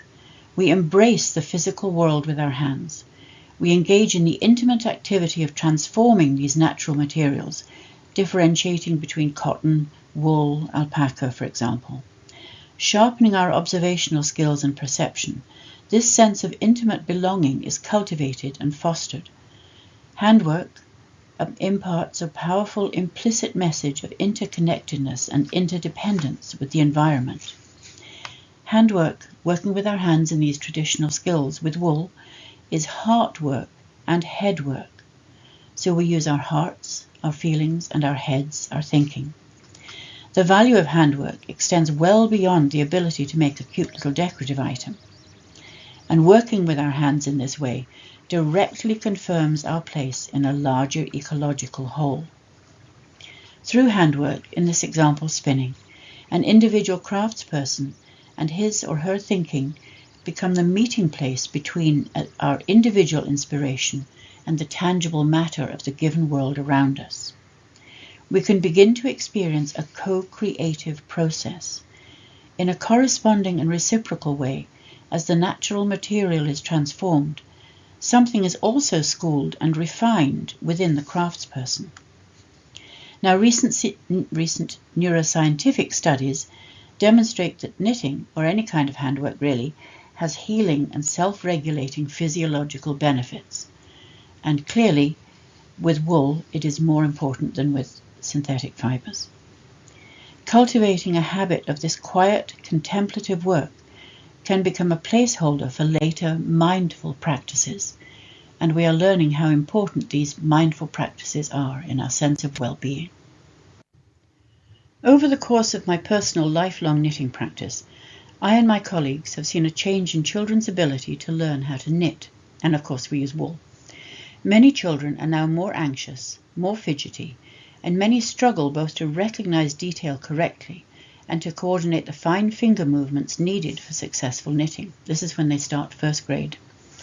My hope is that knitting may provide a lifeline or a gateway contemplative practice for adults, and a placeholder or stepping stone for children to find a way to their own meditative, contemplative, or spiritual practice, according to their own individual time frame and personal needs. These 3 quotes are from little first graders as I was teaching them to knit. Fiona said, "This is fun, isn't it? Not the crazy theme park kind of fun, but really fun." Rose, used to using a lot of screens, all the time pretty much, said, "Can I just delete those extra stitches? Well, no, it's a reality check. We're in the real 3D world here. We're taking hold of real things. And then another child said, when I knit, all the bad things go away. So engaging in handwork also offers an opportunity for social engagement, making something useful for others, and the physical gesture as we hold sort of a heart space, a rounded space in front of us with our hands. This physical gesture provides that safe space, like a sanctuary, where our arms and eyes are engaged. We're not forced to have confrontive eye contact with anybody, and silence is just fine. And with a background task, like any kind of handwork and using natural fibres, conversations often flow more freely and can delve deeper. This sense of safety in being together, establishing comfortable boundaries, can combat social anxiety and lead to a much more comfortable companionship. A genuinely practical education and upbringing, or an adult practice of course, supports us in discovering our place and our importance in the world. We're effective, we have a sense of agency. Working with our hands to create useful and beautiful things helps us to give our ideas legs and to empower us in untold ways. There is more realization of the implicit value of mindful practical activities these days. It is being well researched. And as Betsan Corkhill says, regular, rhythmic, bilateral movement actually affects calming and soothing altered brain waves. There is an ebb and flow to handwork, a breathing rhythm. There's a creation and a Sabbath, one could say. At the end of a row of knitting, we stop and look at it. Every now and again, when we're sewing, we stop and look at it. When we're weaving, we stop and we reflect. There's a balance between doing and reflecting. Inner calm is a primary characteristic of many handwork skills, including knitting, but not only. And although I know of no explicit studies on the difference between working with wool and working with acrylic or other synthetic, I'm pretty sure that all of us here listening to this presentation really know the difference between working with wool and working with acrylic or some other synthetic. So as I said, inner calm is a primary characteristic of many handwork skills, including knitting, but not only. As the hands are busy, attention is engaged and focused on the work at hand, which calms and centers the knitter. Outer stillness, imposed by the need to hold and support the knitting, leads to inner stillness, which can result in positive health and well-being benefits. In fact, in the 1940s, the Australian Red Cross advocated for craftwork as diversionary therapy for the rehabilitation of servicemen and to ameliorate the sufferings of casualties. So in other words, this was post-traumatic stress intervention. It was shell shock research. These craft activities also boosted the individual sense of control and increased the personal locus of control, thereby increasing the sense of effective agency and improving self-control and emotional stability in other circumstances by offering visible and concrete displays of success. So this feeling of agency, of effectiveness, spilled over into other circumstances. Now, I mentioned Betsan Corkhill before. She's spoken at many of these EWE events. And she says, she describes knitting as a powerfully effective contemplative practice. And I talk about knitting so much because I principally taught knitting, but of course it applies to every other handwork skill using natural fibres. So this is a powerfully effective contemplative practice which can combat and alleviate the effects of chronic pain, clinical depression, mental illness, PTSD, and multiple other personal problems such as sleep disorders. She writes, "The more you use these positive pathways, the stronger they become. In this way you establish positive habits and begin to change the very neural pathways that make up your brain to literally change your mind." She insists on repeated experience as she highlights the physiological benefits of hand movements, personal space, and physical, tangible results of knitting in this case. Kolko describes the complex, repetitive, bilateral coordination of hand movements which form pathways in the brain, crossing the midline and thereby demanding significant brain capacity, distracting in this way from pain or depression, producing serotonin from the repetition, and reducing stress as the knitter enters into a meditative state. You can see here on the photographs soldiers knitting, a friend of mine knitting, and here are some prisoners too who are learning to knit as they are in jail, and the studies have shown that it is very effective in helping them make calmer and better decisions later in life. Working with our hands, taking something from the natural environment and shaping it according to a useful, practical and beautiful item is a long standing practice. In the 4th century monastic tradition in Egypt, there was a prayer practice of basketry and working with the local materials there as a prayer practice. Worry beads are used in many civilizations. But since at least the mid or late 20th century, it's been well documented that this fine finger dexterity builds brain synapses and fosters cognitive development. It establishes and strengthens all important new perceptive and cognitive connections. Smooth eye tracking and visual pattern recognition, focus and concentration are required, as well as perseverance, planning, and attention to detail. Historically, subtle shifts in the physiology of the hand brought about by environmental changes led to a reshaping and rewiring of the human brain. This reshaping of the hand, and therefore of the brain, had a significant impact on language, cognition, and culture. The more differentiated the use of the hand, the more differentiated is our thinking, our language, and our social interaction. The use of our hands is a uniquely human attribute, and I mentioned before how I worry about this, looking at the next generation. The self-correcting nature of physical craftwork gives immediate and tangible visible feedback. You can examine and see your mistakes, hold them in your hands. It requires sustained attention, concentration is not muscular, and deferred gratification are closely linked to impulse control and the ability to self-regulate emotional responses. Remember those prisoners we saw in that last slide. Three-dimensional skills and hands-on understanding of materials and processes lead to whole-body attentiveness. This improves focus and concentration, and the ability to make decisions from a place of calm centeredness. There is an inherent lawfulness in learning with natural materials. Handwork allows us to find that place of calm, of a sense of self. It's a personal, portable sanctuary, a place of empowerment, safety, agency, social connectedness, and resiliency. These qualities are highly correlated to academic progress and are now considered more important in academic success than measures of intelligence. Working with our hands weaves us into the tapestry of life and the continuum of history, so we can discover meaning and consequences in our actions. The craftsperson or handworker experiences direct contact and personal efficacy in my contact with the environment, and that sense of immediate and intimate belonging and meaningfulness and importance is cultivated and fostered. As well as making something, producing something beautiful or useful is a way that we connect not only with each other, but it also connects us through history.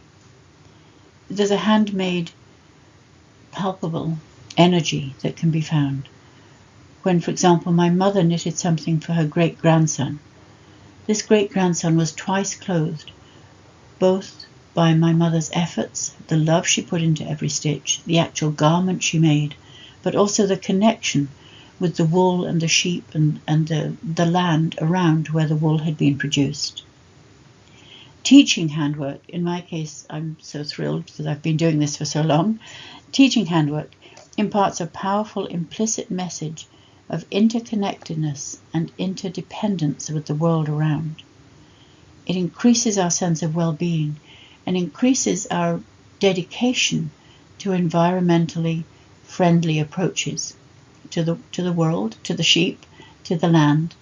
I also use the fact that there are so many different sheep breeds, so many different textures, lengths of the staple, amount of crimp, to talk about how there's so many different sheep. They're all different and they have all such great strengths. So without talking about human diversity, I can apply that through really paying attention to the various different kinds of sheep and wool and the texture of the wool we have in our hands. As our time is drawing to a close, I want to share a few more ideas with you might just enjoy. So the use of tools, such as a spindle, has been shown to activate mirror neurons and foster the cultural transmission of skills, so we enter into this continuum of craftspeople as we use the same tools as they used. In the Shambhala Buddhist tradition, we reach out to the world by offering a dedication of merit, which is a wish for our individual experiences to continue to move outward from us to benefit others. In the Christian tradition, any work we engage in is formed and shaped by the created world. Whether it be agriculture, working with the seasons and the soil, or industrial, our work is shaped by the machine and its products, or in IT, when the work is shamed and formed by current technology. I want to add that traditional handwork is formed and shaped by a close and intimate knowledge and love for natural materials such as wool. Other Christian writers underline the presence of God in all things. Benedictine spirituality, for example, an old monastic tradition, was ecological before the word even existed. Engaging in manual labor is honoring the presence of God in all created things, and in providing useful items in service of others is a practice of honoring each neighbor that we have. Using an example of a wedding dress, one writer says, one can appreciate its beauty, but value is added if the observer recognizes the creative genius of Vera Wang, for example, as a designer, behind it. According to this writer, God uses an invisible thread to stitch together a creation of such complexity as the world and all that is in it, and yet he chooses to remain unseen except through the art of divine creation. Craftivism is a modern spin on using handwork or handwork circles or working together to effect political change. Here's a fun little tote bag. Now, contemporary mindfulness practitioners are in fact rediscovering what craftspeople have always known. Ancient mindful practices can enable similar discoveries about the sublime enlightened touch that an experienced craftsman can hold. I want to thank you for your attention and for your participation inwardly by listening to what I have to say. Here are some links you might find useful. And I want to finish by offering you a poem.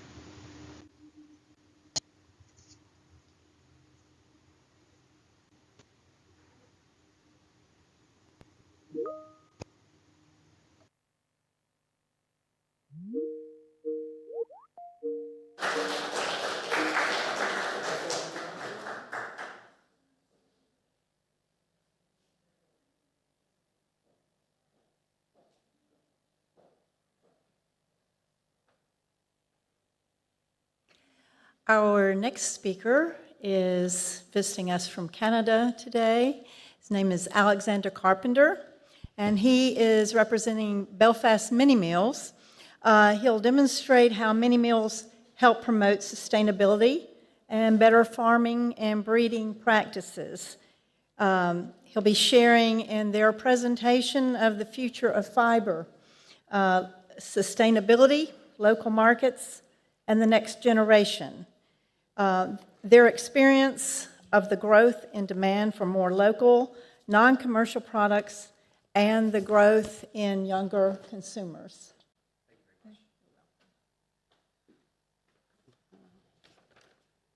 Good morning, everyone, or afternoon, sorry. My name is Andrew Carpenter, and I'm here representing Belfast Mini Mills. We're a strong, small company based out of Prince Edward Island, Canada. We're a third-generation business that pioneered the mini mill industry. Built on innovation, passion, and the belief that a small-scale fiber production can have a big impact on the world. Belfast Mini Mills designs and builds small-scale fiber processing machinery that enables people around the globe to process raw fleece into finished yarn, felts, and other products, all on a manageable, locally sustainable scale. From wool, alpaca to cashmere, and everything in between, our machines are helping fiber producers create value from their flocks and connect directly with their markets. The fiber industry is deeply rooted in the land, the animals, and the people who care for them. At Belfast, we are constantly exploring how to get better and more consistent products from the fleece we process. That starts at the farm level. One of the most effective ways to improve the quality of fiber is selective breeding, choosing that consistent choosing animals that consistently produce finer, cleaner, and stronger fibers. It's a long-term investment, but that pays off both in quality and economic return. Rotating pastures is another simple but powerful way to keep animals healthy and fleece cleaner. By reducing parasites and maintaining healthy grazing conditions, we're supporting better fleece and healthier herds. Even adjusting the time of shearing based off of animals' traumatic events like predator scare or even weather stress can prevent breaks in fiber. When fiber has a break in it, it's usually disposed of because it will break through the process. And cleaner barns make a huge difference. Less contamination means less waste during the process.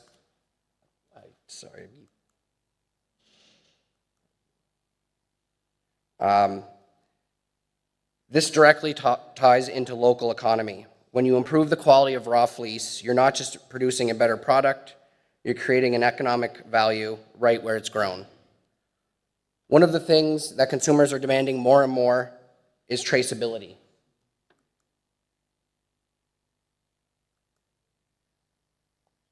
That's hard to deliver in a globalized supply chain. But when fleece is grown, produced, and sold locally, the transparency becomes easy.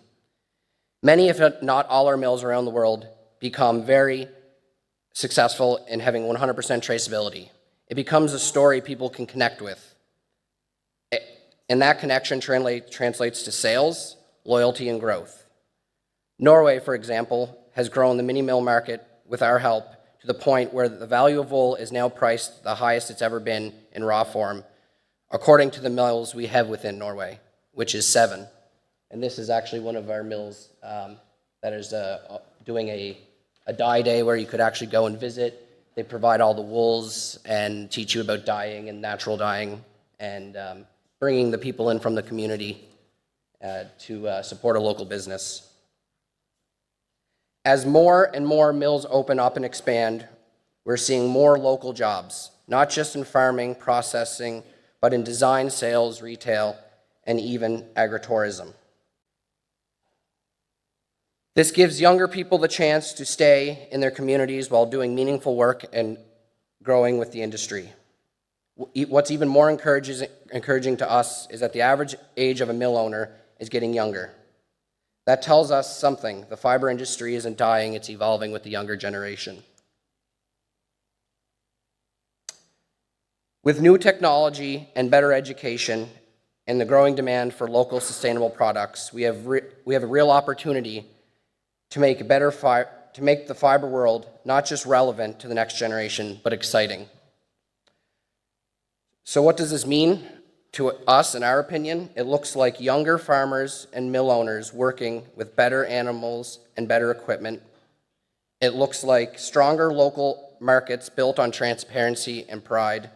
And it looks like communities that are growing, not shrinking in this small industry because they've chosen investing in it something more sustainable. Belfast Mini Mills believes that the next generation is the key to the demand in this industry, and we promote as much as we can to involve the next generation. Our biggest thing is, as spoken before today, is small-scale processing, small batches to keep the trueness of the rare breeds and not mixing and keeping from field to finished yarn, knowing exactly where the entire process has began and is finished. I appreciate the invitation and I appreciate your time. Thank you very much.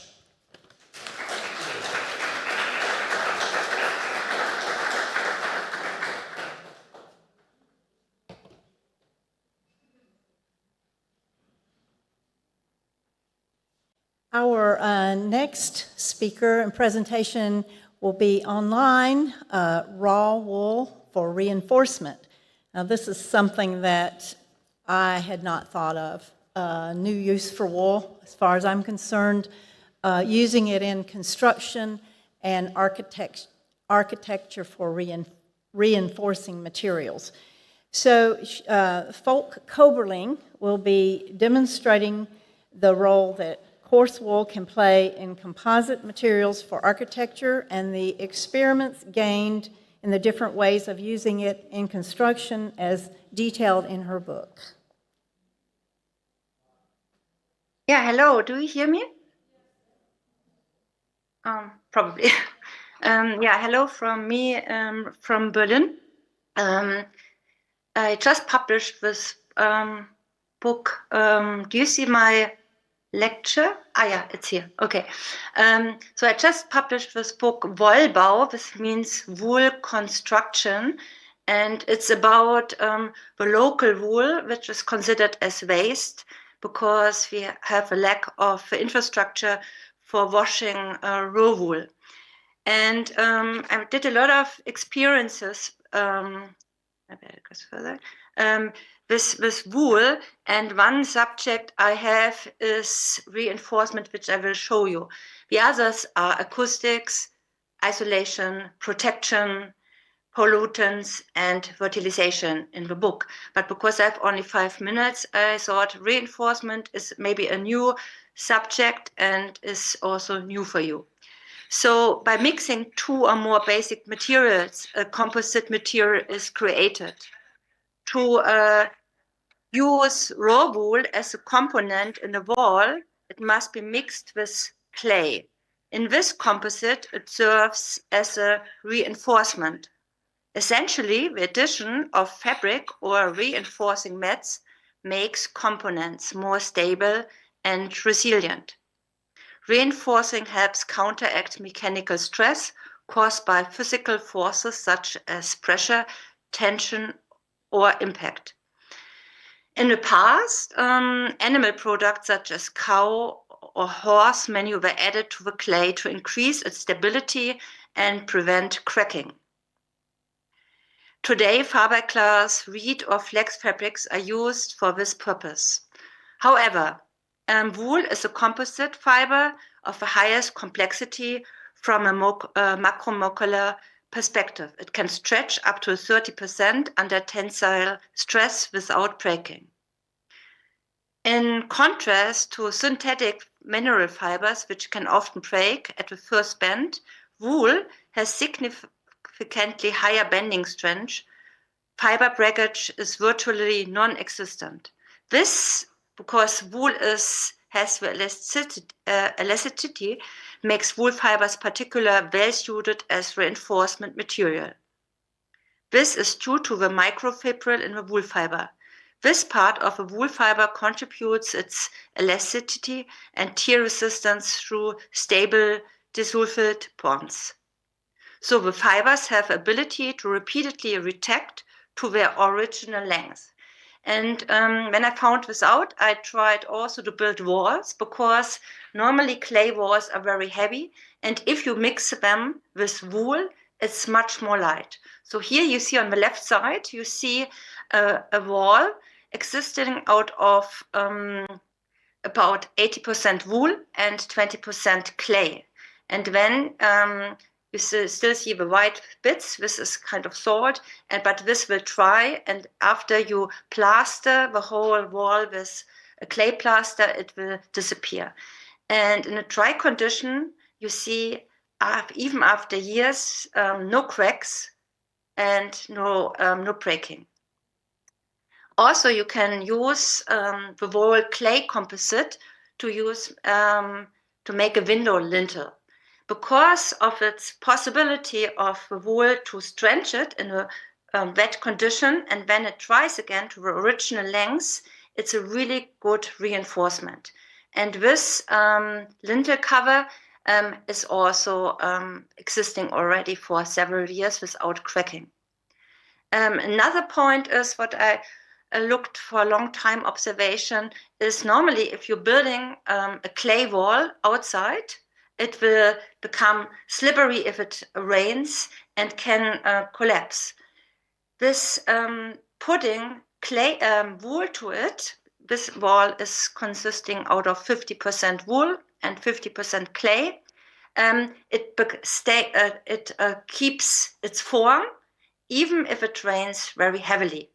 It's already after 6 years here and it never collapses. And this is also an inside wall existing out of only a few percentage of clay and a lot of wool.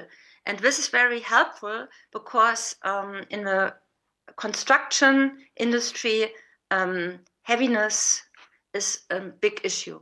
So we could make this local wool, even with the dirty wool, with the coarse wool. You don't have to wash it. You just mix it with the water and the clay, and you have a great component. So wool is a composite fiber of the highest complexity from a macromolecular perspective. It can stretch up to 30% and without breaking.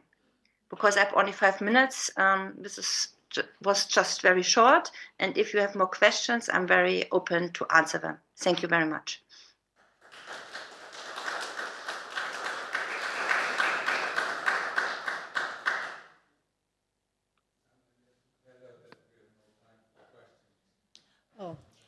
We have no time for questions today, okay. But perhaps the folks that do have questions will be in touch with you. Okay, yeah, bye-bye. Thank you very much. Bye. Our next guest is Ivana Gibson, and she's with us from Ireland, speaking on the fabric of human life. Ivana is a visual artist, and she'll tell us about a recent video that appreciates sheep, the wool they produce, and in regards for the farmer and shepherd.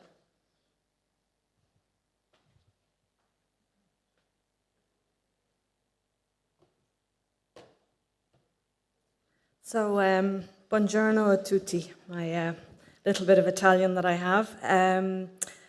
My thanks to you for organising this event, and I'm delighted to be part of the 5th European Wool Day. So you can all hear me.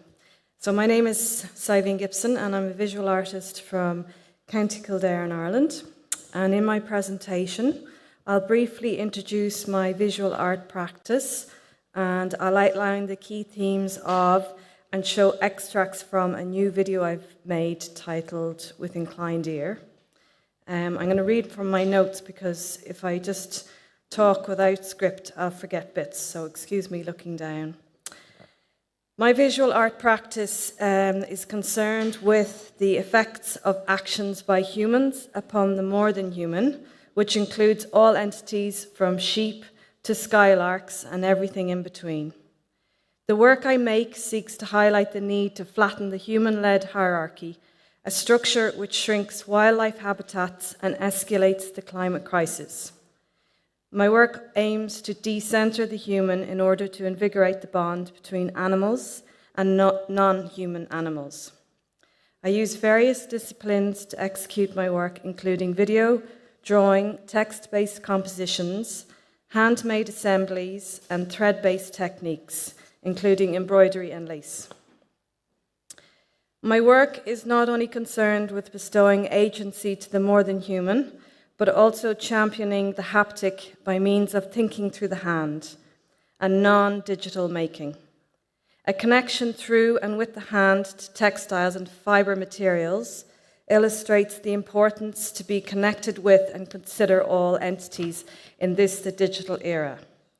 I'll briefly speak now about 3 pieces of my work ahead of my main segment.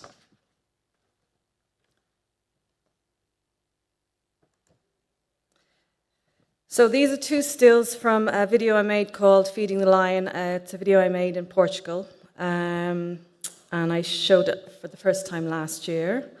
The footage within the video shows the making of a small container. It's woven from palm fronds that I gathered from right beside where I was doing the residency in Portugal, in the middle of South Portugal. And we see the palm fronds activated in the video to present strawberries to a donkey. There's a whole backstory to that, but I'm not going to go into it now. In addition to seeing the handmade, there are a number of references layered throughout the video, including leisure capitalism, food supply and demand, individuals' timelines, and care.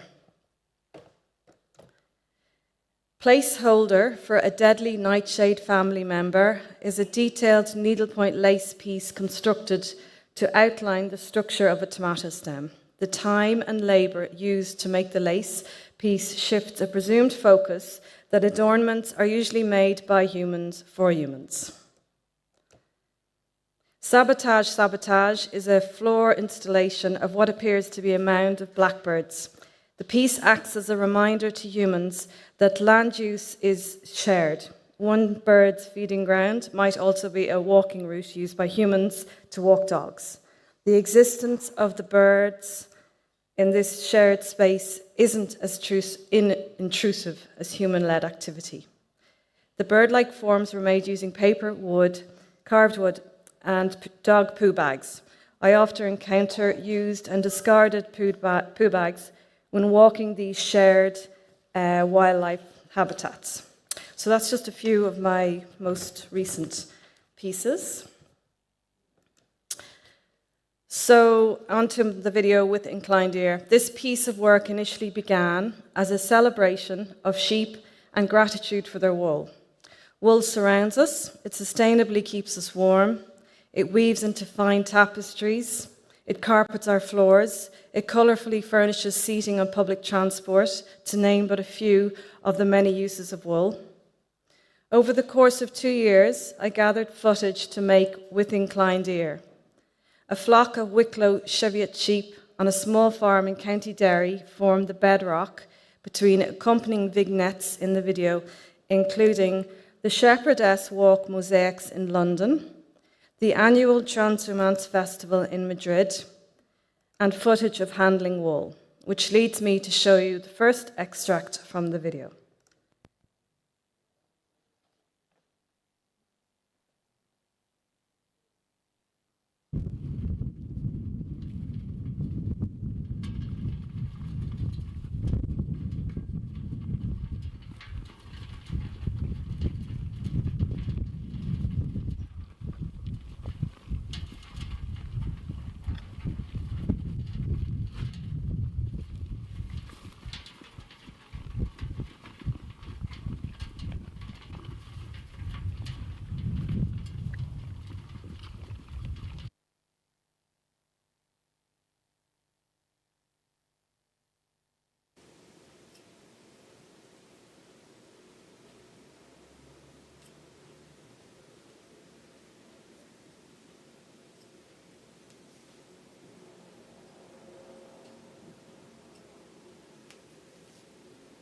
There's better spinners in the audience, but I learned how to spin for this video that I was working on with the sheep. So with the opening shot of the sheep's fleeces, it creates the space to frame a longing or natural urge humans have to feel a connection to materials and the world we share. This segment also acts as a visual representing the undervalued knowledge assimilated through the hand. Haptic knowledge isn't immediate. It takes time to learn to card, to learn how to spin. With this clip, it illustrates just one tiny fragment of the process of turning wool into yarn. It's a pared back, unmechanical moment to reflect on the time it takes to do something, to create something, to transform something, to handle something real. Rather than romanticizing the process of spinning, it is a scene showing a connection to materials, highlighting a conscious consuming of commodities. The next extract from my video, With Inclined Ear, suggests a harmony and balance of coexistence on the land.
So that was just one of 5 different lace pieces made in the fencing that was beside the sheep, using the very wool from the previous year's shearing. I carded and spun their wool to make the lace pieces. And so to the final extract from With Inclined Ear. This contains footage of the Transhumance Festival in Madrid. Since 1994, the festival has advocated the importance of the ecological role of drovers' routes. This event has now become a major tourist attraction. The asphalt, crowded and noisy streets aren't the kindest way to see sheep. The novelty of seeing the sheep in the country's busy capital rather than in their pastures visually speaks of the disconnect between humans and more than humans, and indeed wool.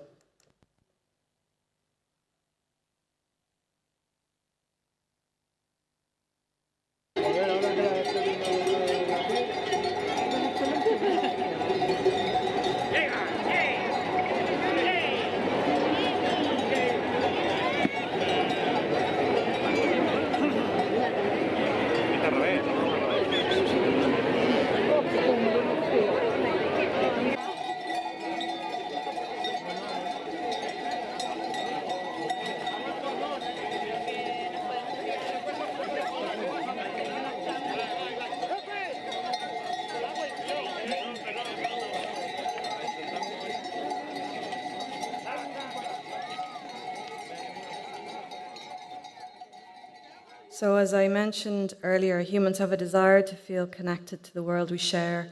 You'll have seen in the footage hands at the ready to touch the fleeces, if only momentarily. With Inclined Ear not only celebrates wool, but also sheep. So thank you for listening.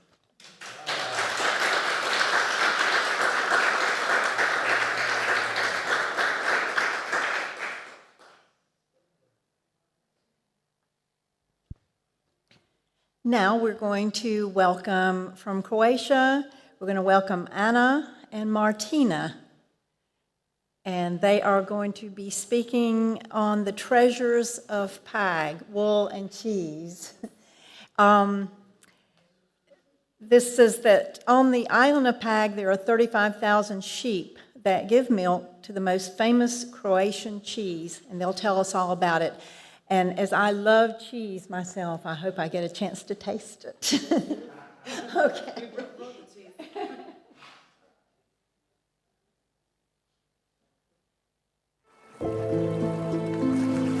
Welcome to Pag, the Adriatic's boldest island. Connected to the mainland by a dramatic bridge, This place feels like you've landed on the moon.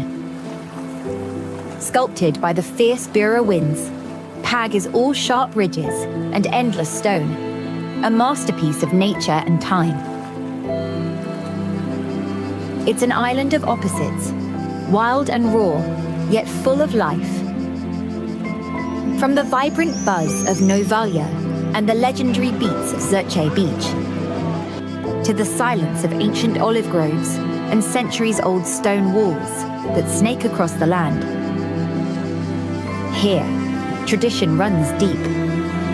Pag cheese still carries the taste of the herbs and salt in the wind.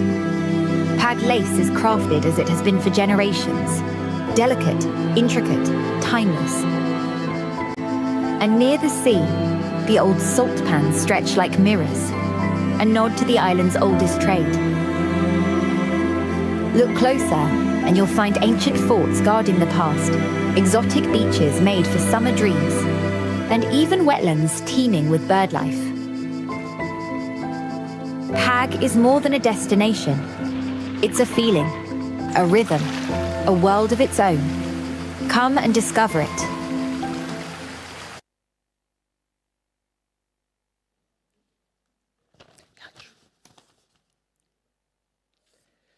Good day, everyone. My name is Ana Žunić, and I'm the president of the Woollen Association, together with my friend Martina Perner-Škunca. I'm honored to present township wool projects on the island of Pag in Croatia at European Wool Day in Rome. The Woollen Association was founded on the island of Pag in 2015 with the goal of preserving nature, promoting ecological production, and fostering sustainable development. Our activities include educational workshops, environmental projects, events, and collaboration with local community and partners. Over the years, we have actively worked on environmental protection and sustainability projects, especially those that support traditional crafts and natural resources like sheep wool. One of our key projects in 2023 was Wool in Our Activities, aimed at educating the community about the environmental and economic value of wool. Through this project, we organized felting and knitting workshops for students and teachers, lectures on wool potential use in agriculture and daily life, and school garden activities where wool was used as natural fertilizer and mulch. We engaged 80 participants, including students and professors from Bartuk Hasic High School and members of the Slaniškoj Student Cooperative. This project had a significant impact. Participants learned how to create woolen products through felting and knitting. The school garden was improved with 3 olive trees and 3 citrus trees, fertilized and mulched with wool. A study trip to the island of Kirk enabled us to exchange knowledge with wool processing experts.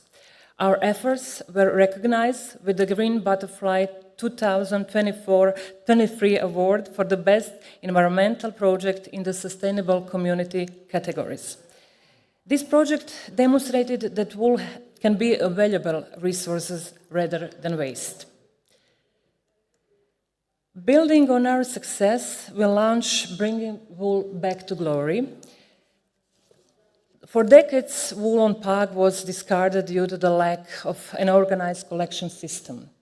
Every year, over 35,000 sheep are shared, but most of this wool remains unused, burned, or thrown into the nature, which causes a big ecological problem on the island of Pag.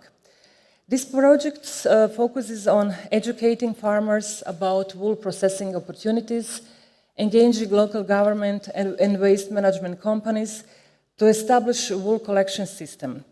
Also expanding workshops to include kindergarten, schools, and local businesses. Our goal is to reduce wool waste and integrate it into the local economy through sustainable solutions. To achieve this, we launched several initiatives: felting workshops in schools and kindergarten, lectures and roundtable discussions on wool usage, study trips to learn about wool processing, a puppet show for children to introduce them to wool values. Meetings with cities and municipalities where we presented the wool waste issue and successful case studies to encourage systematic wool collection. Through these activities and by engaging different stakeholders, we aim to redefine the role of wool on PAG and inspire long-term change, positioning it as a key element of the island's sustainable future. By implementing this project, we accept a reduction in wool waste in nature through an organized collection model, empowered farmers and small businesses with the new economic opportunities, increased awareness about wool's potential in agriculture, crafts, and tourism, also stronger collaboration between key stakeholders. We believe that wool has a future on the island of Pag, not as waste, but as a valuable resource that can support both the environment and the economy. Finally, I would like to thank everyone for your attention and interest in our projects. Our mission doesn't end here.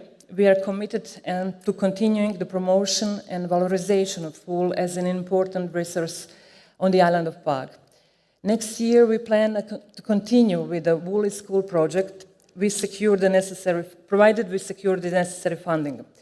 Our goal is to organize the first event on Pag dedicated to wool.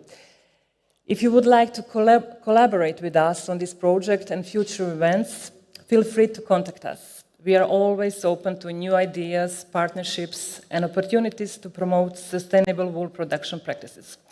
And who knows, maybe one day, Pag and Croatia will be the host of European Wool Day. Thank you for your support, collaboration, and for sharing our vision. Thank you.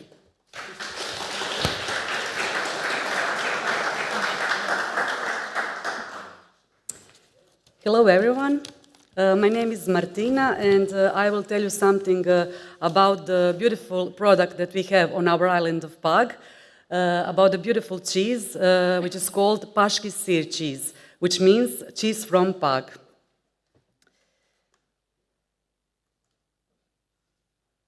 First, I will tell you something about our island. Our island is situated in the northern Adriatic, and it's famous for a few things: for cheese, for salt, for lamb, and for the lace. There are 40,000 sheep on the island, and the fun fact is that the number of sheep outnumbers for 5 times number of people.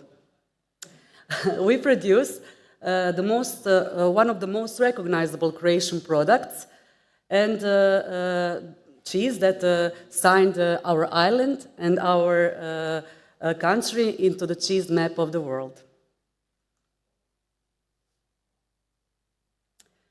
Our cheese is 100% sheep's milk cheese, and the production of this cheese is in the first part of year, from January to July. Sheep are milked twice a day, which is not an easy job, but it gives really, Paški sir is really a treasure of our island.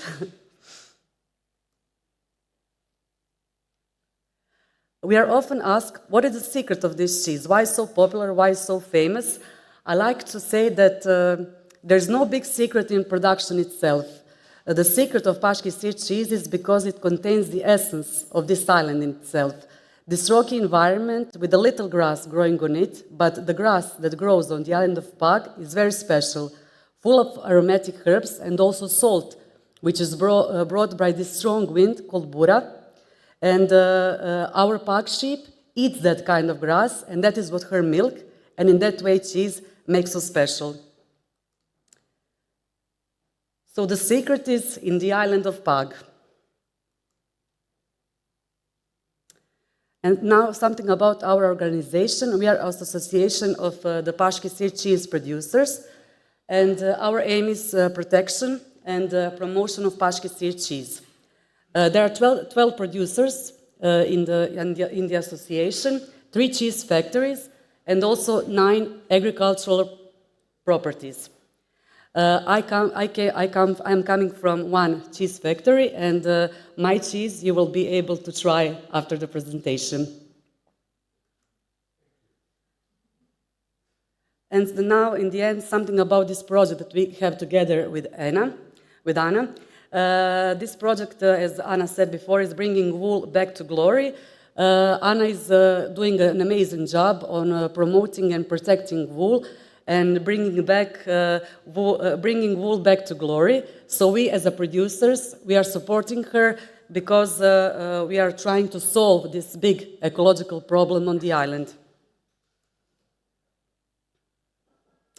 In the end, I want to invite you all on our beautiful island of Pag, and our secret wish is that one of the next European Days of Wool will be held on our island. Thank you very much.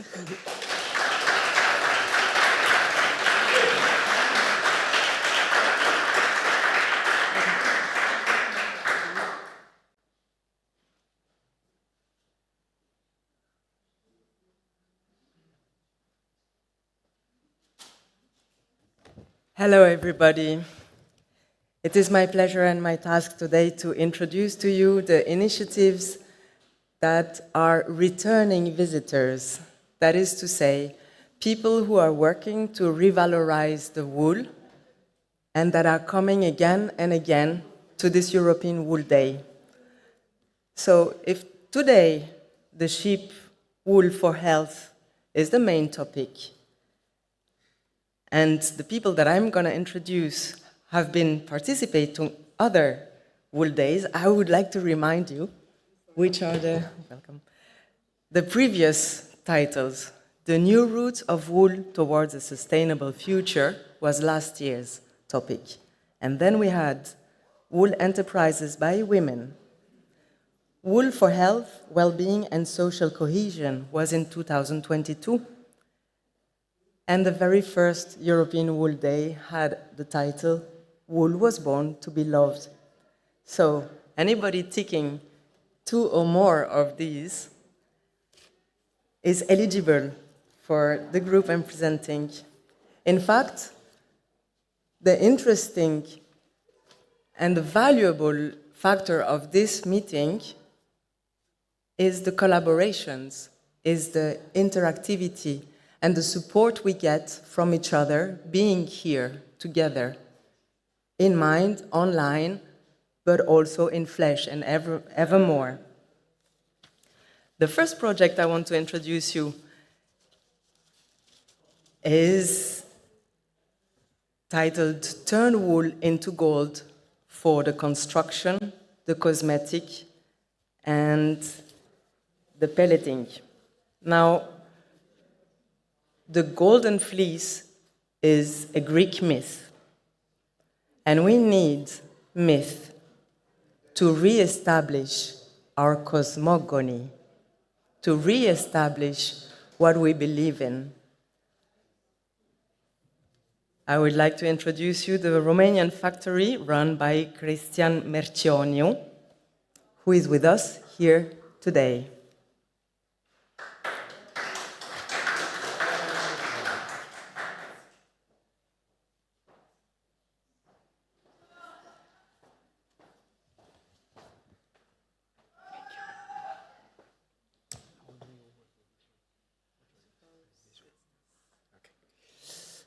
Good afternoon to everyone. Thank you very much for having me here today, explaining my participation into the wool industry in Europe and to the future of wool in Europe. I will start with the beginning. A few years ago, I started a small plant of sheep wool insulation in Romania with my father-in-law. And then we rapidly figured out that things are working really well in this industry. I'm coming from the real estate development sector. I've been doing this for the last 23 years. So I was looking for a sustainable and natural sources of insulation for construction. We know exactly what the synthetic insulation is doing to the construction structures. polystyrene and rock wool and fiberglass. It's all, let's say, not human friendly. And depending on how you use it, the constructions are affected by the installation, when it should be the opposite. So we started with this idea of figuring out a natural solution for the construction, and working on the project to develop the project. There was a grant from the Romanian government coming out exactly for this type of industries. So I applied, and we been approved. And then was back and forth negotiation with the government, and they kind of delayed us with 1 year, but we're doing it anyway. So me and my team, it's a huge teamwork behind this project. We started what we've called eco partnership installation. Eco partnership, and it's not a mistake as we spell the partnership. It's actually what I intended to do, because it's about the ship. It's partnership, it's friendship, it's fellowship. Everything is about the ship. So it's a play. There was a business opportunity at the beginning, and there is immediately we figured out that we are solving. We had a list of problems, and you all know the problems that we have with the wool in Europe and across the world. Most of the sheep wool in the world is thrown away, is unused, or is a problem, an environmental problem. In Romania, we are producing 40,000 tons of wool all over, with the second shearing in some parts. So we have, let's say, we have the biggest problem in Europe, because we have the biggest quantity of wool. So it's an environmental problem. We don't have industry. Our last factory shut down in about 20 years ago, 23 years ago actually, now. It was, the last factory closed was a carpet, wool carpet factory. And there's nothing left in Romania, there's nothing left in Europe when it's about the wool. So we figured out the problems, the impact in the environment, in the society, in the farmer's life. The problem they have now, starting with 2019, since the European Union came up with different laws against the contamination with wool, and they declared it waste. The wool in the possession of the farmers is a waste. If my factory takes it to produce something with it, out of it, it's not a waste anymore. It's a material. Yeah, it's a prime material. Yeah, it's a product. So we didn't invent anything. Actually, we innovate a lot the process, but we don't invent. I would like to say the warm water. It's been invented long ago. The wool was used as insulator for people for thousands of years now. They used it in tents. They used it in using it in all kind of insulation solutions in the past. But the technology helps us to do the right job fast enough to consume the whole amount of wool we produce, and also to be very competitive in terms of quality, quantity and quality at the same time on the market. Now, as we have heard today, the textile industry cannot accommodate the wool. The charity cannot accommodate the whole amount of wool we produce. So we needed to find an industry to be able to take it all and transform it into something else, and that's insulation. Mainly insulation for construction sector, insulation for automotive sector, insulation for different type of industries. It has a lot more uses. And innovation and the research we are doing is giving us the chance to come with a solution for the wool. Why now? It's exactly what I was telling you before. It is the right time for regarding the legislation in the European Union. We are talking about sustainability. We are talking about green economy, circular economy. We are talking about carbon footprint, and all are you find it in the wool. Yeah, we are basing this company as a ESG company. We are taking care of the environment, we are taking care of the society we are living into, and we are taking care of, we have the governance also. It's not an SRL type of society company, it's an SA. So it's next level. It's an industry. It's not just a factory, it's an industry. It's the industry to the level of Romania. So we actually, what we do with this one, with this first phase of the project is reinvent the industry we used to have during the communism. After the communism fall in Romania, everything went down. All the factories shut down. All the industries were disappeared for no reason. Well, there was a reason, but we don't talk about now. So today we have this opportunity, and we have also the request on the market to have sustainable materials. There are more options in terms of insulation when it comes about sustainability and natural or bio-based materials. There is hemp, there is wood, but it's nothing as sustainable and renewable as the wool is. There's nothing. Imagine this, we have to shear the sheep every year. We don't shear them, they die. Or they are not producing enough.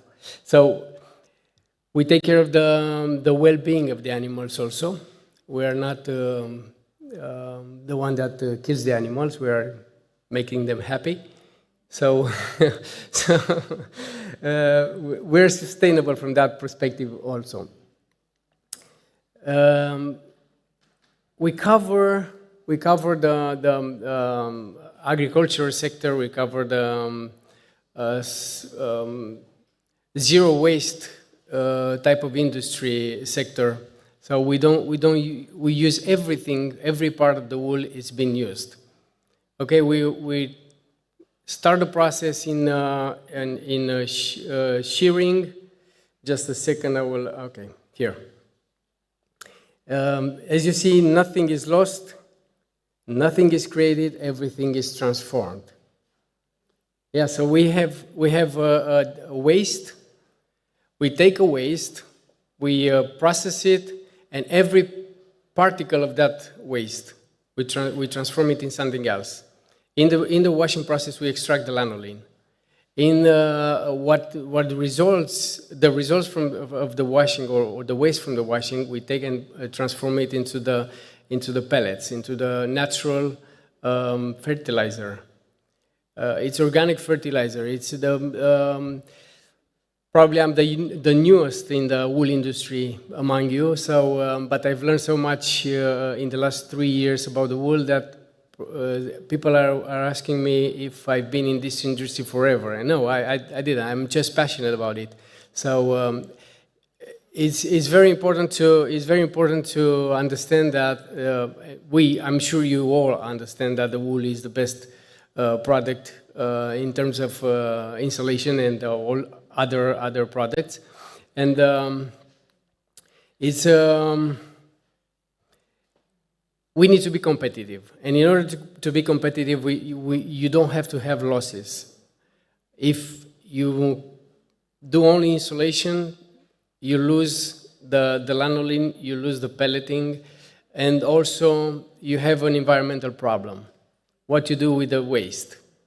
So we came up with this insulation, we extract the lanolin, and we get rid of that environmental problem, doing that, and with the waste, with the rest of it, we produce the fertilizer, as I say. It's a scale-up business. I started the first factory in 2022, in April, by this time. And I scale up immediately when this grant from the Ministry of Economy came up. The plan is to be up and running next summer to the full capacity of the factory. So by next summer, we're going to be able to process the whole amount of wool that Romania produces. And then we will talk about the second phase to the European level, because we have that plan too. Sorry? It's not an ambition, it's a plan. I'm an entrepreneur, so I'm planning. The industrial process, you know it. You just the people that spoke before me explained it quite well. How we were processing. We are shearing the sheep. We are baling the sheep, ship it to the factory. There we wash it, extract the lanolin, produce the insulation and the pellets, and then ship it to the market in all three families of products. There is a big demand on the market in terms of insulation. The developers, the builders, even the state governmental buildings needs to be nearly zero carbon emission graded. So they need to use products that are sustainable, that are carbon footprint low, and at this point we are coming into the market with the perfect solution. There is a pilot factory. There are LOIs from our farmers in Romania. In Romania, we have 11 million sheep. We have 60 farmers associations and 11,000 farms, small farms, medium farms, big farms. So there is a lot of work to do between the shearing moment to all the logistics to the factory and the production process. It's huge amount of work. That's why nobody did it before, because nobody wants to work anymore. We like to buy in the shopping centers to buy our clothing. We don't create our own textile at home to do it. I grew up with my grandparents crocheting and knitting, and not anymore. If I may ask you, how many of you have a wool vestimentary item on today? Only a few. This doesn't count. Yeah, the jumper is wool. Okay, good. You're the president of the foundation. You should have some. So we kind of don't have these kind of items because they are very expensive, and it's kind of a luxury to wear what our grandparents used to wear. Yeah, the natural fiber. And now today plastic is easier to buy. It's cheaper. It's easier to produce. So that's why we are where we are. because it's easy. And easy cost us lives, health, and at the end of it, money. We think we are saving money buying a cheaper clothes. No, we don't. In the construction business, the clients are using the cheapest, or are trying to save money in insulation. They don't.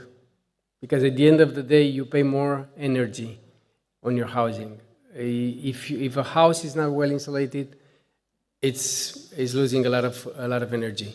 But you pay it, and you pay it for the rest of the life of the construction. And also, it affects your health. Wool doesn't do that, so that's good.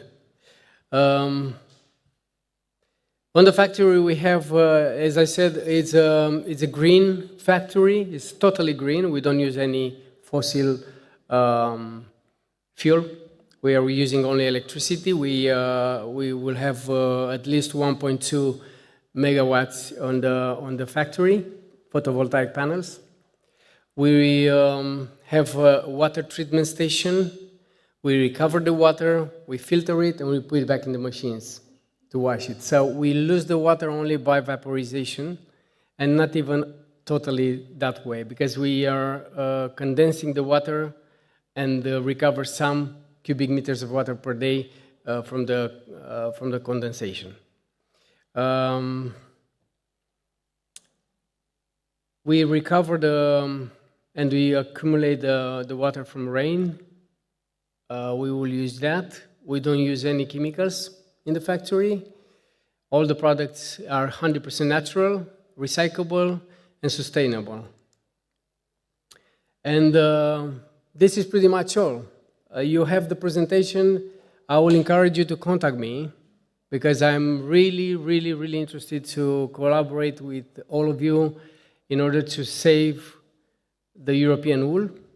And I don't want to say that we're going to make the wool great again, because it sounds like something else, and we don't want to do that. So, but yeah, I really encourage you to keep close and to work together, to be united to find a solution. We found a solution. You just need to apply it. To apply it, it takes a lot of work and a lot of finances. If you all agree, we can do it. If you don't agree, we will do it. Thank you very much.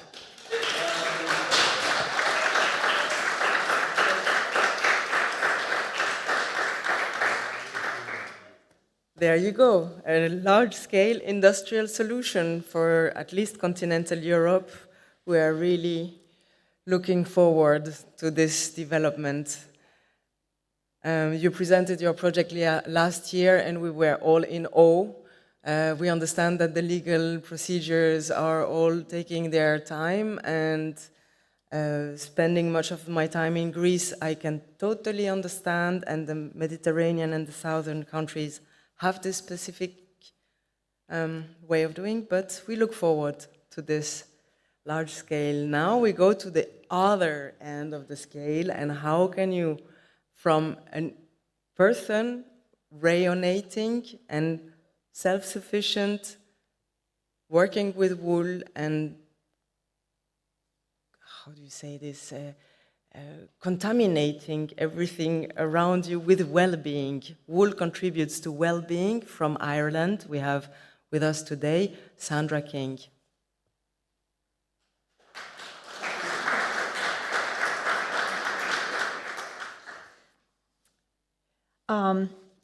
I want to thank the European Wool Exchange for inviting me here today. It's a great experience and a great venue. I'm visiting here from County Clare, Ireland, and in 2022, the topic for Wool Day was Wool for Health, Well-being, and Social Cohesion. And my presentation this year is going to continue to explore wool's contribution to our mental, physical, and environmental wellness through some of the local enterprises that are just right around me where I live. I know all of these people personally, and they're all doing great work to promote wool in a healthful and well-being manner. And if you were with us in 2022, I introduced the other Sandra Marshall, who is a felter, and she has since, at that Wool Day, she expressed her love of wool, what it meant to her personally, and her personal well-being. But since then, she's begun working with the Brothers of Charity Harvest Studio, located in Gort, County Galway. And this is a social enterprise which supports people to be valued citizens in the community, to have ordinary life experiences, and to be closely connected to their family and friends. She meets with these students every week. They're adults of all ages, young, old. They are mentally, physically, or both challenged adults. And she is teaching them, in these photographs, she's teaching them to do wet felting with our local wool. And they were making, particular day, they were making beads out of the wool, which they were then in turn going to create into pieces of jewelry. The day I was there, I was just amazed at how happy and proud these people were of what they were doing and what they were creating. And they were so happy to share it with me.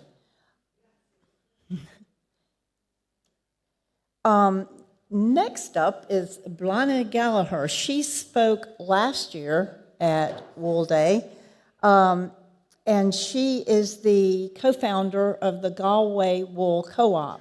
She also operates a Galway sheep farm in County Galway called Murray Meadows Farm, and she hosts a social farming program every week with young adults. They come to her farm, they interact with the sheep and other animals, they interact with the nature. She has a big farm, and it's an organic farm. It's very beautiful. I've been there lots of times. And they are allowed to do actual work on the farm. They love it. They look forward to coming back every week. And this helps them with their physical and mental well-being. This is Veronique Canning of Crafty Dreams Creations. She's in County Laois, and she started her social enterprise several years ago. She had a dream. She wanted to work with others in her community. She wanted to support them and share her skills. So a few years ago, she took it upon herself to welcome our Ukrainian refugees, and she welcomed them into her community and encouraged them to share their skills in knitting, crochet, and other crafts that they can do. And they're just very talented, creative individuals, and make some beautiful, beautiful things. They're working in natural fibers, a lot of it alpaca, but also a lot of it wool too also. And it's all locally grown and raised right around there. She gets these ladies, and there's a young gentleman too, right here in the middle. He's really taken off and developing his craft skills. But she takes them out into other communities, and they interact with the locals, and they can become more a part of the Irish community and feel and learn about Irish culture and life. They visited me at my shop, and that's right here. They visited me at my shop one day, and were so enthusiastic and excited about what they were doing in spite of their circumstances, which were pretty dire at the time, as you all know. This is Katerina Raskova of Wool Store. Katerina has started up a small mini mill. Ireland has lost their mills, most of their small mills, that would take in small batches of wool and process it for people. So Katerina has started one just recently. She hasn't been in business very long. She's in County Galway. She hopes to, of course, expand her operation, but she also wants to involve the local farmers, get them interested in what she's doing with the fleece, and also do various things within the community to promote the local wools. I think she's not spinning, she's just doing washing and carding right now, and she did several kilos of my own sheep's wool recently, and it was just beautiful. It just came out very lovely, and I might not ever wash another fleece myself again. She made it so easy. So I think I need to get her together with Alexander, with Belfast Mini Mills, to get her spinning operation up and going. And this is the last social enterprise I will talk about, but it's Fibershed Ireland. It's an affiliation with a large international organization, and they support environmental health and well-being. And they do this by education and also promotion of their soil-to-soil concept. I'm a member of Fibershed, have been since they first started, which was about 3 years ago. We'll be developing craft hubs in various parts of the country. We'll educate the public on sustainable fashion and bring the communities together in various events and projects. Right now, Fibershed Ireland holds yearly symposiums where panelists come together. They've had 2 of them, and they have been quite successful. We were very surprised at how much public interest there was in these symposiums. Their subject last year was designing a local and regenerative framework for Irish textiles. There are many more social enterprises, I'm sure, working with wool, but these people that I have mentioned today are just doing a fantastic job of linking wool with people's well-being, all types of well-being. And if you have any questions, we're short on time today, I know, but if you have any questions on any of them, you can email me. This is my email address, or you can get in touch with me through Irish Fibre Crafters, my website.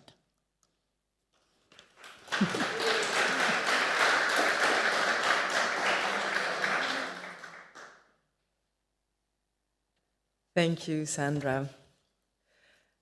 Now, the next project that we're presenting is a collaboration between 2 countries, Montenegro and Croatia. And we have quite a few participants here. Are you here? I'm going to call out loud. Sofia Dukanovic, Jelena Dukanovic, Anna Sutlovic, Martina Glogar, Anna Sutlovic, no, I said that before, Entschuldigung, Eva Bodlek, and Ivana Chorak. Cannot be with us today, the 2 last I mentioned, but here is All Colors of Montenegro, is an umbrella project involving scientific research, education, and fashion and warmers, like what you put on your wrists and on your knees for your well-being. The remarkable collaboration of different perspectives root this initiative. Do you want to say 2 words? First of all, thank you very much for being here to listen to our presentation. First of all, this project is a contribution to recycling wool in our country of Montenegro as well. Like our colleagues from Romania said, we have also the same problem in our country.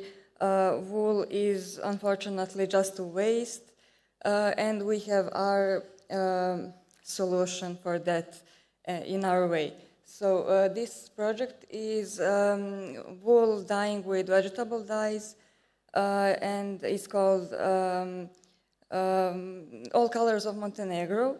And this project is very much like an art and also scientific residence that is held for 7 years in our country, Montenegro. So we have all already said in our presentation, and I hope you'll all enjoy, and also you can freely contact us if you want to have our contact or to participate in our residence.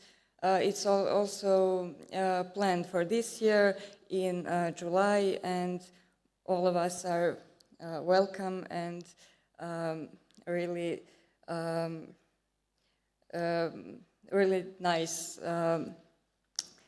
We will really like to all of you be interested and to participate. Enjoy and thank you.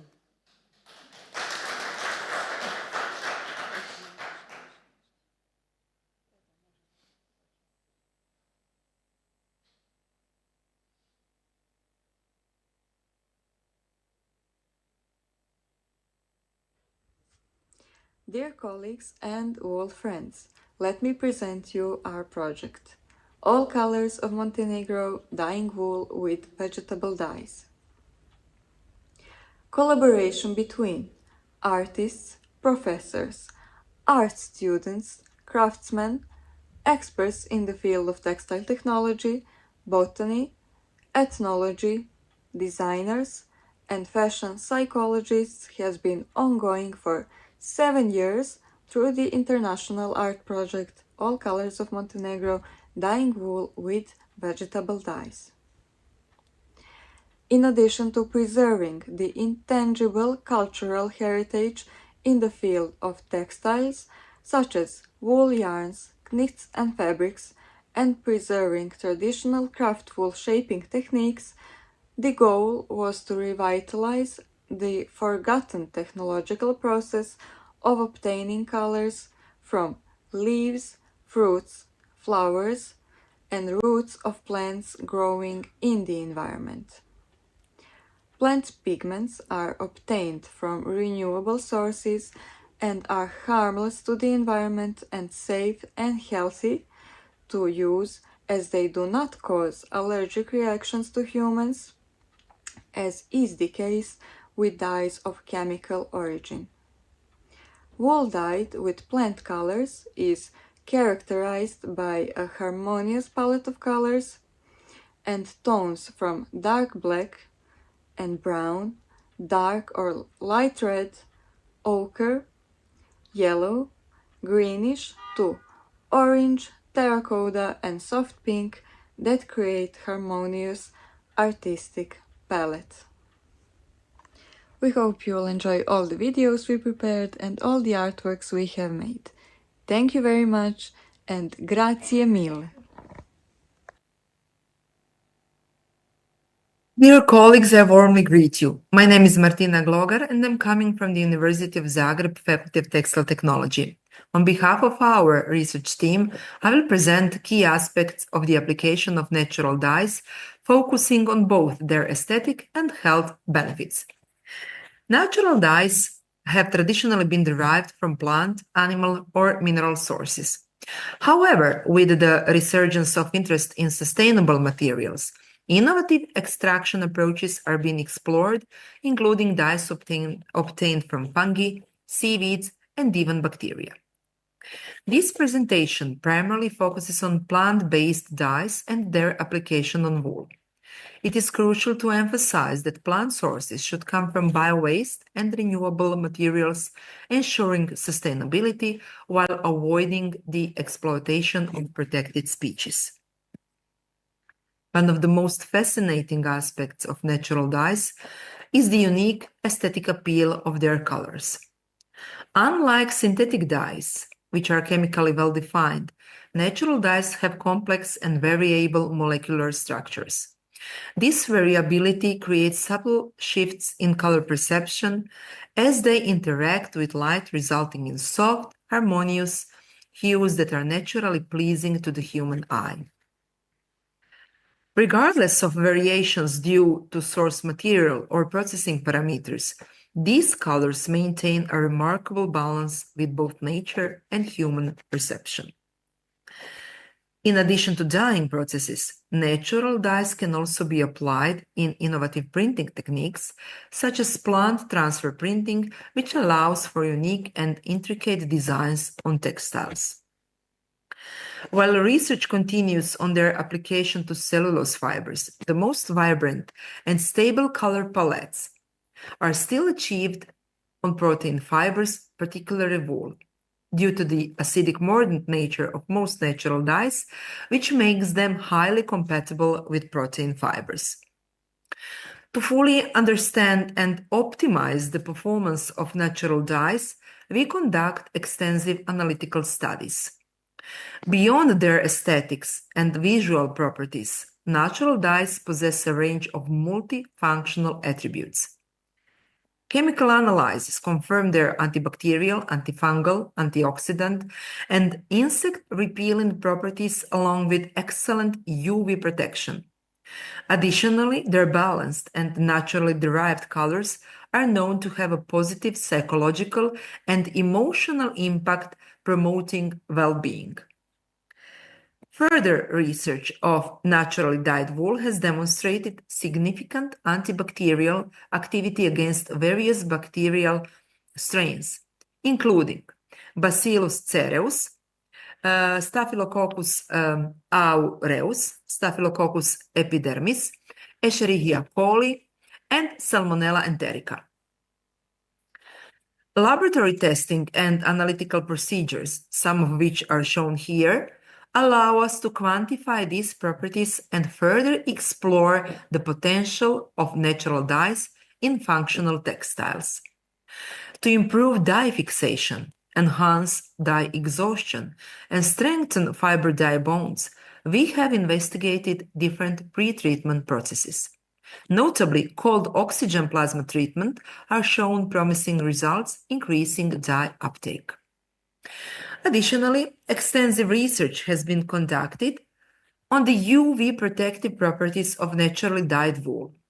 Using UV spectrophotometry and UP factor calculations, we evaluated the level of protection offered by different natural dyes.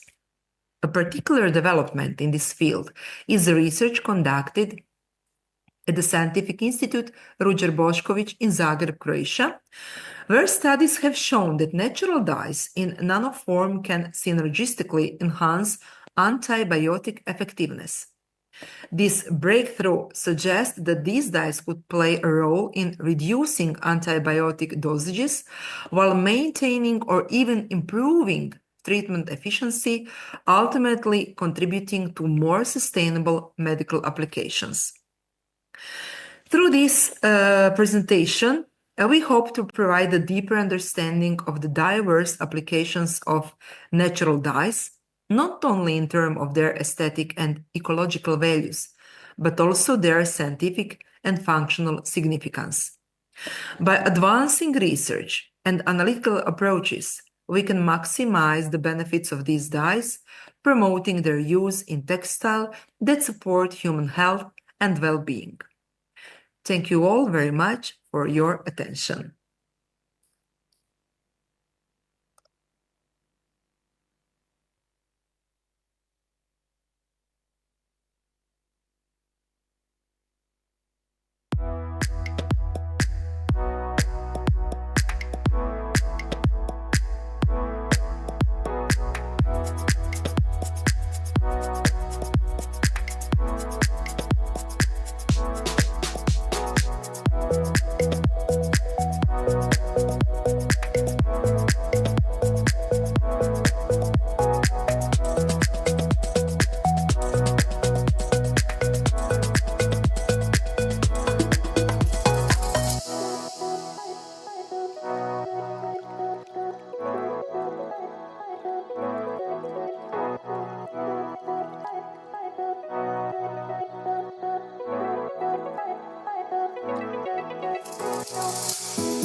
Da nisu vremenski ograničeni. Dodala bih još raznih boja. Mislim samo na ovom času, šta vam se sviđa? Sve. Sve. Dobro. A šta bi moglo da bude bolje? Ništa, šta bi moglo više vremena? Više vremena! Više vremena! Više vremena.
So if you wear these, you get pretty like this. Wow.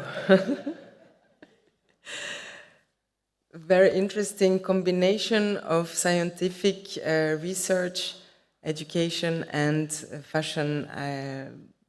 It grounds the whole initiatives in credibility on all the line. The next project we present today is an Italian project. It's a summer school located here in Italy in Aquila, close to Aquila, sorry, organized by the Coordination of Weavers. The Coordination of Weavers, established in 2002, has a good, long, sturdy history, is organizing courses, the summer school, a magazine, and also a very strong festival, Feltrosa, an itinerant festival around Italy. We have today with us Sara Freschi, who is an art therapist, connecting the maker with the making, with the being, the making with the being. And Flaminia Biseglia, a biologist, researching on Italian ovine, organizing workshops, events, practical and technical aspects of the wool. If you would like to come join me here.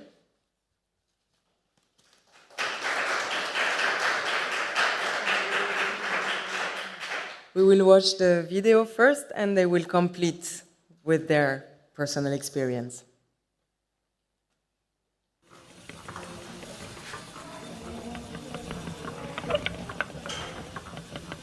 Presa dal rumore della ruota che gira, dalle mani che fanno sempre lo stesso movimento, i piedi che si muovono in un certo modo, riesci a concentrarti.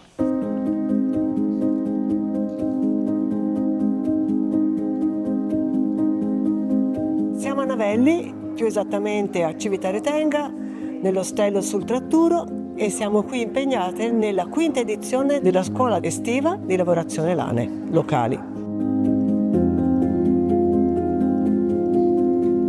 Il posto aiuta tantissimo alla concentrazione. Il tempo dal primo giorno non è esistito, siamo entrati in questa bolla temporale come fosse una vacanza sia per la mente che comunque anche di conoscenza. Ci occupiamo della lana dal vello alla tela.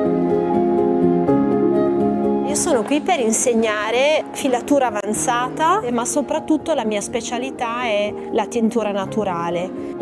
E li abbiamo fatti essiccare proprio per poi poterli utilizzare nella tintura. In questi giorni io insegno il corso di feltro, sia il corso base che il feltro avanzato. Vedete che io non sto neanche staccando le mani dalla lana. E questa è una delle tecniche più antiche con cui l'uomo ha prodotto dei manufatti per difendersi dal freddo.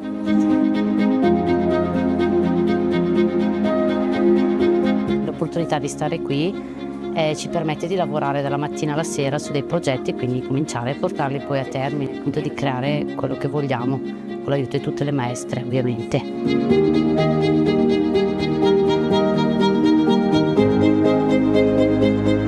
Ci piace anche molto mescolarci con il resto di quello che succede intorno. Lui Antonio ha sposato e ci ha fatto un grande regalo ad essere qui.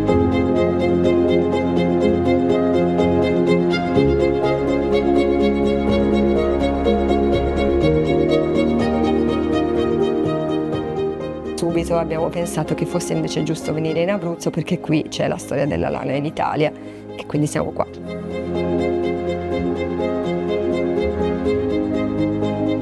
Gli stimoli sono tanti, tutti positivi, tutti concentrati sul lavoro. Il gruppo secondo me è affiatatissimo, ci siamo trovate tutte bene. E grazie davvero a tutte, insegnanti e partecipanti.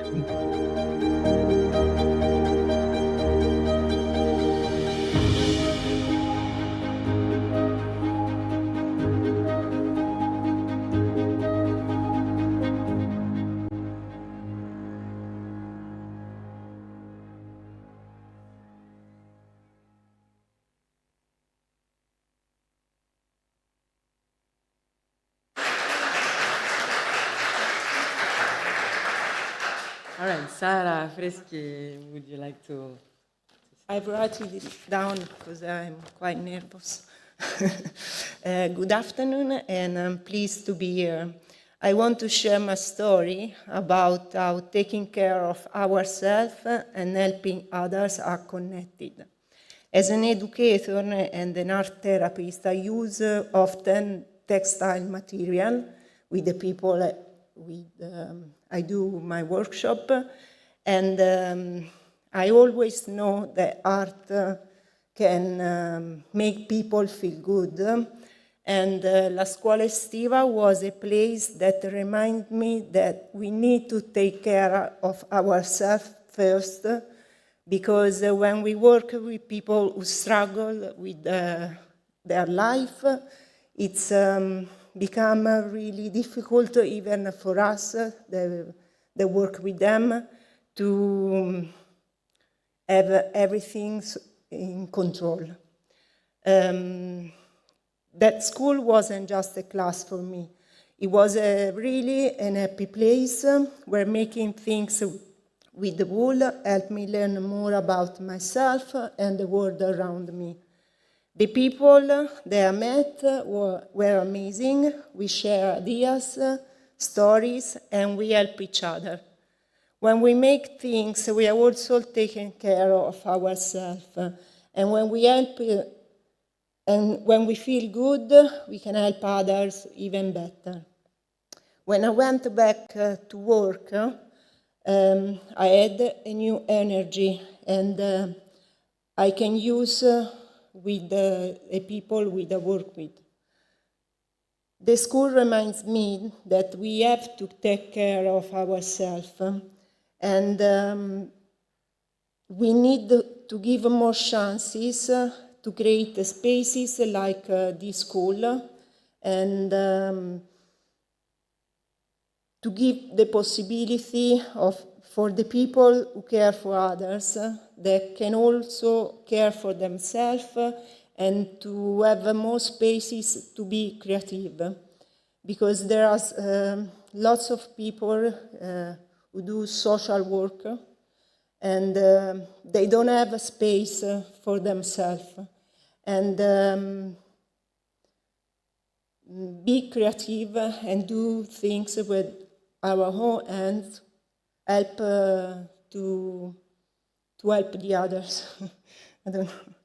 And La Scuola Estiva e il coordinamento, it's a really good place for recharge ourselves and to meet people, and to give the possibility to know what the wool and the textile materials are very important.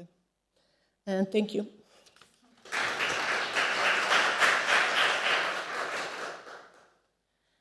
So I'm Flaminia. I attended the summer school in 2022.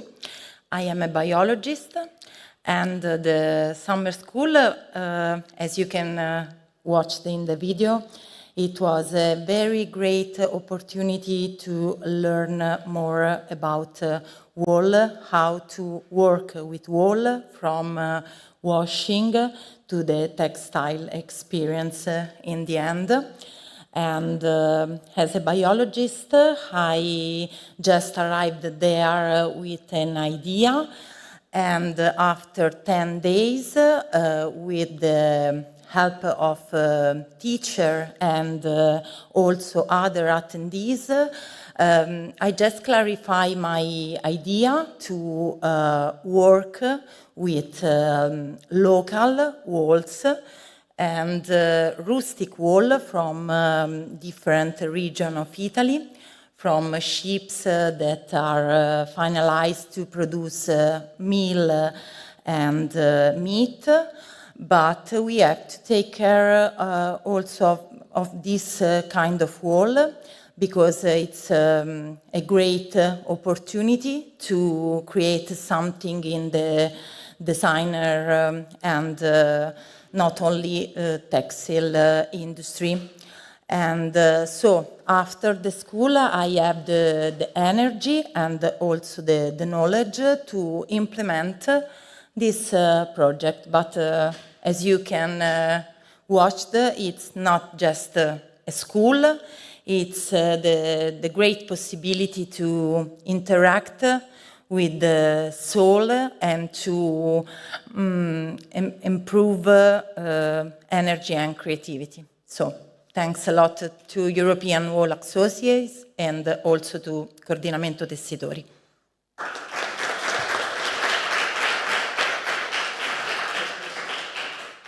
Thank you very much. It's ideal to have a retreat like this and work on your project.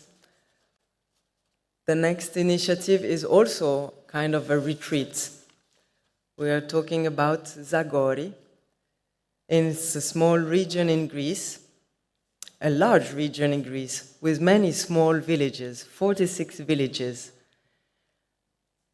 Officially, there is 3,500 people living in that region, but in reality, possibly thousands or less.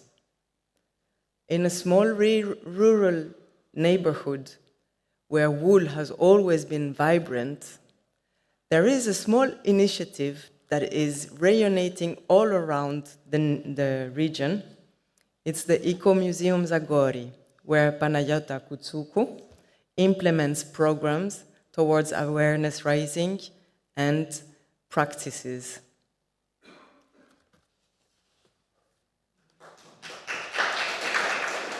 Hello to all. Thank you very much. I'm Panayota Kutsuku. I'm representing the Ecomuseum Zagori. Thank you for introducing us, Zuli. I'm very happy to be here and to see all big and amazing initiative that is all over Europe and also the world. And I'm going to present what we're doing with the Ecomuseum Zagori. We are a social cooperative that we manage this ecomuseum, this open museum. Ecomuseum is the idea that we are how we can empower the local community, how we can feel to the visitor, give to the visitor to feel with what means to be in a place. Of course, it's not our idea. Ecomuseum is. We can find in France in 1969 as an ecological museum, but of course, in the years, it's changed a little bit. The idea is ecomuseum are in generally for the local identity, for the creation of the networking of a place, and of course, we are in the Ecomuseum Zagori is in an area, a small area in Greece, in Epirus, that is promoting the area of Zagori, the first place in the list of UNESCO as cultural landscape, and we are very proud for this. We are in the area of the Global Geopark of UNESCO also, and as you can understand, we are hard work to do. We are an associated member of the EU Foundation, and in Greece, and we represented EU. We consider very important the networking of local stakeholders and the organization of educational programs, workshop, exhibition about wool in collaboration with the local stakeholders, with the people that promote the local heritage, inform the visitor of the region about the tradition and the new wool, the new efforts to save wool. Last year, we organized with Egnatia Epirus Foundation the 4th European Wool Day in Metsovo. We have some photos, but I don't know, there are some possibility to, no. It's a video here, but okay, you can see the photos. It was a very important day for us, an important weekend, because we have we have some workshops, we have a lot of people that are come, and it was very important for us to give to the visitor to understand that the wool is alive, is still alive. Our work is to empower women through the wool felting workshop. We thought that it's very important. The wool felting workshop were organized last summer for the local women, focusing on creating an art inspired by the local biodiversity. This workshop promotes the use of the local wool and encourages women to explore their creative potential. Participants learn traditional techniques like wool felting, weaving, and spinning, fostering both artistic expression and practical skills. You can see some images and some artworks. Felting workshop for women inspired by the local biodiversity held in the framework of the pilot project Ecoversity, facilitated by Lena Gerothanasi of Pokari Project. Creation of artifacts to raise awareness of sustainable use of wool, reinforcing the recognition of the role of women in preserving both the cultural and natural heritage of the region. Felting workshop for women facilitated by Zuli Loi. And with this element, we organized 3 mobile exhibitions in Zagori, Konica, and Ioannina. All of these places we can find in the Iberus region. The exhibition featured works by women artists and craft women who use wool to express, create, and communicate, highlighted the power of wool as means of connection and creation networking of active women in art, transhumans, and crafts. Especially, we focused to artifacts inspired by the local biodiversity, as I said before, emphasized the dynamic role of women in preserving and promoting the traditional knowledge and heritage of the area, as well as their contribution in maintaining cultural tradition and environmental sustainability. A special mention we have to do about our award from European Union and from European Heritage Days, because Museum Zagori is recognized as an organization which work for the preservation of intangible cultural heritage. And because of this, we organize a conference and multimedia exhibition featuring photos and videos that celebrate the cultural heritage of transhuman, because our most interest and research is about how the livestock farming helping the local biodiversity. And in this research that we are doing with the university, we think that it's very important the wool issue. We would like to demonstrate one of our exhibition highlight was a woolen artwork by Maria Galazzula, inspired by her personal experience within a traditional Sarakatsani family. Her piece reflects the deep connection between memory, material, and meaning, where song, dance accompany life's key moments: birth, marriage, death, youth, and old age. Using raw material like wool and wood, Galazzula brings ancestral narratives to the life. Through the meditative process of the felting, the interlocks fibers into fabric, weaving together art, nature, and community in a tactile expression of living heritage. Of course, we want to import ideas from EU Foundation and other initiative like Wool Therapy Workshop, a creative and therapeutic initiative for the 5th European Wool Day.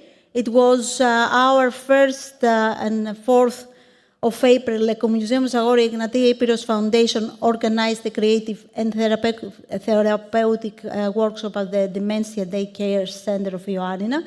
in collaboration with Senior Daycare Center of Metsovo.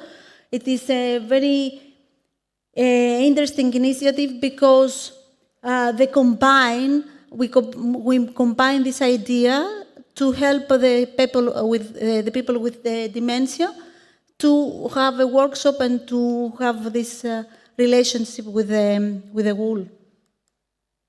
You can see some images from the first workshop.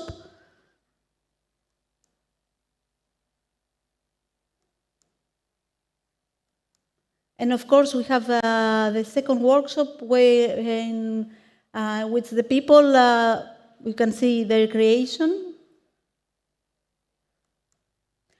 Through this initiative, Ecomuseum Zagori promotes wool as a powerful medium for creative sustainability and community empowerment, continues to connect art, culture, and nature, fostering a sustainability inclusive future for the region.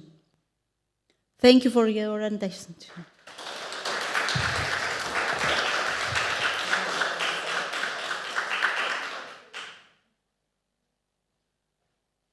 Thank you very much. Another project in a rural area on the island of Kirk. Is it correct? Kirk. Kirk. With a very deep research on the product. But I'm sure you can tell more about it, Jasminka Gershkovich. Thank you very much. Good afternoon, everyone. I am Jasminka Gershkovich. I am from Croatian, from island Kirk. I have a brand. My brand is called Blue Sheep. I was created in 70 years. I found inspiration in described wool that we left in nature after sharing the sheep. I was looking for solution. The wool from our sheep is not of the highest quality, and that was a key for shooting the products. After 3 years of felting different souvenirs, I decided to produce dryers balls. While felting dryers balls, I came up with the idea for anti-stress balls. It is my innovation.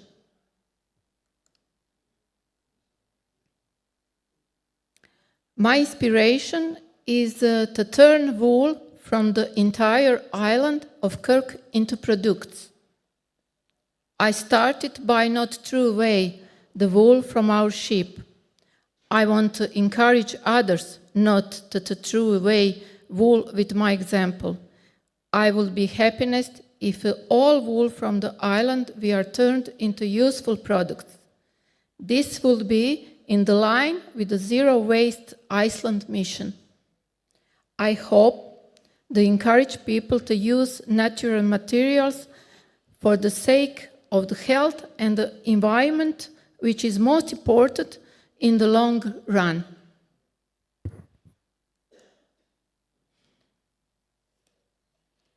Our mission is, I have products. My products is connected with health.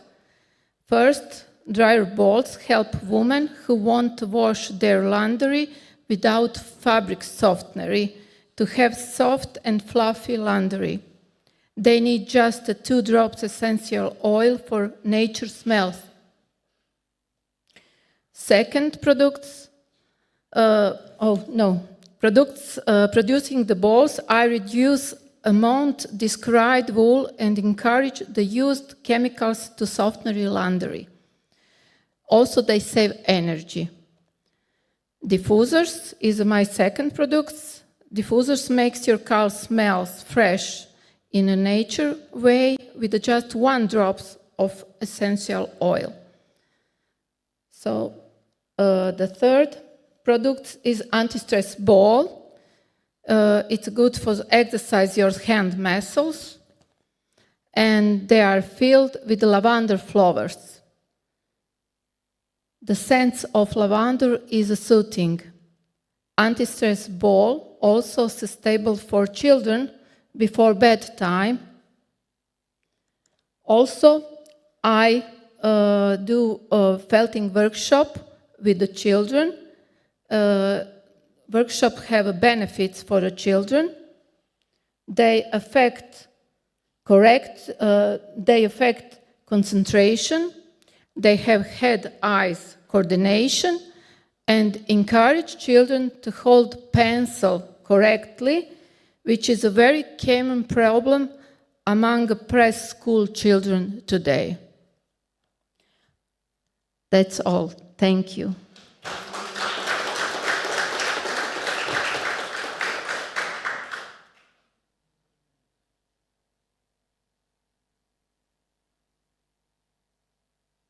Thank you. And now we have a returning visitor, Anita Stefanovska, who's been coming here each year since she discovered the qualities of the wool. Teacher at the vocational secondary school Taki Dascalo in North Macedonia, you discovered in 2019 that pupils don't work enough with their hands. Do you want to say more? Hello, I'm Anita Stefanovska. I'm a teacher in secondary vocational school Taki Dascalo, North Macedonia, Bitola. I'm a teacher in a textile department for fashion design. The theme of this Wool Day is the health. Our work, our presentation is indirectly connected with health. There is a lot of textile trash in the world, and we decided some denim pieces not to throw away like a trash, but to redesign them with wool. We used wool donated from European Foundation. Thank you, Dr. Alberto Costa, for donation. And one of these pieces I wear on me. And I want to say hello for my students and for my colleagues Emma and Zhivka. Unfortunately, they are today with us of this lovely event. And now I suppose to watch the presentation. Thank you. Grazie mille.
denim and wool. The last project for this chapter is another pedagogic project from the University of the Balearic Islands. Berta Paz-Lurido, professor of physiotherapy, shows us the concrete possibilities for students and clinicians.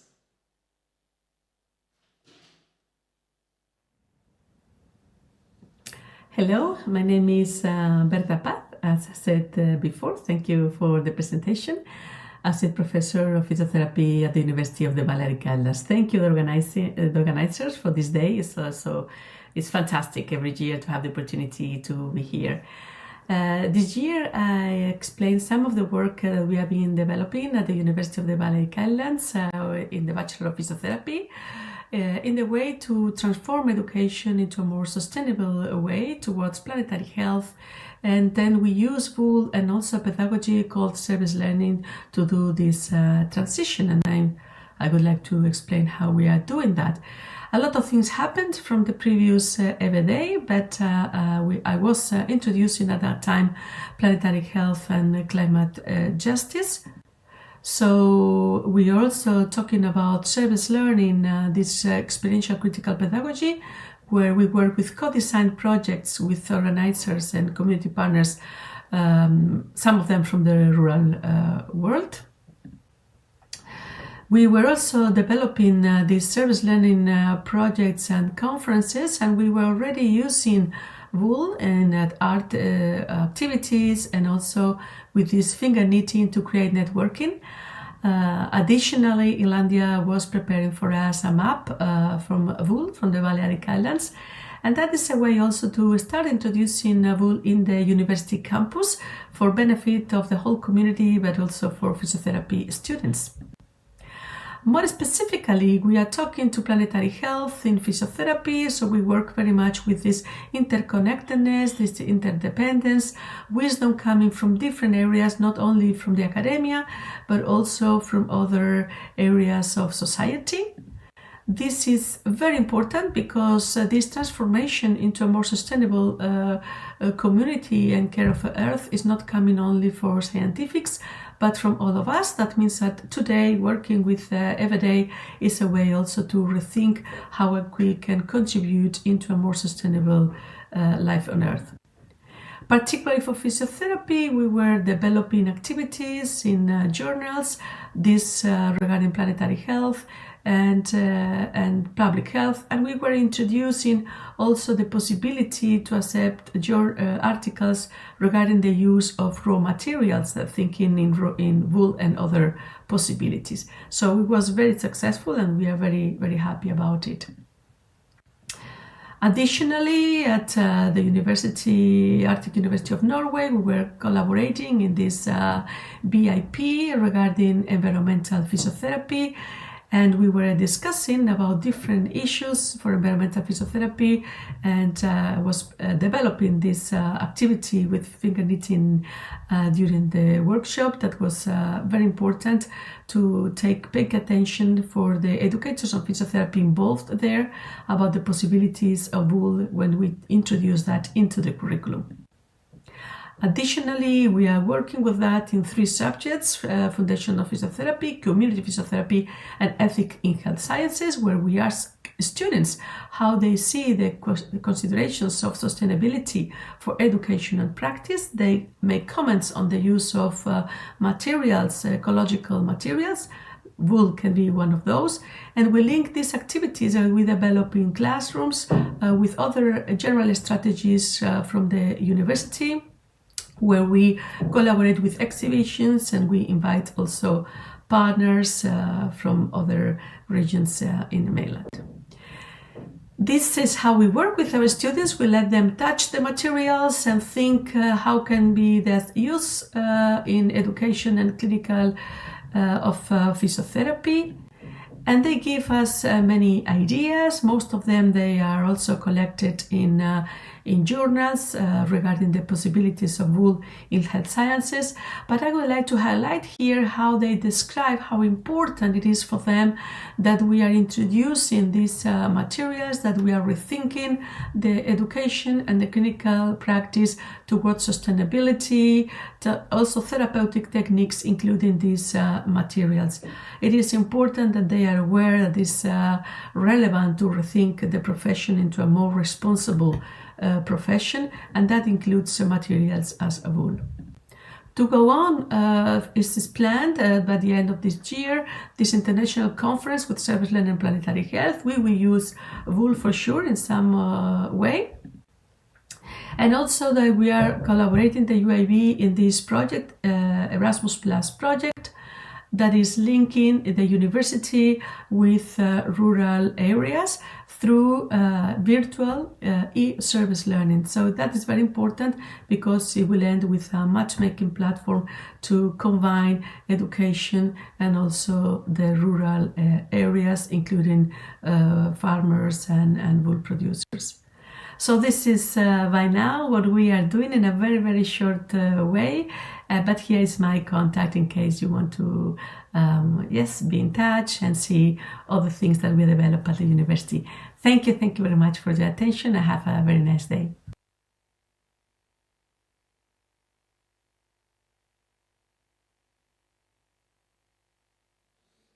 Thank you, Berta, for giving us these ideas, these things that you are doing at the university. And now we are going to start with the last part of the day, woolen fiber crafts. And we are going to start with the crafty wool crafters from Slovenia by Lucila White, Institute for Agriculture and Forestry, Nova Gorica in Slovenia. It's a video.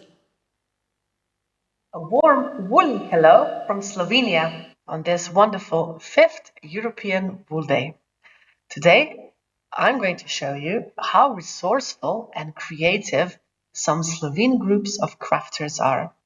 At our Institute of Agriculture and Forestry in Nova Gorica, we've been promoting traditional and innovative uses of wool from local sheep breeds for more than 15 years through various projects, and are continuing to build woolly community with the new Interreg project Woolshed. So there are 6 indigenous and traditional sheep breeds in Slovenia, and their wool is used by many wonderful groups of crafters throughout the whole of Slovenia.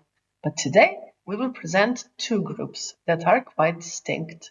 Crafters from Tuhinska Valley and crafters from Lož Valley. Group of crafters from Lož Valley are not formally organized, but have formed around Janja Urbicha, the group founder and the driving creative force. When she is not guiding tourists as a 19th century local countess Greta, she teaches various crafting techniques, always learning new skills and transferring them onto young generations and other craft lovers. There are currently 8 members in their study circle, although additional 10 people have co-created with them in the past. They are known as Countess Greta's Spinning Ladies and meet every Thursday to learn, share, and discuss various crafting techniques. They usually meet at the community center in Gaber or on the Snežnik Castle grounds. As well as sharing knowledge, it is time for socializing, laughter, sharing problems, and female empowerment. During their time together, they are producing fantastic woolly works of art, as well as everyday useful objects using different techniques like felting, spinning, crochet, knitting, stitching, and weaving. They use local and natural materials when possible. One member even has her own flock of sheep. It was weaving that has been both challenging to learn and rewarding when seeing the final product. Each one unique and beautiful. I think their happy faces say it all. By learning traditional crafts, they are preserving the disappearing traditional knowledge, and in return, teaching younger generations. The spinning ladies especially enjoy demonstrating and teaching the art of yarn spinning, combining old traditional know-how with modern equipment. They also enjoy attending various festivals, fairs, and other events. They also enjoy teaching younger generations the appreciation of artisanal products and the value of preserving traditional skills. This is also one of the main missions for the crafters group from Tuchinska Valley and Kamnik area. They have currently 13 members. They have previously been part of a local tourist association, but have decided to establish a handcrafts section within the local sheep and goat breeders association Kamnik. So in this way, the group has prime access to quality raw materials. Some members' families even keep flocks of indigenous sheep breeds like Jezersko-Sochauska on nearby Menina mountain, which has about 1,500 meters elevation. Lush pastures mean happy sheep, and happy sheep mean good fiber quality. Crafters are involved in complete value chain from sorting wool directly after shearing, hand washing it, and having it processed in a traditional small-scale spinning mill.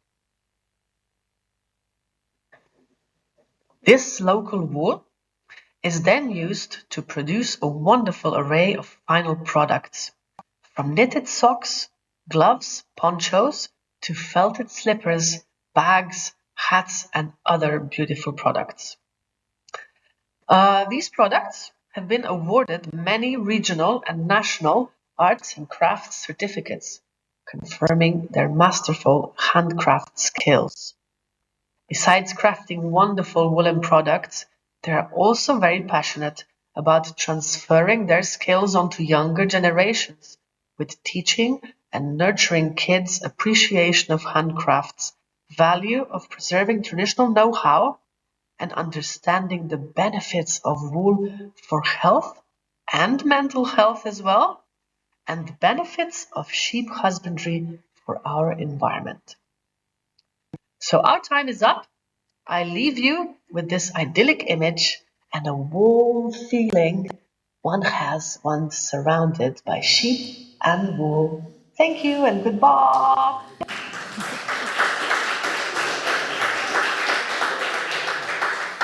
Next, we are still in Slovenia, and we are going to present a manual wool therapy, Feel Slovenia, by the handcraft section of Sheep and Goat Breeders Association of Idrija and Sarno.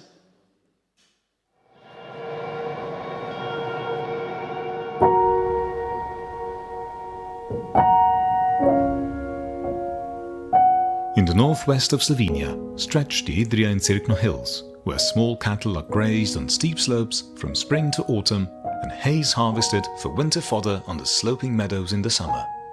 Herds of cattle are small, with around 3,300 sheep and almost 1,000 goats being reared in the entire area.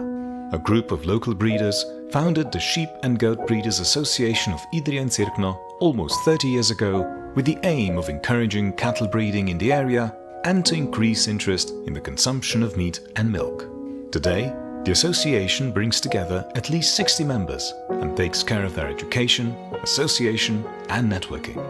It strives to develop and improve the situation in the field of cattle breeding, to raise the quality of meat and milk production, and also wool as an increasingly useful raw material.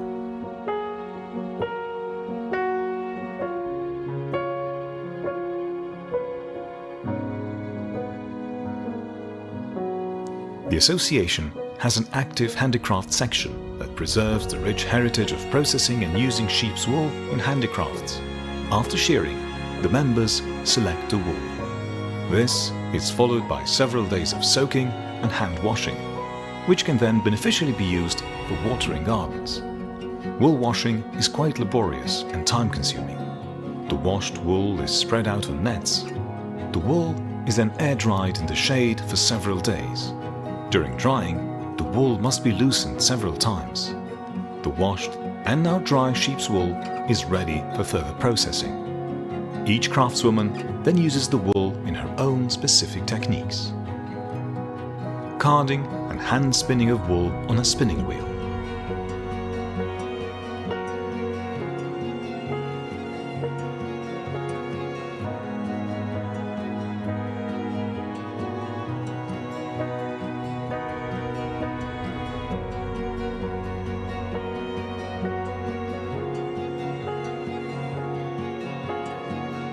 Dyeing wool with natural plant dyes.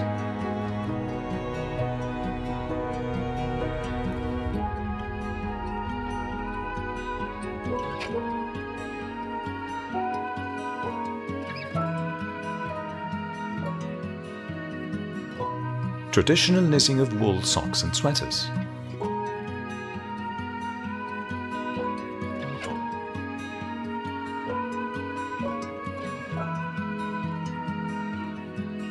Crocheting of various products such as blankets, hats, scarves, jewellery. Dry felting of flat and three-dimensional figures.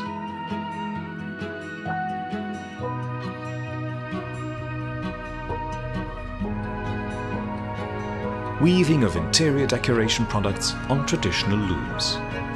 Women have been associated with textiles for millennia. Working with textiles was one of their main activities. Today, they work with wool for themselves, not for others. However, we are very proud to be able to offer other lovers of natural sheep's wool our machine and hand-spun wool as a useful tool for relaxation and selected therapeutic activities. Each stall has information on which breeder the wool was collected from. Craftswomen are carriers of traditional knowledge and pass it on to younger generations, and at the same time they are artists and creative women who enrich the heritage and make it useful in modern times.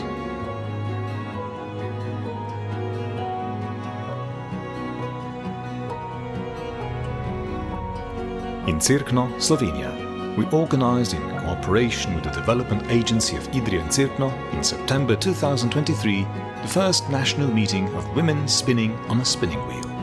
A third meeting will happen on the 6th of September in Cirkno. The innovative meeting is attended by women from different parts of Slovenia. This year, we would like the meeting to become international.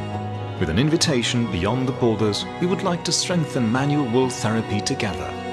It is a unique event in Slovenia and Europe. Welcome to Cirkno, a small but good town with good energy.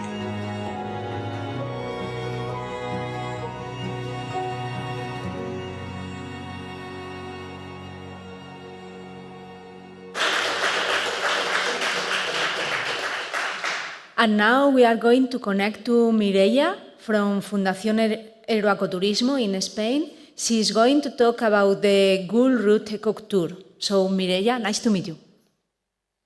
Hi, nice to meet you also. Good morning, congratulations to the organization. I am Mireia from the Ecoagrotours Agency Travel with the Foundation Ecoagrotourism, small farmers and small rural accommodations. We created a wool route. And I try to, a moment, show you.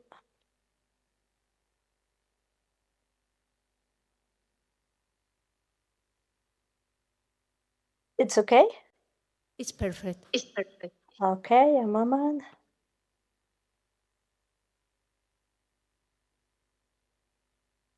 Okay, so, oops, sorry. We introduce you to 4 locations in Spain where you can live a full wool experience. Simply choose where you want to enjoy it and we'll take care of you. The wool route is a hands-on workshop in which you will learn all about the wool production process from pieces of local hairs. Join us for a fascination weekend. get to know local breeds, different types of wool, and their particular properties. Explore the history of wool, from its traditional uses to its current neglect and disuse, the difficulties faced for present-day surfers, and the predictable fate of wool. Help us restore its value. Wool is not waste, but a versatile material with many attributes and unimaginable possibilities. Join us in our effort to restore its value, learning about the different possibilities uses of wool. What you'll get: a pleasant stay with a friendly group in a cozy, nature-surrounded Ceres Ecotour certified ecology. The basics about wool and how to apply them yourself. Treating, washing, sorting, and carding wool. What felting technique you create your own piece. Spinning or weaving wool and low-ward loom. A chat with the laneras, wool-loving ladies with many stories to share, and being part of a project to preserve native breeds, cultural roots, and artisanal expressions through wool. It's for you if you are a slow fashion designers who want to discover natural material, weavers curious about the artisanal processes of wool, people willing to broaden their knowledge and learn about other uses of wool, such as bioconstruction or technical textiles, educators who want to incorporate natural elements in their classrooms, or maybe farmers dreaming in a dignified way for their wool. Anyone who wants to recover and learn ancestral knowledge. So if you want any information about this wool route, you can only tell us, write an email and in ecoagrotours@ecotour.es. And thank you very much.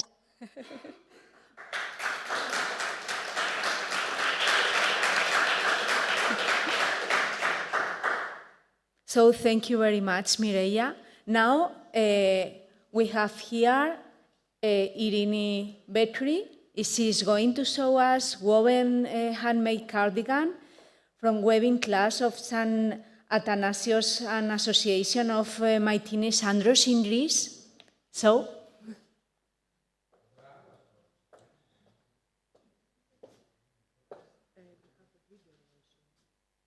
Yes, photo. Okay. Good afternoon. Kalispera. I am Irini. Congratulations for organization. Congratulations for idea. Sorry for my English is not perfect. For that, Evie speak for me. Okay. Thank you. Good evening. I'm Evi Pantazi. I'm a student of Irini Vekris. Irini Vekri is a weaving instructor and teaches us at the Association of Menites in Andros and also in Athens at Halandri in Agios Athanasios. We are very glad. Have I do something? We are very glad that we are here to share with you our love about for such much warm and friendly material as such as sheep wool. Sheep wool has thermal insulation properties both against cold and heat, which is why woolen clothes are used throughout the year. It has many other natural properties beneficial for human health and well-being, as it absorbs sweat and odors, allowing the body to breathe. It is natural, safe, does not cause allergies, does not promote the growth of bacteria, and protects against ultraviolet radiation. Wool brings human into contact with nature, has therapeutic properties, as in cases of pain, rheumatism, and skin diseases, and it acts medically. Human processed sheep's wool in order to protect himself from the weather conditions, to warm himself, and to feel safe. In many parts of the Greek countryside, even today, we have images that refer to the traditional way of processing wool. The farmers wash their sheep in sea, rivers, and lakes. After they dry, they shear them, take the wool, wash it, and spin it to make fine or coarse thread, depending on its use. The weavers take the wool as a raw material, and with the appropriate processing, they give it shape and usability. They utilize this primary material and develop it by combining mind and imagination. Senses such as sight, smell, and touch participate in this process in order to give it its final form. In this way, the team in Athens at St. Athanasios, they made a cardigan. They wove the sheep wool on the loom, the ropes on the frame, and on the hairpin, which knitted the front of the cardigan. We thank you very much from the bottom of our hearts for the opportunity you gave us to present the result of our teamwork as a sign of our love for this material and its processing on the loom. Hopefully, we'll meet again at the next European Wool Day with fresh ideas and suggestions. Thank you, Irini Vekri.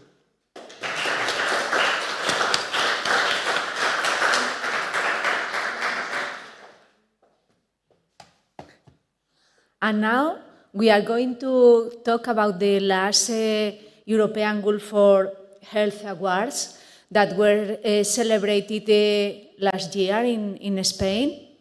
There is a small video about that. So you can see here how we aware on the uses, and also we explain about these therapeutic tools. We have people from the sanitary and health file, and also how to knit with natural fibers. There were some testimonies of women knitters. Later we are going to see the video of them. And it was an inclusive event with two organizations with people with mental illnesses that make a catwalk, as you can see now.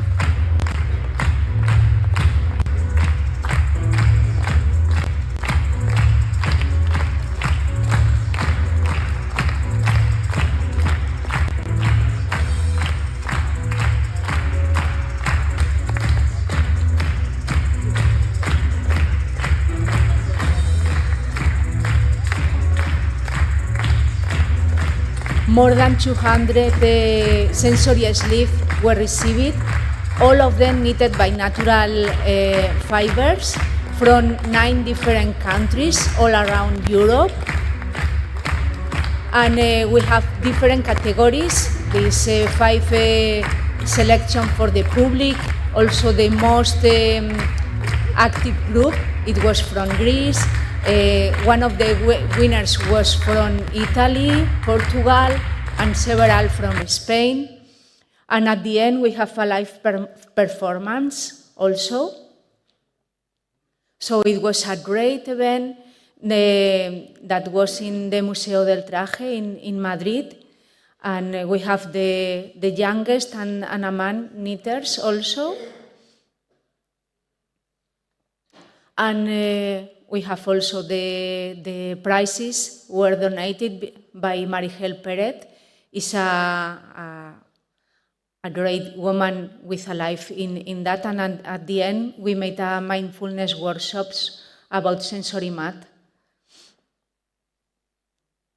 And a conscious knitting exhibition with all kinds of natural fibers that we can use when we want to knit. And after that, all the sensory sleep were given to Alzheimer's centers and also autism centers. And now we know that we are inspired other inclusive catwalks, like last week in Córdoba, another organization, Alzheimer Córdoba, made another catwalk. So we want to say thank you to all the sponsors that we have, all the fashion designers that allows us to collect the money to do the event, and say thank you to all the knitters all around Europe that wanted to participate in the grant, in the awards. So now we are going to see the video that these women, these amazing women from the Pyrenees, prepared for us.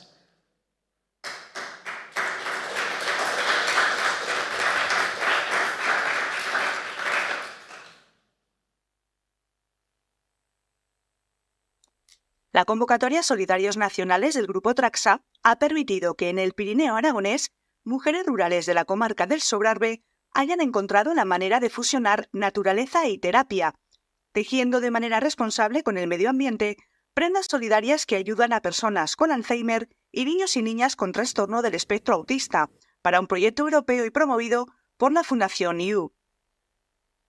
Todo comienza con la búsqueda de materiales para elaborar estas herramientas solidarias. Las fibras naturales que se utilizan provienen de una variedad de fuentes, tanto animales como vegetales. Desde la lana de rebaños locales hasta el lino, cáñamo o el algodón, cada material es cuidadosamente seleccionado. Utilizar materiales que garanticen que las prendas son respetuosas con el medio ambiente es solo el primer paso. La comarca del Sobrarbe cuenta con artesanas locales que hilan y tintan las fibras, utilizando técnicas tradicionales que han pasado de generación en generación. Pues estáis en mi taller, yo soy Mónica y vivo aquí en un pueblo en San Juan de Plan. Mi marido viene de una familia ganadera y tiene ovejas y vacas extensivas. Y yo lo que hago es limpiar la lana de las ovejas de casa, las carmeno, la cardo y luego la hilo. Las hilanderas de aquí del pueblo nos están enseñando, quedamos un día a la semana o dos y bueno, pasamos el rato y nos enseñan a hilar.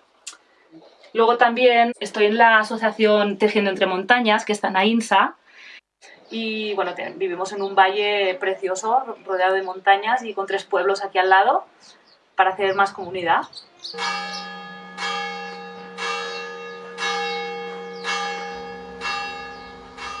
Yo soy Regina y vivo en Linas de Broto, que pertenece a la comarca de Sobrarbe, en la provincia de Huesca. Yo me dedico al procesado y al teñido de lana. Mi negocio en realidad se divide en 2 partes. Está el tema de la lana teñida a mano, con tinte ácido, que es un tinte ecológico, va mezclada con otras fibras como la seda, el cashmere, el lino. Y luego está el tema de la recuperación de la lana del valle, que consiste pues, en recoger la lana de las esquilas de la zona para intentar aprovechar toda esa lana, que en realidad desde hace unos años para acá esta lana es un desecho. Una vez que la recojo de la esquila, le hago todo el proceso de lavado, de escarmenar, y entonces luego me encargo de hilarla. Y esa lana la utilizo para hacer tapices. La verdad es que, bueno, pues la belleza de las formas y de los colores naturales y de los ricitos de las ovejas y tal, me parece una cosa súper interesante. El acto de tejer es una actividad comunitaria. Juntas, las mujeres de la comarca no solo crean herramientas terapéuticas, sino que también fortalecen sus lazos, comparten conocimientos y apoyan mutuamente los proyectos solidarios en los que participan. Aquí en el pueblo aquí en Linas de Broto, desde hace 2 años, organizamos unas clases de punto. En realidad viene ya gente de todo el Valle del Lara. Y entonces nos juntamos unas 15 personas todos los miércoles durante todo el año para aprender a tejer o para tejer y juntarnos y así hacer un poquito también de vida social, ¿no? En estos pueblos tan pequeños.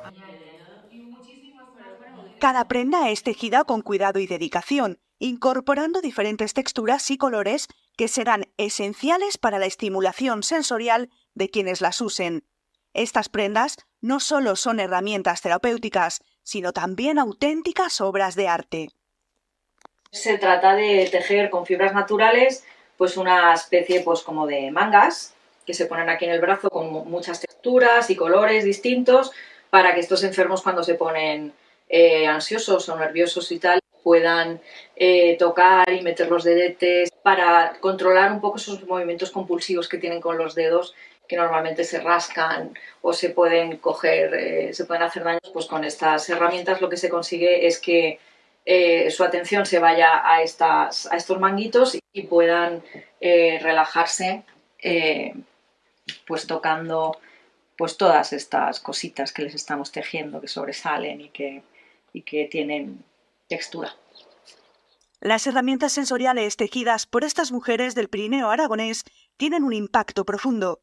En instituciones especializadas son utilizadas como elemento distractor que ayuda a calmar y estimular a personas con Alzheimer y a niños y niñas con trastorno del espectro autista, mejorando su calidad de vida. Es un manguito sensorial, es muy fácil de hacer porque son puntos básicos e incluso las personas que empiezan a hacer ganchillo y a tejer, pues es una cosa muy fácil de hacer, es básico. Nos pareció súper interesante este proyecto y por eso hemos empezado a hacer manguitos como locas todas y poder ayudar a este proyecto. El lavado de cualquier prenda implica que su composición llegue a nuestros mares y océanos en forma de micropartículas. Al evitar materiales sintéticos y químicos tóxicos en su confección, estas prácticas ayudan a preservar la calidad de las aguas y la vida marina. El uso de fibras naturales contribuye, por ello, a la protección del medio ambiente. Es beneficioso en todos los sentidos. Es bueno para la salud de las personas y el planeta. Hilando la lana de nuestras ovejas, las hilanderas, ayudamos a mantener los paisajes y los bosques y la naturaleza de aquí, de estas montañas. Y también ayudamos contribuimos en la economía de aquí y a mantener las pequeñas industrias de nuestros pueblos. Detrás de cada prenda tejida hay una historia de perseverancia y dedicación. Las mujeres de la asociación El Eco del municipio de Ainsa, el grupo Tejiendo entre Montañas y todas las tejedoras de la comarca del Sobrarbe están apostando por el patrimonio natural, reviviendo profesiones olvidadas y mostrando el poder del emprendimiento rural. En cada hilo, en cada puntada, se entrelazan historias de mujeres rurales, terapia y naturaleza. Estas mujeres nos enseñan que con dedicación y amor, tejiendo entre montañas, se pueden tejer nuevas realidades.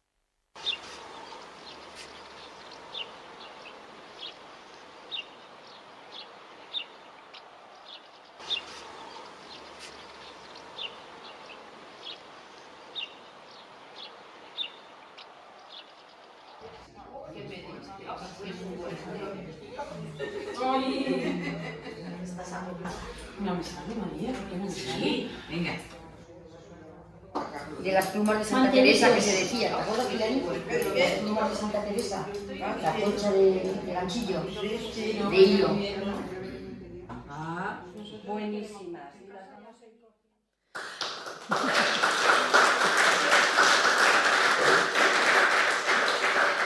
And we have a last-minute change. We are going to see something that we missed before. It's another Spanish project, Circular Economy for the Recovery and Revaluation of Cheap Wool in Teruel. So go ahead with that.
Now,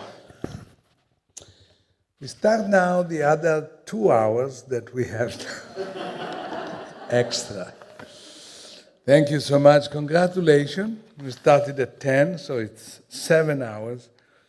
We have received so many contributions of such a high quality, and I'm very, very impressed.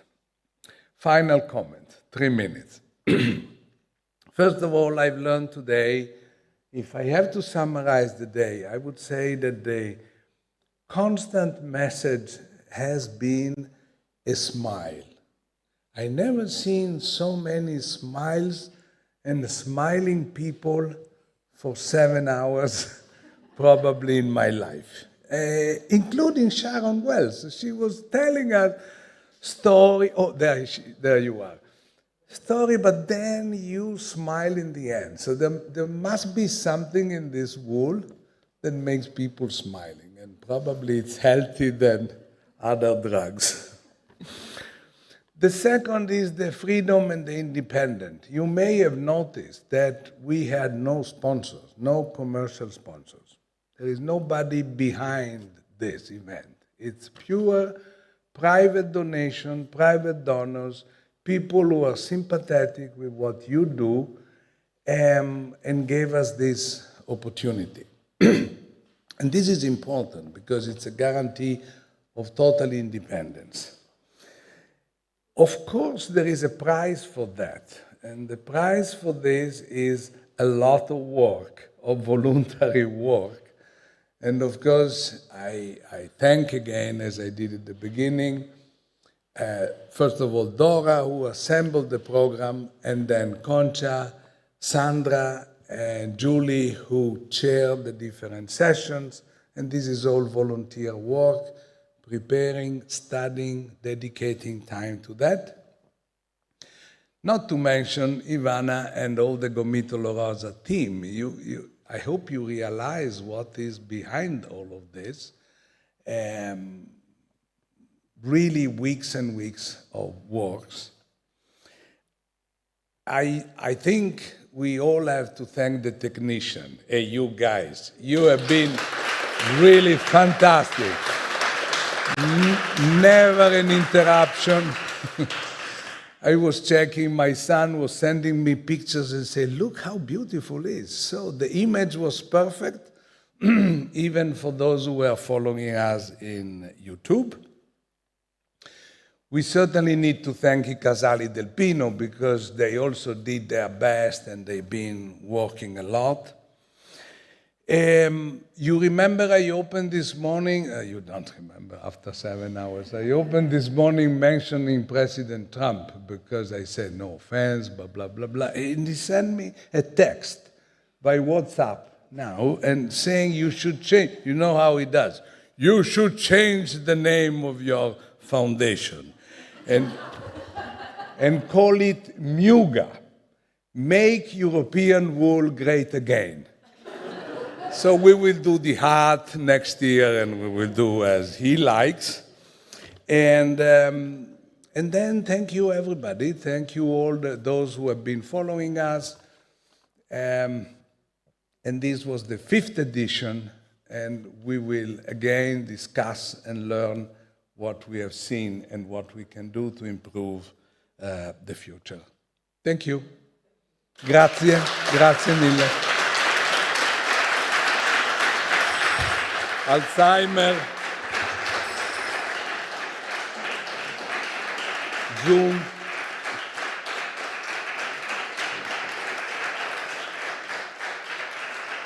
Do you have a home? Go home now.